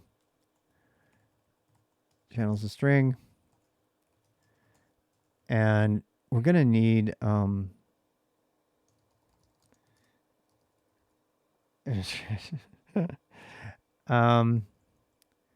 so let's do a dot channel, right? We could actually make that into a dynamic property, so it adds the hashtag in front of it if it doesn't have it, but that's fine. A.irc. I should get rid of that one. A.irc. Join. A.irc. Connect. Handle private message. A.channel. Hello. A.username. That's weird. Oh, that's not the username. That's the localized username. Yeah. Yep. I'm going to do Nick. I'm going to put Nick there. All right. So error equals a.irc.connect. If error is not equals nil, return the channel is nil and the formatted error. Actually, no, we could just return the error. I don't know why we didn't do that before. This is now the first time error was used. So, and we start up the loop to wait around. This needs to be a go routine, actually. Yeah. So I think that needs to be a go routine. But we haven't, we don't have a channel handler yet. So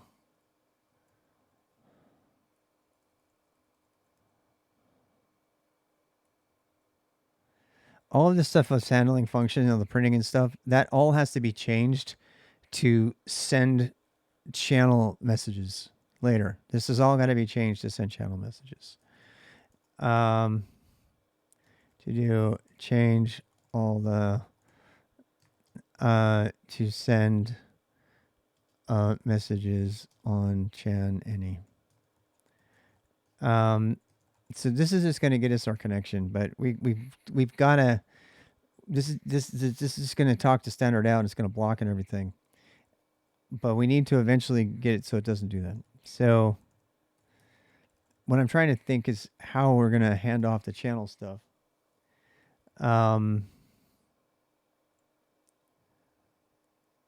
I mean, these callback functions. Actually, it's not too hard.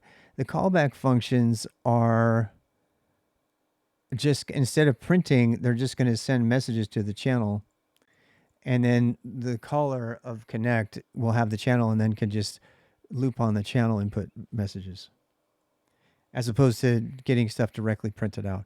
So after we get all those handlers all set up,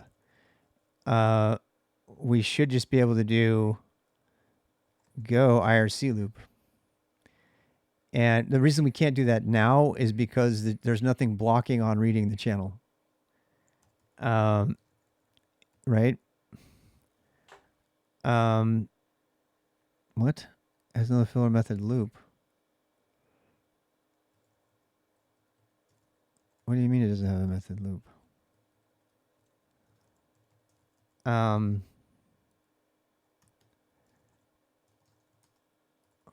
Why doesn't it have a method loop?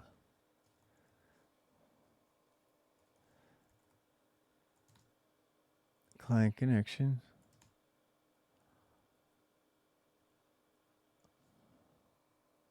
Oh, it's the client itself.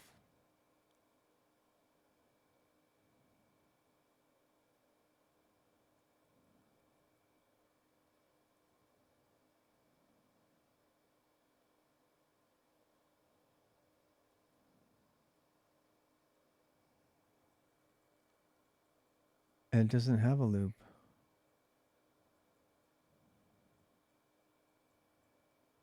Ping.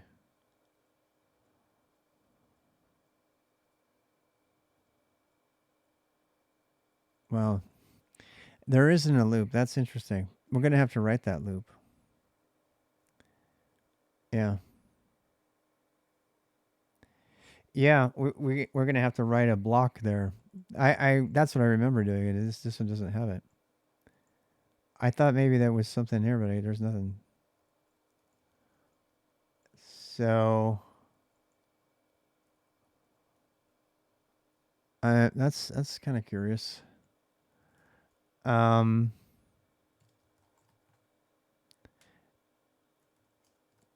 doc RC. Where did this loop come from? We got to fix that.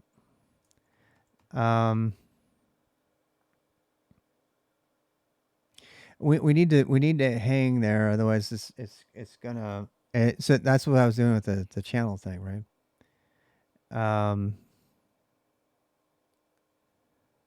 Yeah. Yeah, I don't even know if I like this particular. It doesn't. It's just not using context for any of the function handle callbacks, which means we can't unravel them if we need to turn them off. Um, yeah. So client. What is client? Client is go IRC client. Um, go doc client. Register config new config con client handler line remover. Oh, there we go. Wait for disconnection. That's what I was just gonna say. See, they actually have a channel. They're doing that very thing. Um, damn. Close disconnected. Yep, they already have one. That's nice. Okay, good. Um, where is disconnected at? So close channel, but that should propagate up actually. That should um what is disconnected though? A simple my neck. Disconnect equals make channel struct. Yeah. Um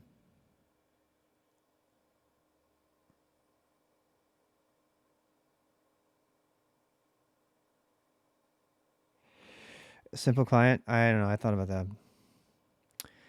Um we want to close the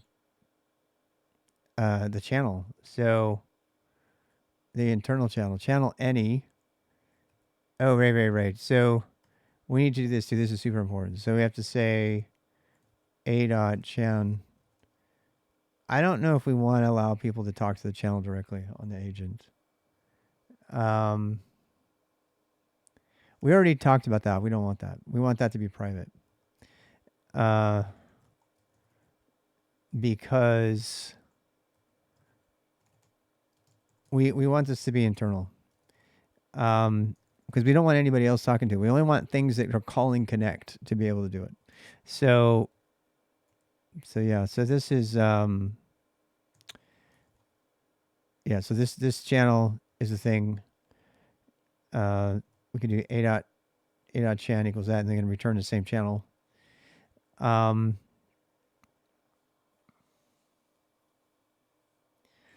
And what we can do a dot channel. Oh, this needs to be changed to default. Only override if empty. Where's our disconnect? Connected, disconnected. Login print is connected from server. Close. A.chan.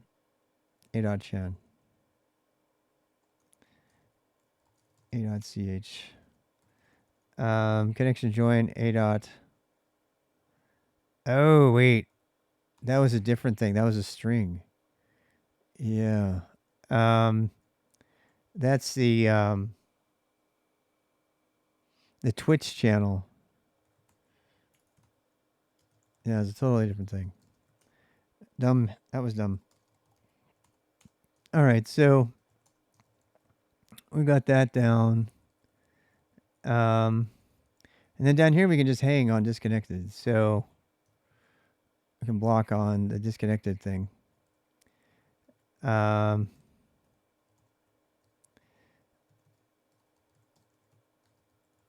Yeah. So what is disconnected? Do we make a new? Oh no. We want to hang on. Oh no, we don't want to do that actually. We want the hanging to be done in the caller. Yeah. I have to. We have to get rid of this later.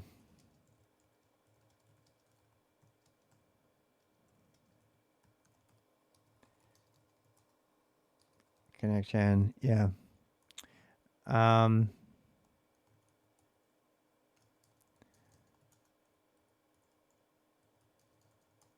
this is never going to happen. So, all right, that worked. Let's compile that.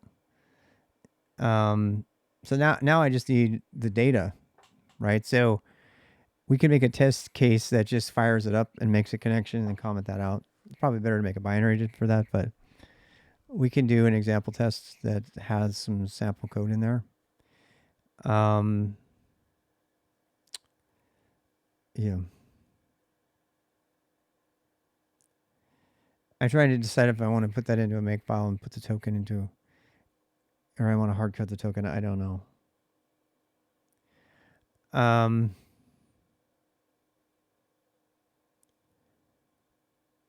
Yeah.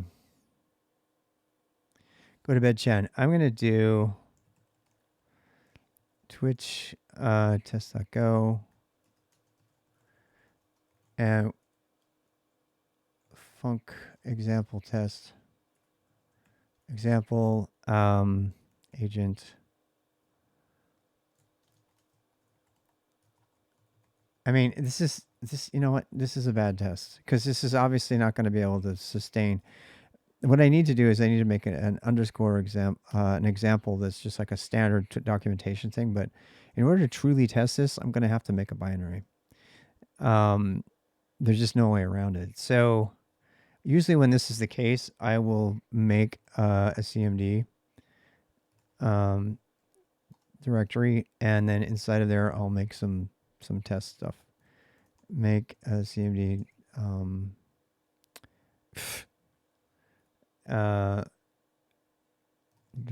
CMD slash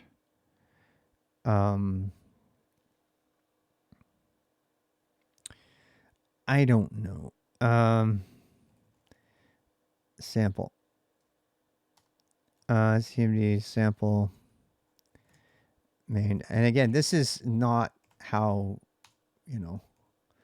it's not how it's going to be used long term. So it's just a way to test whether we get a connection or not. So we need to get the token, and I mean, I can hard code the rest of it. So, yeah.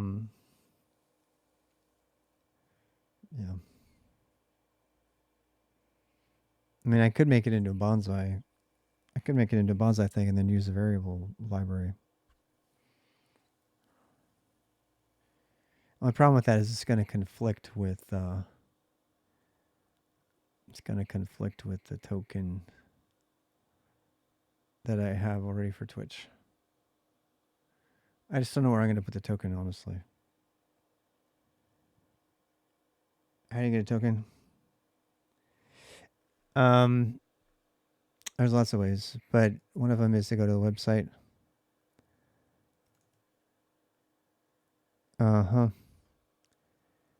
And do it this way.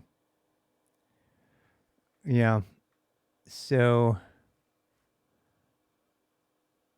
yeah, we need to, I'm trying to decide which token we want. We probably want a Noah token. I know, we're doing a live test. Of course we are, against my test thing here.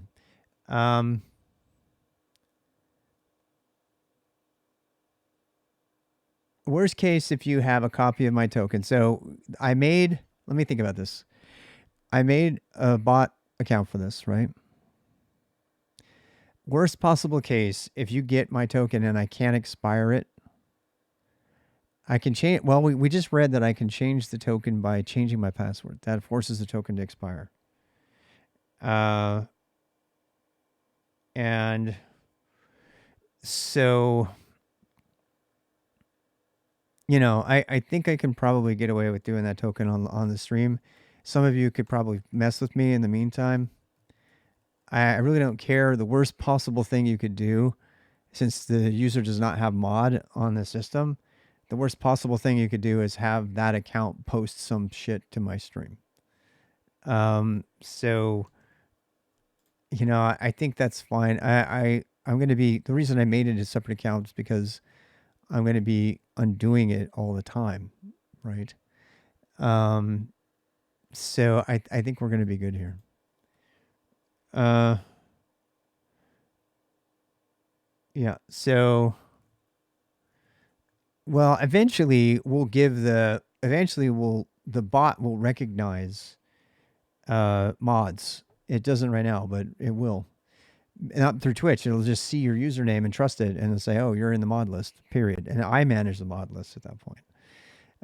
Give a shit about the mods for Twitch. So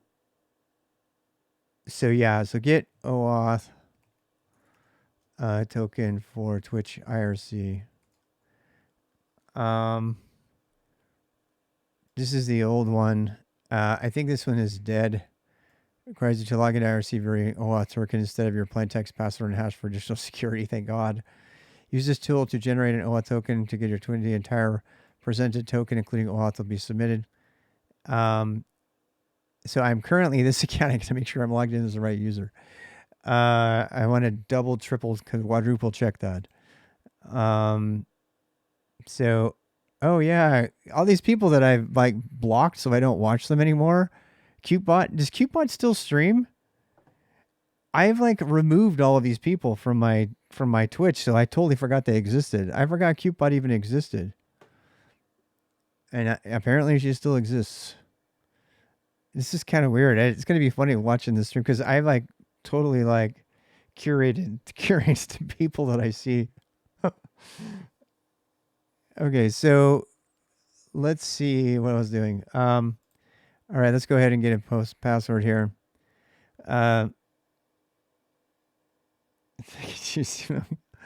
Send live stream chat and room messages. Perform moderator actions in the channel. I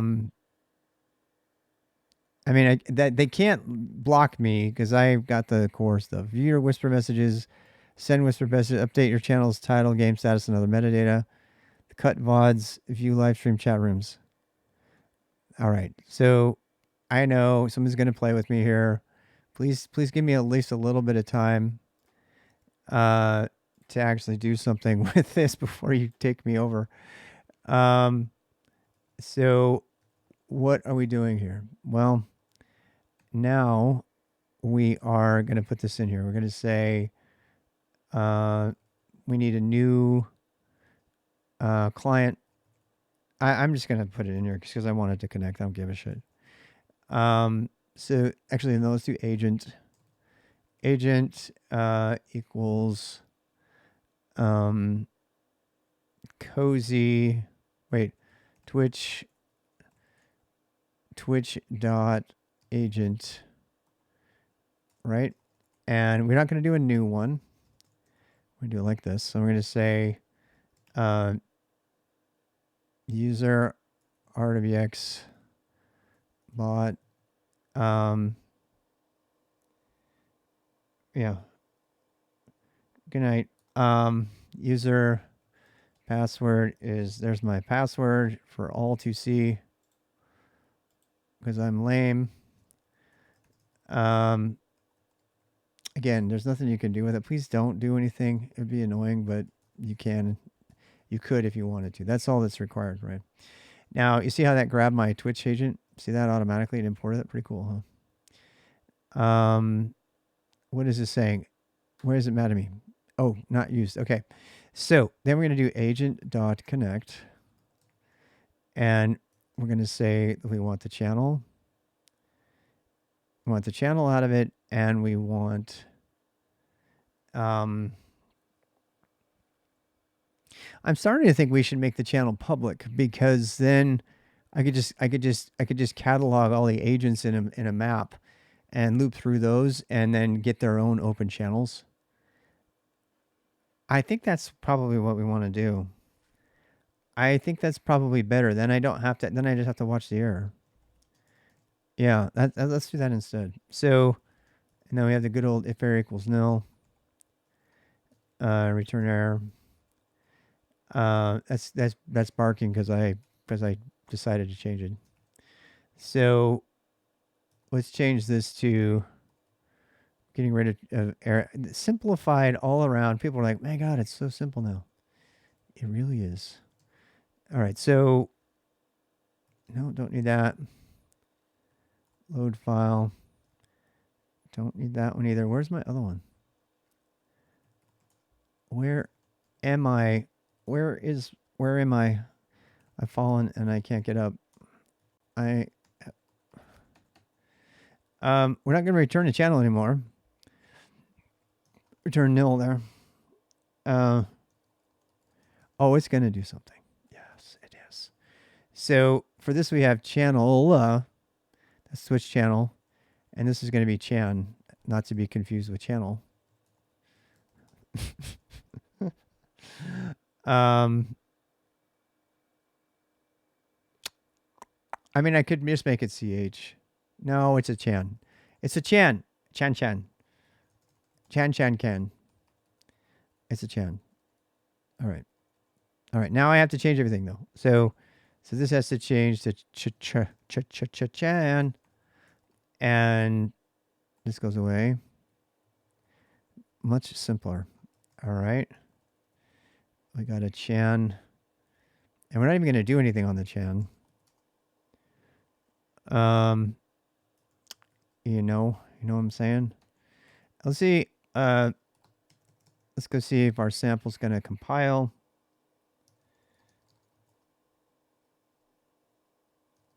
Yeah. No, you like big long ass names. I do not. I do not. I think that's horrible. Go install sample. Oopsie. ./sample. Darn it. Okay. We got this.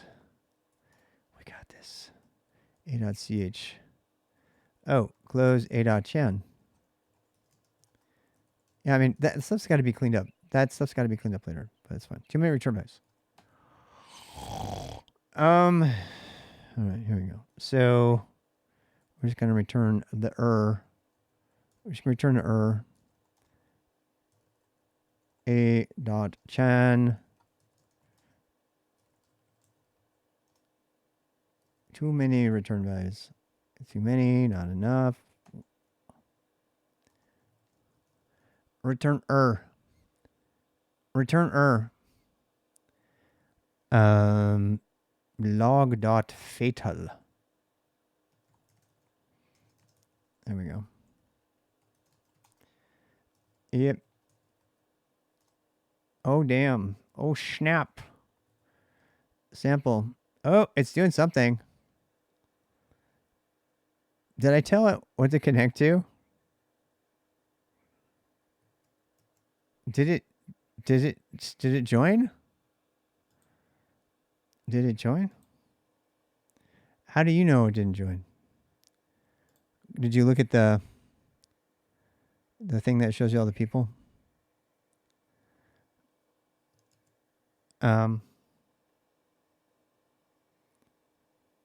Chan. Those all have different scopes. That's why they're that way. That's actually on purpose. It's actually talking, and it did not fail to have a connection. So I think I don't know. Can we see who's here? You didn't see us show up? I mean, okay. Well, let's go see. See, we're getting very close though. How you doing? RDBX bot. Oh, we forgot to put the channel. I'm an idiot. I forgot to put all the info. Yeah. I forgot it. It didn't bark at me because I thought it would. I thought it would definitely bark. It did not bark at all. Because otherwise it would have said, "Hey, I'm connected." Blah blah blah blah. It didn't say anything. Nope. So, all right, we'll try it again. Sample. If it works, it's going to actually say connected, which hasn't been saying connected, so it must not be working. We're going to get there, though. So, new nick, password, user, connected to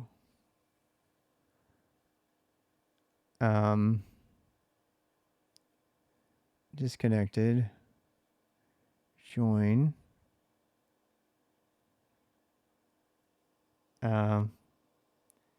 Was it there? How come it didn't say connected then? That's what I want to know.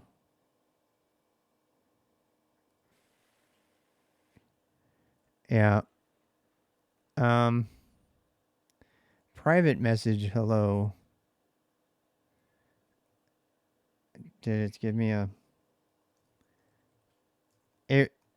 I mean, it might be there. How do you know? How do you know it's there?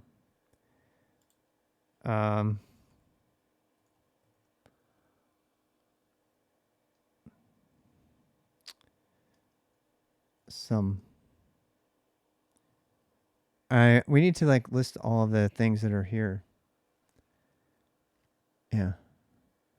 I want to see if it'll like whisper to me. At CozyBot something. At CozyBot. Hello. I don't think it's. I don't know what's going on. I don't know what's going on. Oh, this is why. Yeah, CozyBot is there, but the bot is not there. So this is here for sure. But it does not appear to have connected, so we still have some problems here. These are not my problems, however. They are my problems because it's not working, but they are problems with the IRC thing not working. Part of the problem is it's not giving us any errors, so we don't know if there's an error happening or not.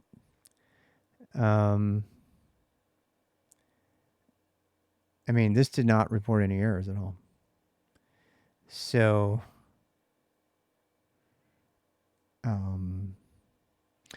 know what I'm going to do? I'm going to get rid of this for now. I'm going to get rid of that for now. And I'm going to put that in here instead. And then I'm going to wait on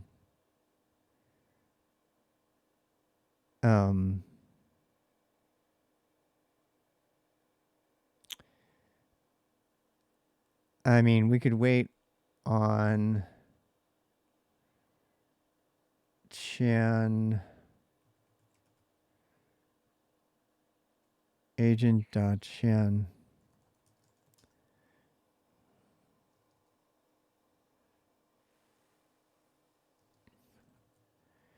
Yeah. So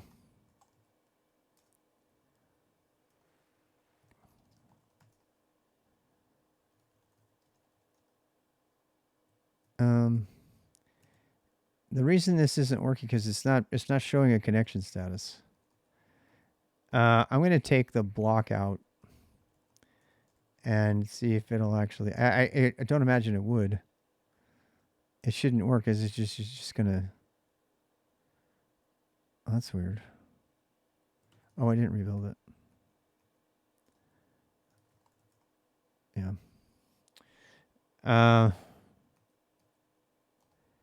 All right. So what are we missing? We've got user channel, RxRobot, password, which should be fine. Agent connector. It connects just fine, and it doesn't do anything. So I guess we need to get it to wait around. Close Chan. And make a new Chan. A new nick. I don't know why it's not connecting. I can't even debug it because the library that we're using doesn't do that. Logic, we're missing logic.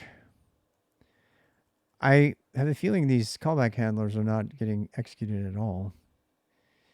Um, and I don't actually, I no longer trust the example. So, go.client. So this says, yeah, this is totally changed. Handle function disconnected. Client online client. IRC connect to. This looks different. It looks different. Yeah, it does not look the same. So we've got something wrong here. We actually don't ever do a connection. Oh, well, that's probably the reason. Oh God.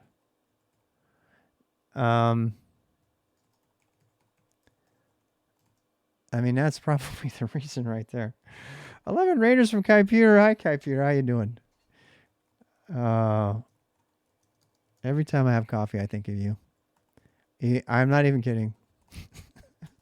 Like, I wish I had a coffee maker like Kaiputer. I mean, yeah. How you doing, Kaiputer?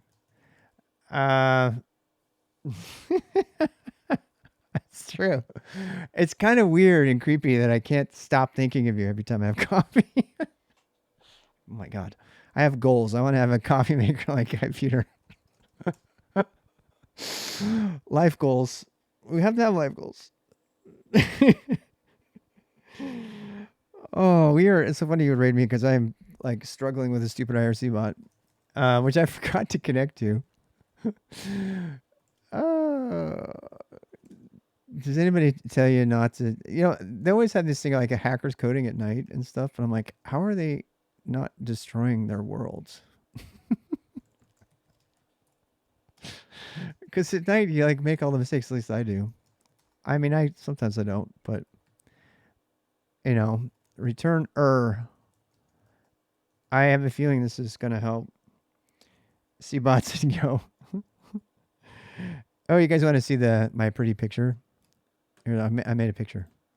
See how pretty? It's pretty, huh? You like it? I am making a message bus that serves as kind of like a miniature internet. It serves as kind of. I do like coding it. I tell you the truth, honestly. I slept until 8 o'clock. To be fair, hey, Pauling, and I'm making basically a miniature internet between all of my pluggable agents, which can be composed together to create this event bus. Is actually, we're going to change this to be message bus. Basically, we're making our own little REST API ish kind of thing inside of Go so that we can have pluggable service agents that all use Go messaging internally. And then they can be put in. Oh, I saw you've been biking too. Yeah. Yeah. I wrote, oh, you want to see something? I did my first fixie. Yeah. You guys might laugh. I'm going to show you anyway. I did my first fixie ride. It's pretty fast. I did. I rode my first fixie. I was totally drunk and I did it anyway. Wait, where's my clips? I'm never gonna get focus again after this. I'm totally ruined. I am ruined. Dude, I was so terrified of the fixie. I'm making one now. I'm gonna stream that too. I'm gonna make a fixie for like $200 out of like old parts. I totally want to do that now. Yeah, I got. It was like, oh my god, will this guy just stop? Where is it? Oh wait, the helmet. Dorsey's helmet for the first time spits her water out. Where is it? Recent broadcasts. Oh, popular clips. That's the jumping bicycle, the jumping doggy. Sam's ultimate catch. Should we show Sam's ultimate catch? You go, Sam. Here we go. Woohoo! God, she's so good. When she gets a good catch like that, she's just like, I'm done. I'm done. I'm so good. I'm done. Where is it? I don't know where it's at. It's probably nowhere. It's supposed to like put the most recent clips. Does it not do that way? I guess not. Doesn't it like do the clips in order of when you made them? Doesn't it? I said, oh my God, I really don't want to fall. And then I fell on my ass. Bellum, of course, stripped that. Oh, here we go. Okay, I gotta turn it up. The music up. Turn the music up. I got to do things. All right, here we go. All right, I got you. I got it. Don't you be too worried about me. I'm not. I am a little worried about you, man. But like, I think I got you. I think you're good. Right. Joe, it was so nice. And you can watch the full 7-hour video. Oh, it's done. All right, Basically, I got adopted by a bike messenger gang after Critical Mass, and they took me back to their house and got me drunk and I promise taught me how to ride fixies. It was so fun. This might be the beginning of a wonderful relationship with a fixie. Might be. So this is 24 hours of booty. It's for 24 hours they do this 2-mile loop. They do this 2-mile loop. After Yeah. this guy. Yeah, they did. The video sucks because like it all got over. wet and it's dark and stuff. All right, I'm gonna go. Can I go on the outer edge and be fine? It's better on YouTube too. Oh, it's 360. What the hell? What the hell? I'm so lucky I didn't fall. I'm so lucky. Oh, I did a whole video on my kit, Kai Peter. You'd probably like it. I had to make it so I can swap the batteries out, so that if the battery's going dead, I can take backup. Ever. It's on Thanks to YouTube. Joe. Oh my God, my crotch is killing me. It's like it's perfectly black. I have a Sony. Show the IRL. And there's a picture of the IRL rig on in my about. Dude, it is so weird not having brakes. It's my first fixie ride. Oh, we just got sprayed with water. My first fixie ride. It was like 80 degrees in the middle of the night. I keep talking because I talk all the time. Watch like the Peloton comes by us. It's like crazy. Oh my God, this was such a fun night.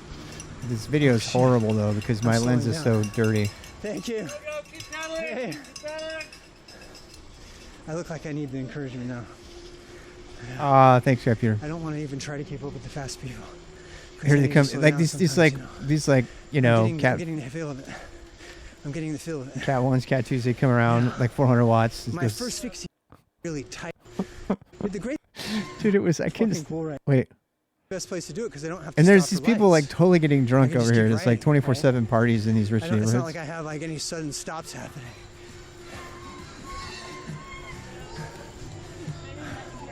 You don't have any stoplights. I totally crashed it too, by the way. I look I'm like registering my next messenger year. guy now. I look Kai so Peter, come to fucking North cool Carolina right and do now. it with me. I look so cool. Seriously.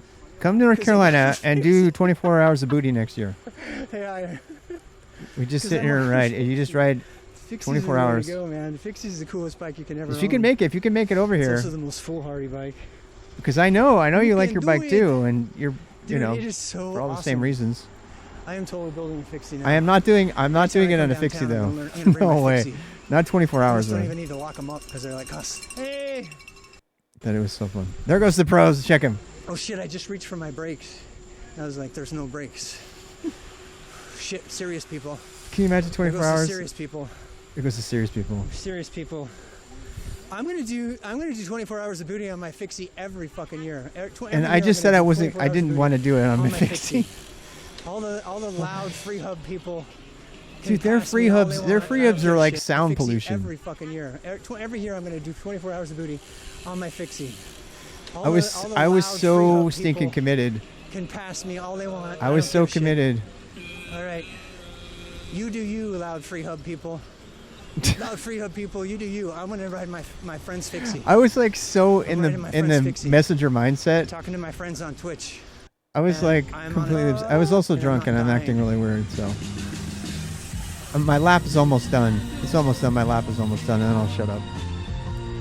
I'm so glad I got this on video though, I'm even though it's addicted. horrible video. I'm addicted. Rob, I'm addicted. I'm also very I'm drunk. addicted to fixie. Okay, let's go fast. I was Should we try fast? drunk Oh God, no. Here and we go. excited, Don't, and please I don't. sound Fast like on such a fixie. dweeb. Oh shit. You can actually brake. You just have to start like pushing Oh, against the it's pedals, so hard you to know? break, man. It actually kind of works. Thank you for. Please don't. Thank you. So who the hell is he talking to? They always think that. It's just another old guy talking to Please. himself. Serious people doing 400 watts. Wow. Serious people can do serious. I'm not serious. Go America. I'm not serious. The guy's like, who the hell are you talking to?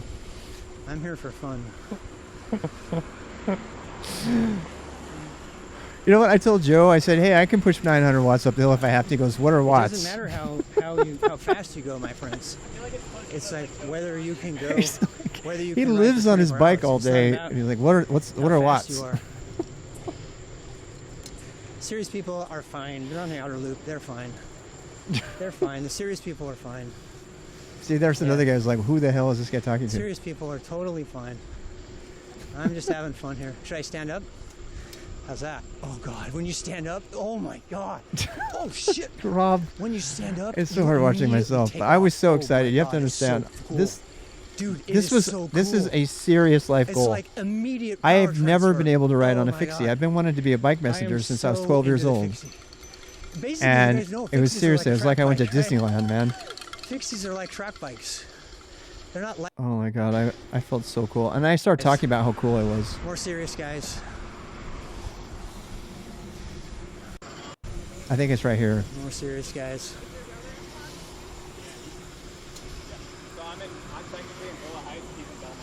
I'm like, yeah, I'm cooler. Dude, I am so grateful for peer pressure. I am so glad they scared me into doing this. Can I just say thank you to Joe? And whatever the God fuck bless that Joe. guy's Oh, we're name almost is, done. totally This is the wasted. last lap. The last turn, I think. You're in an indoor league? 100 watts for the rides. Yeah. This guy's got straight bars. He's got a You know what townie. else I love about the fixies is you can't suddenly stop. And No, like, you cause a cannot. crash. You absolutely One of cannot. the biggest problems with bikes with brakes is You the tell guys 'em, in front Rob. of you will lock the brakes up and you can't stop in time. TTS But with on. a fixie, you can't stop that Dude, fast. if I do So booty you next have to, time, like, I'm gonna judge turn where you TTS are all on the time. with It makes you a with the better big old rider. speaker, so you can It's talk so to everybody. cool. I know I'm getting really analytical, but it's true. You become a better rider because you have to judge your God, check this power and your check this speed party at out. I any given remember moment. now. Woo. Oh, Big that's not the party. one. I'm telling you, it's like it makes you a better rider. I had TTS. I had to turn TTS off when I go out Kids going because over here. Yeah, that's what I'm the trying to people would say stuff to the It's like, girls. it helps you be like really safe. Hey, baby. They always misjudge it. It's funny because my Hey, baby. outfit, I'm like dressed like a fixie rider. Oh, come on, Rob. Oh, damn. It's like, I look good. I did look good. I look like a fixie rider. I was... Wait. Here comes the party I was telling you about. Look at this party, man. Look at this party. It's like a big-ass party. It is so cool. You know, we just ran into this thing of an accident. Doing critical mass. Yeah. And you It have was to a do- fantastic night. Anyway, it's almost You have over. to have constant pressure on your pedals.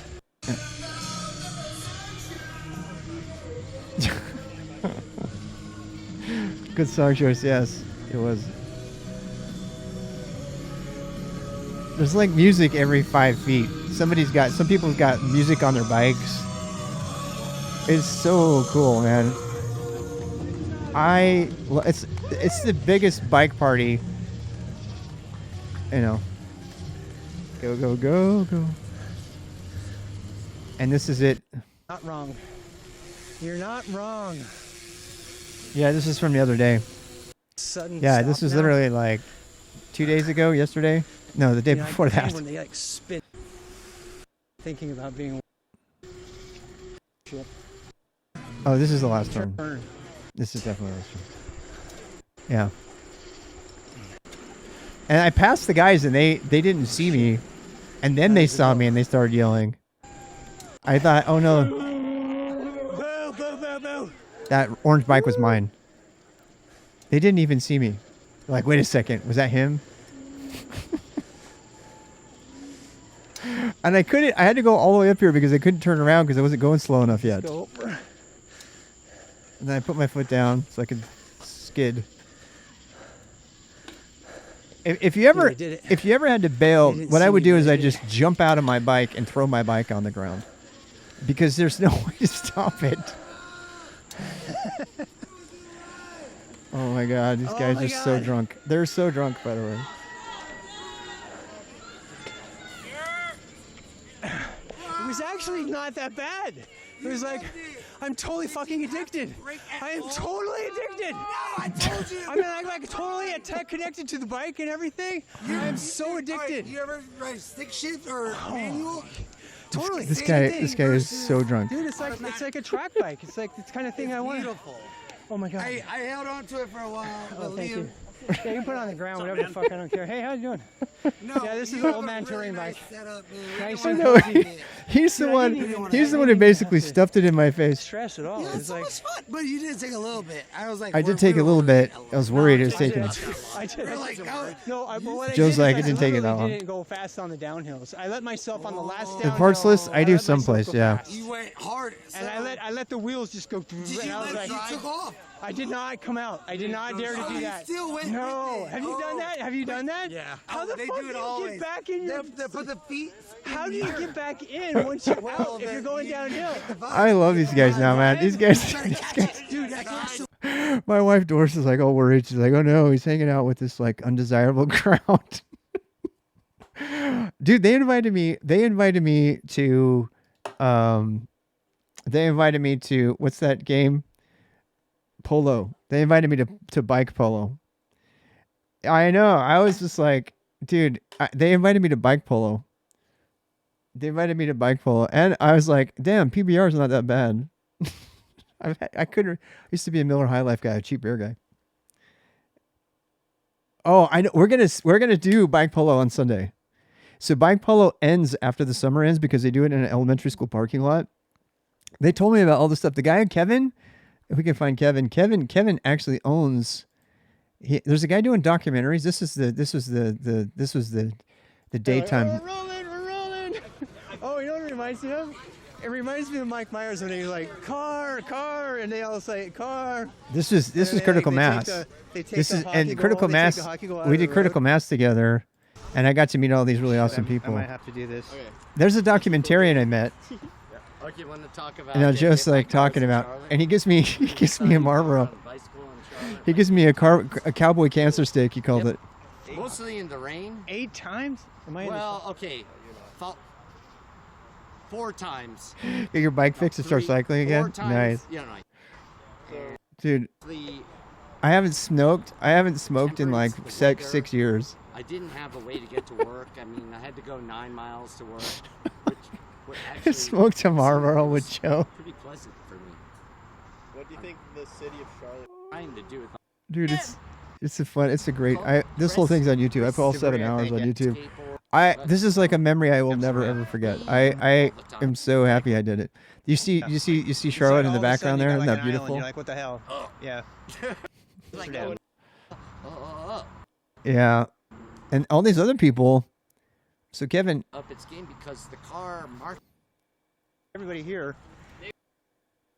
where did My Kevin new go? biking friends. Oh, and then these guys like saying, guys are "Hey, dude, awesome. you got to catch up with Here's- us."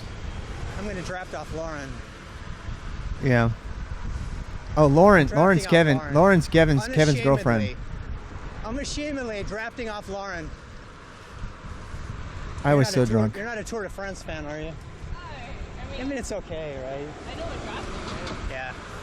I know what drafting I'm is. like, okay, it's cool and all that. She's like, "You're such a fucking creep." She's really cool, actually. She's really cool. I was just being really weird. I was like on cocaine. I didn't do cocaine, but I felt like it. So. And they would not slow down, man, for the old guy. These bike messengers, they're like kicking ass, and I'm like trying to keep up with them. It was so much fun. Oh my God, it was fun. I love that the moon came through. I was I'm so afraid the getting moon a wasn't going to fixie. show. I got it. I kept talking. Just, Rob, just shut He the was fuck like, up, it dude. didn't- nobody even gave a shit. I just talk all the time. said that the chief of communications for their entire company was not communicating their vision. Wow. And he was talking about like all the Oh damn. with no. That's a serious guy. This is my. I can This do is. it. This I is need the to get more fast. arrow. This was the fast think I one need I to get did more with my arrow. fast bike. Yeah. Now I'm more arrow.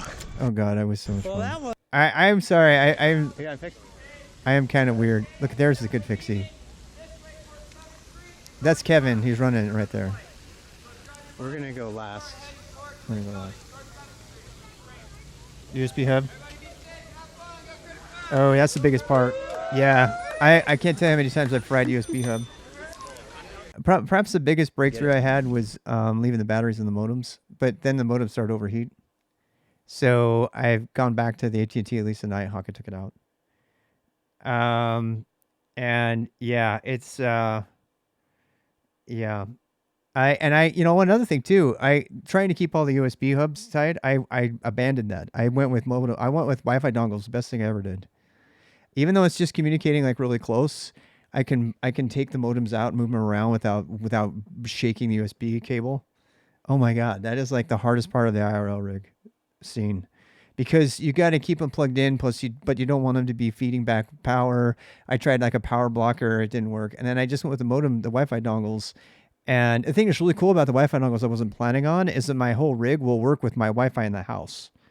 So if I have my modems off and I turn my whole rig on, it just picks up the Wi-Fi from the house. And then if I turn the modems on, it adds the modems to the pool. And then if I go out, I can go out and then it just drops the one and the other one stay on. So there's no drop. It was cool. I didn't plan it that way. It just worked out. It's kind of cool. So I'll have to do that again. I'll have to go through. Oh, there's the Wheelie Gang. The Wheelie Gang. I got to hang with them. This is the Wheelie Gang. You got to see these guys. These guys are crazy, man. They're insane. How good they are. I wish I could find them again. Hey. It's an action. It's even. I'm trying to find them again. Anyway, Out there, and you guys are like. these guys will ride for like a mile on a Maybe wheelie in a wheelie the whole entire time. I know. I gotta go. Pants. My pants. On the other. I'm doing this for me more than anybody else because I had so much fun. I haven't watched the whole video yet. I've only watched part of it.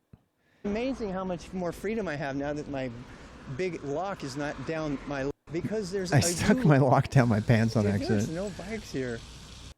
Can't. Cool. A different day. Mass actually starts at 6:40. It doesn't I'm matter. sorry, we if can he, ride around. Okay, hurry, say it. Someone said do a kickflip. We tried to say do a kickflip and they thought I was full of shit. They didn't say anything. Also, they probably can't. There they go. I have to ask it's the Wheelie Gang, yeah? Huh? You guys part of the Wheelie Gang?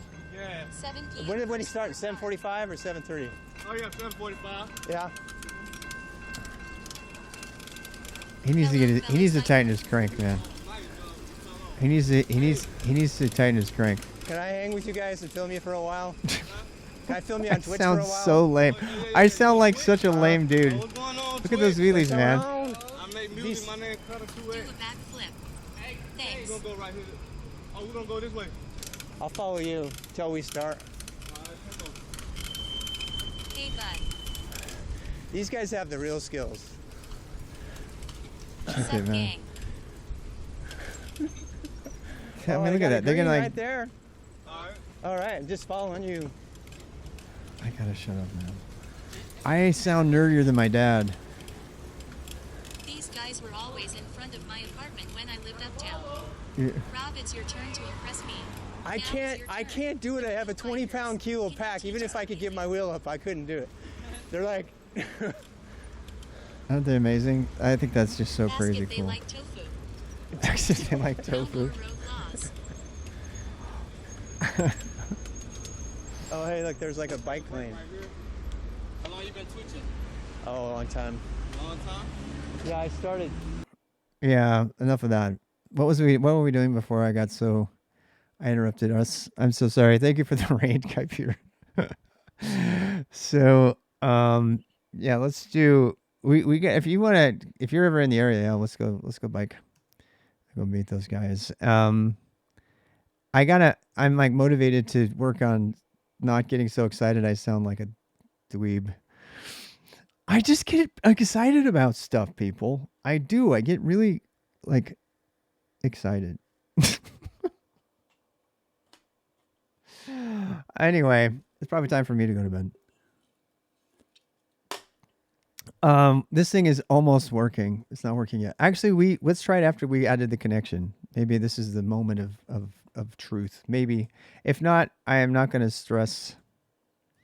If not, I am not going to stress. I'm not load. I am not. I'm not going to stress. I'm telling you. I'm not going to stress.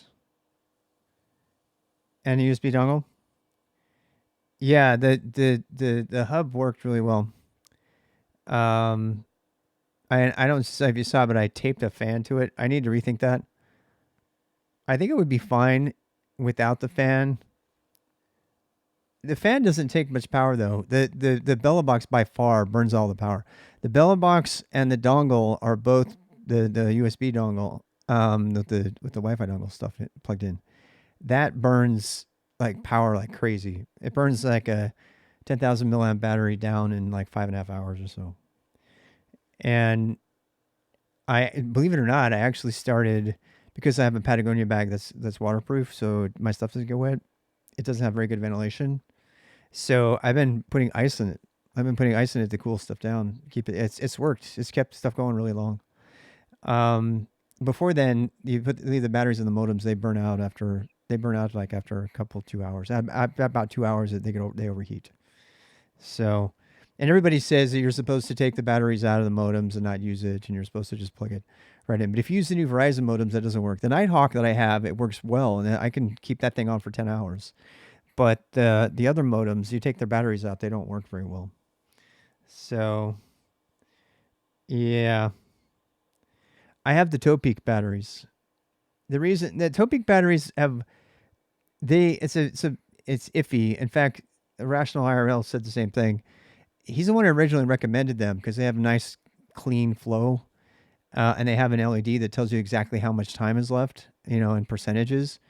But they have USB-C, USB, old USB, and then they have mini, and then they have the two USB input ports. So they're really cool. But the problem is that the electronics on the front of the battery eventually break down, and a couple of those ports on my batteries have broken down, so I have to stick with just one of the ports. Yeah, you have that 50,000. That's yeah, I have it too, and I mean that one's got the problem with the big ass one is, I mean I don't maybe it's worth trying again. The problem with having a big battery like that, which ones are you using? Are you using the 2 gigabyte or the 4? You're probably using the 4 if you're using the Cristonia. Because that's the only one that's got the. Oh, you're using it too. All right, I've heard of people trying that with the other one. The Nano, the Jetson Nano. Yeah, nobody knows what we're talking about. It's okay though. So the Nano has, and I have like 4 Nanos now. I've been like stockpiling them in case they go bad or something. I also have 2 Chemlinks. This is my backup Chemlink because I didn't want to have, I spent a year and a half screwing around with GoPros. I have 3 unused GoPros just sitting around because GoPros can't do it. They can't. So, and then the thing that's really great about the I have the Camlink 4K, and I have a 20-foot cable on this particular camera, so I can like pick it up and move it around and take it over here or whatever. Oh, I know. They just I've tried everything with the GoPro. Including I mean I really learned a lot about the GoPro. I learned about how to keep it cooler by not I put on the fisheye thing and everything. You want to really take down anything that makes the computer have to work on the GoPro because it'll overheat so fast. Yeah, they get so for example, I got the big old infinite lens thing, right? So you can turn it around all the time. Worst thing ever. It wouldn't even stay on because it has to crop all the time to make that thing work. And so the extra cropping was like more than the electronics can take. The GoPro is not designed to run for more than like an hour and a half at a time. It isn't. The electronics are total shit in there. And it's good for what it was designed to do, but it is. And then I tried the what's the other ones? The I've done it all, man. I did a 5K with a selfie stick with a gimbal on my phone. I actually upgraded my phone to a Pixels, and then I found out that the camera in the Pixel makes too much noise, and it was conveying over to the mic when I was live streaming with lyrics or whatever. And then that was a problem. And then that didn't have as good enough reception because it couldn't get a good enough modem signal. It was only one modem. And then I was like, how do I do multiple modems? And it was, I've done it all. It's been really annoying. No, I like being derailed on this because you know how hard it is to get people to talk about this stuff with me. Besides Jalopy. Jalopy and I have been working on this for a long time. We want to get it to work on Raspberry Pi. The thing that's the saddest of all is that Jetson Nano, all of those cores for the GPU go completely unused. None of them are used for anything unless he's changed it. It's really, really hard. The only place that you can even get even minimal amount of help is in the, about Bell. You've been in Irrational IRL's Discord, right? But you say the wrong thing over there. I've had to tell him before. I'm like, dude, you don't need to fucking attack everybody just for asking a question. I mean, he's like, it's like no soup for you over there, It's very toxic. And it's so toxic over there. I cannot even stand it. And so, you know, and you got like Rob CD and Jay Streezy, and they love to spar about who has the best IRL rig, and Jay melted his, right. The battery names: Topik, TOPK. When Mojo gets released, yeah, that'll be interesting. TOPK. I've got them all though. I usually keep some of the other batteries around. The bigger ones, the 15,000 milliamps. I don't think I would ever consider having my rig run off a single battery though. Orange Pi looks like it's working well. Nice. If you can get one, right? The GPU power. You think the Mojo is going to let us do the GPU power on the Nano? That'll be interesting. I hope you're right on that. I really do.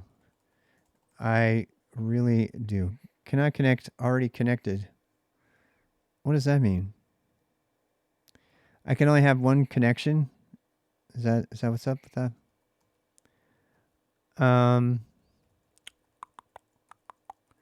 Connect.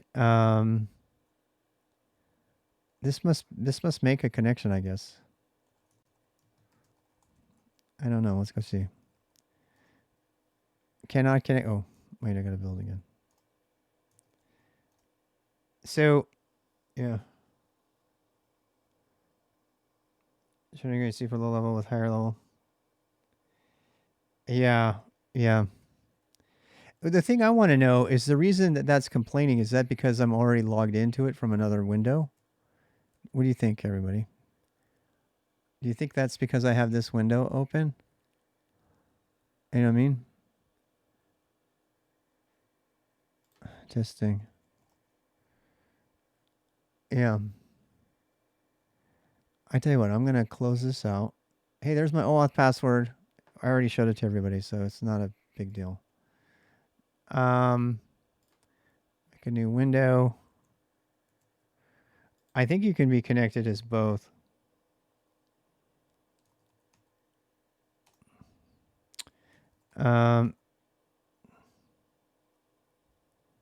Debugging is for tomorrow.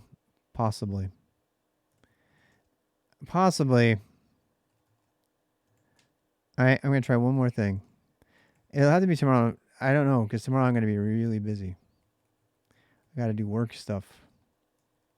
I'm going to be streaming tomorrow. Co-working stuff, though. SSH stuff. Well, that was a new error. That was a totally new error. Uh-huh. Damn. Invalid memory address, no pointer. Oh, because there's no connection? What the hell? AIRC. If error. Oh. Um, huh.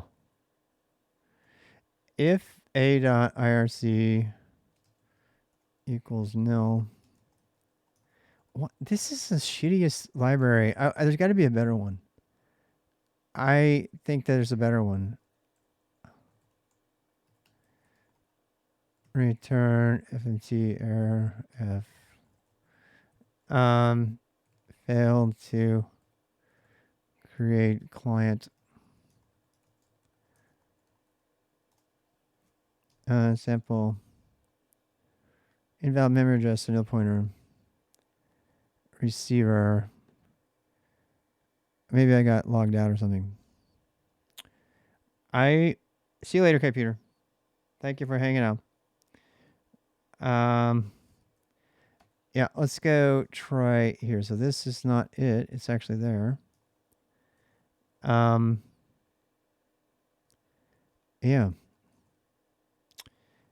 I'm kind of curious.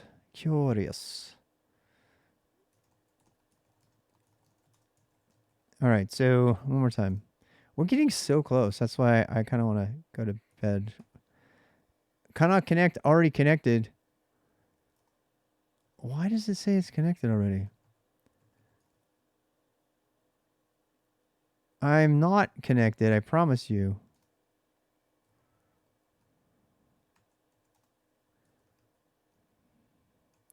Do I have 2 connections in here? I must have 2 connections. That's all I have to say. Connected. Oh, damn. I have 2 connections here. I do have 2 connections here. Oopsie daisy.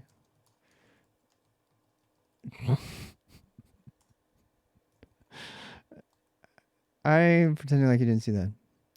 It doesn't make a connection though. Okay, is it in here now? Is it in there? Yeah. You can see at RDBX Cozy. Cozy is here. Hello. It's just not talking. It's here. It logged in. It's just not doing anything. Yep.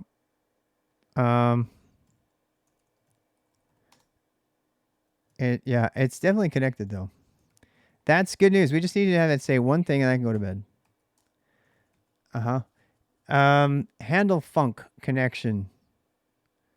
Connected, disconnected, join. Step in the right direction, yes.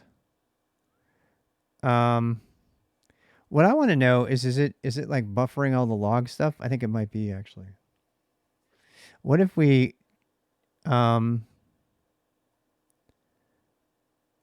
change this to print?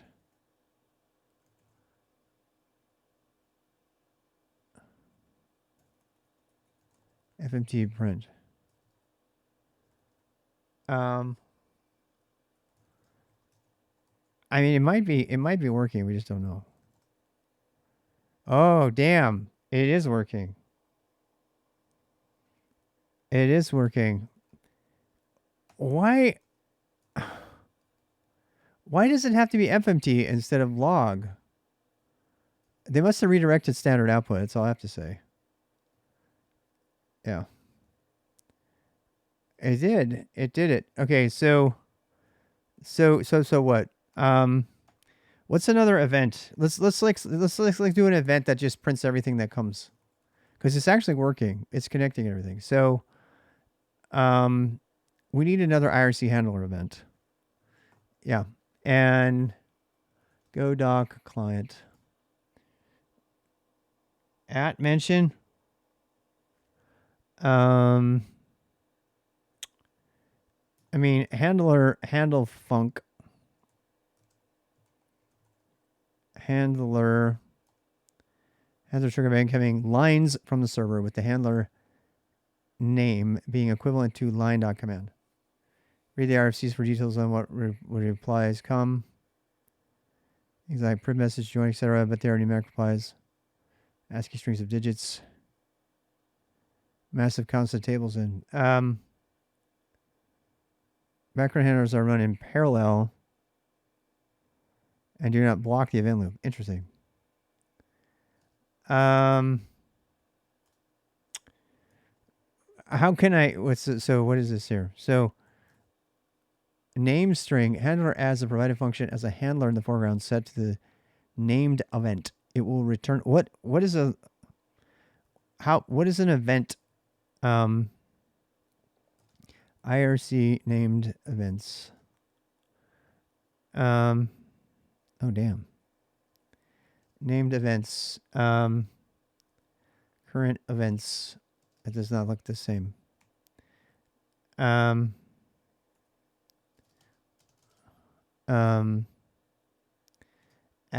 away CNOS. What is it? What is the regular message? Error, help, info, invite, join, kick, kill, knock, list, links, users.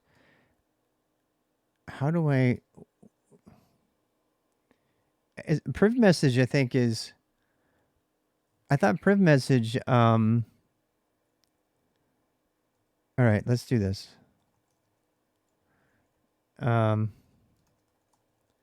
Message equals line args. MMT println message. All right. Join channel, whatever. Somebody say something. No, it's not saying anything. Oh, it did it. What? Yay, it worketh. It worketh. It's working.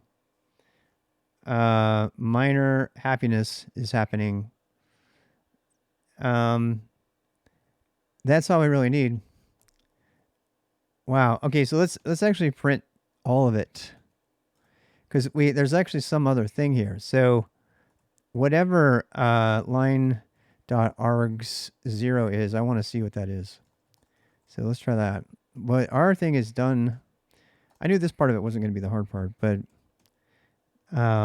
still. So if we say something here. Hey, what's up? Oh, wow. So it tells you what channel it's at. Okay. That's super interesting. It shows you the channel. That's the first thing. Interesting.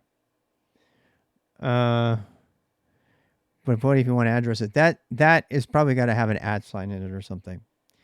It's just the beginning. We got to go, dig into it and stuff. And put some different handlers in there. But that's really all we need to do. The cool thing about that is that's enough right there. Don't be a bitch. The thing that's cool about that is we're going to be able to connect that with WebSockets to OBS and control OBS. And I can't wait to get that working finally. That's something I've been putting off for a long time. But I really need it now as an IRL streamer because I need to be able to control all the other stuff, Yeah, I'm going to need to be able to control. I'm going to make my own no-albs replacement so that I can control my stuff. To see live at this time. Oh, I'm always late. How you doing? Yeah, I'm late. I do get used to the crazy schedule. Yeah, that's pretty much me. I am like all over the board. I try not to be, but I just am. I'm just going to own it. But that is enough for me to say goodnight tonight. So I'm going to go ahead and rate somebody because we are successful. We made our first Twitch bot, IRL bot. Now, that does not do the REST API, which is interesting because all of the other stuff I've done over the last 3 years has all been with the REST API. I know we need all of that. We need all of that good stuff. We need the from. We need to make it so that it integrates, and we need to have filters on it. We need to identify who's saying things to give him control over starting and stopping my stream. We need prefixes. Yeah. And then check mod status. Absolutely. Yeah, there's a lot, but we're, one thing at a time. And, here is here again is the diagram of we're going to do a service bus. We're going to make it so that when you send a message of certain kinds, it'll be broadcast on the bus to all the other services and stuff.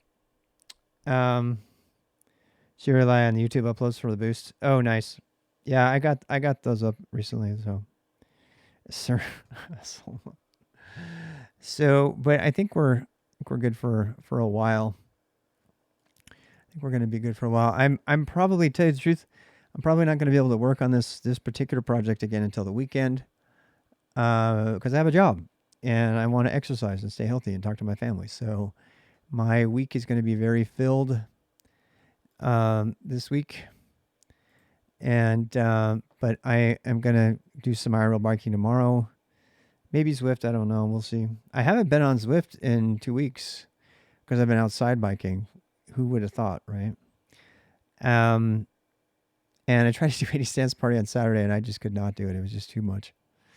So, but I do like to Zwift. I do like it. I got Zwift to work on my Linux box finally. It's a Windows-only application running under VMware. It's the only way that we did. We spent 12 hours trying to get it to work one day, and it turned out VMware was the only way. Para-virtualization for the win of the GPU. That is why it worked. KVM does not do para-virtualization. It has to have a dedicated GPU. That was a lesson learned right there. So VMware for the win. And stuff. I'll be doing work stuff in the morning, and then I'll be back. I may be on a little bit earlier than this. I've really kind of quenched my thirst for working on the Twitch bot for now, and so I'll be coming back at this this next weekend. And I'm going to continue to add functionality to the agent before I add the bus and everything, because I need to be able to start using it to turn my stream on and off and thing. So that's going to take the place of no albs for that. Let's go raid someone at the few people we have here. Got a few people hanging out still. Oh, let's raid Tanuki. I love Tanuki. She makes me so happy. She's such a sweet person. Sadly, my parents never taught me Chinese, and they never. She's a great person to watch if you're trying to fall asleep. They had this idea that if I was learning Chinese, it would mess with my English, so I wouldn't. I don't know if she's going to be here for a long time, so we're going to go ahead and just raid her. Mixed up in my brain, so they purposely didn't teach me Chinese. Oh, Ninja's on too. She's awesome. I like her too. So no time for that Chinese. Is she leaving? No, I can't order dim sum. I think she's going away. I can say hagao. All right, my friends. We'll talk to you tomorrow. Talk to you tomorrow. Yeah, that's so sad. I can say, my dad. Siomai. Okay, yeah, siomai. Yes.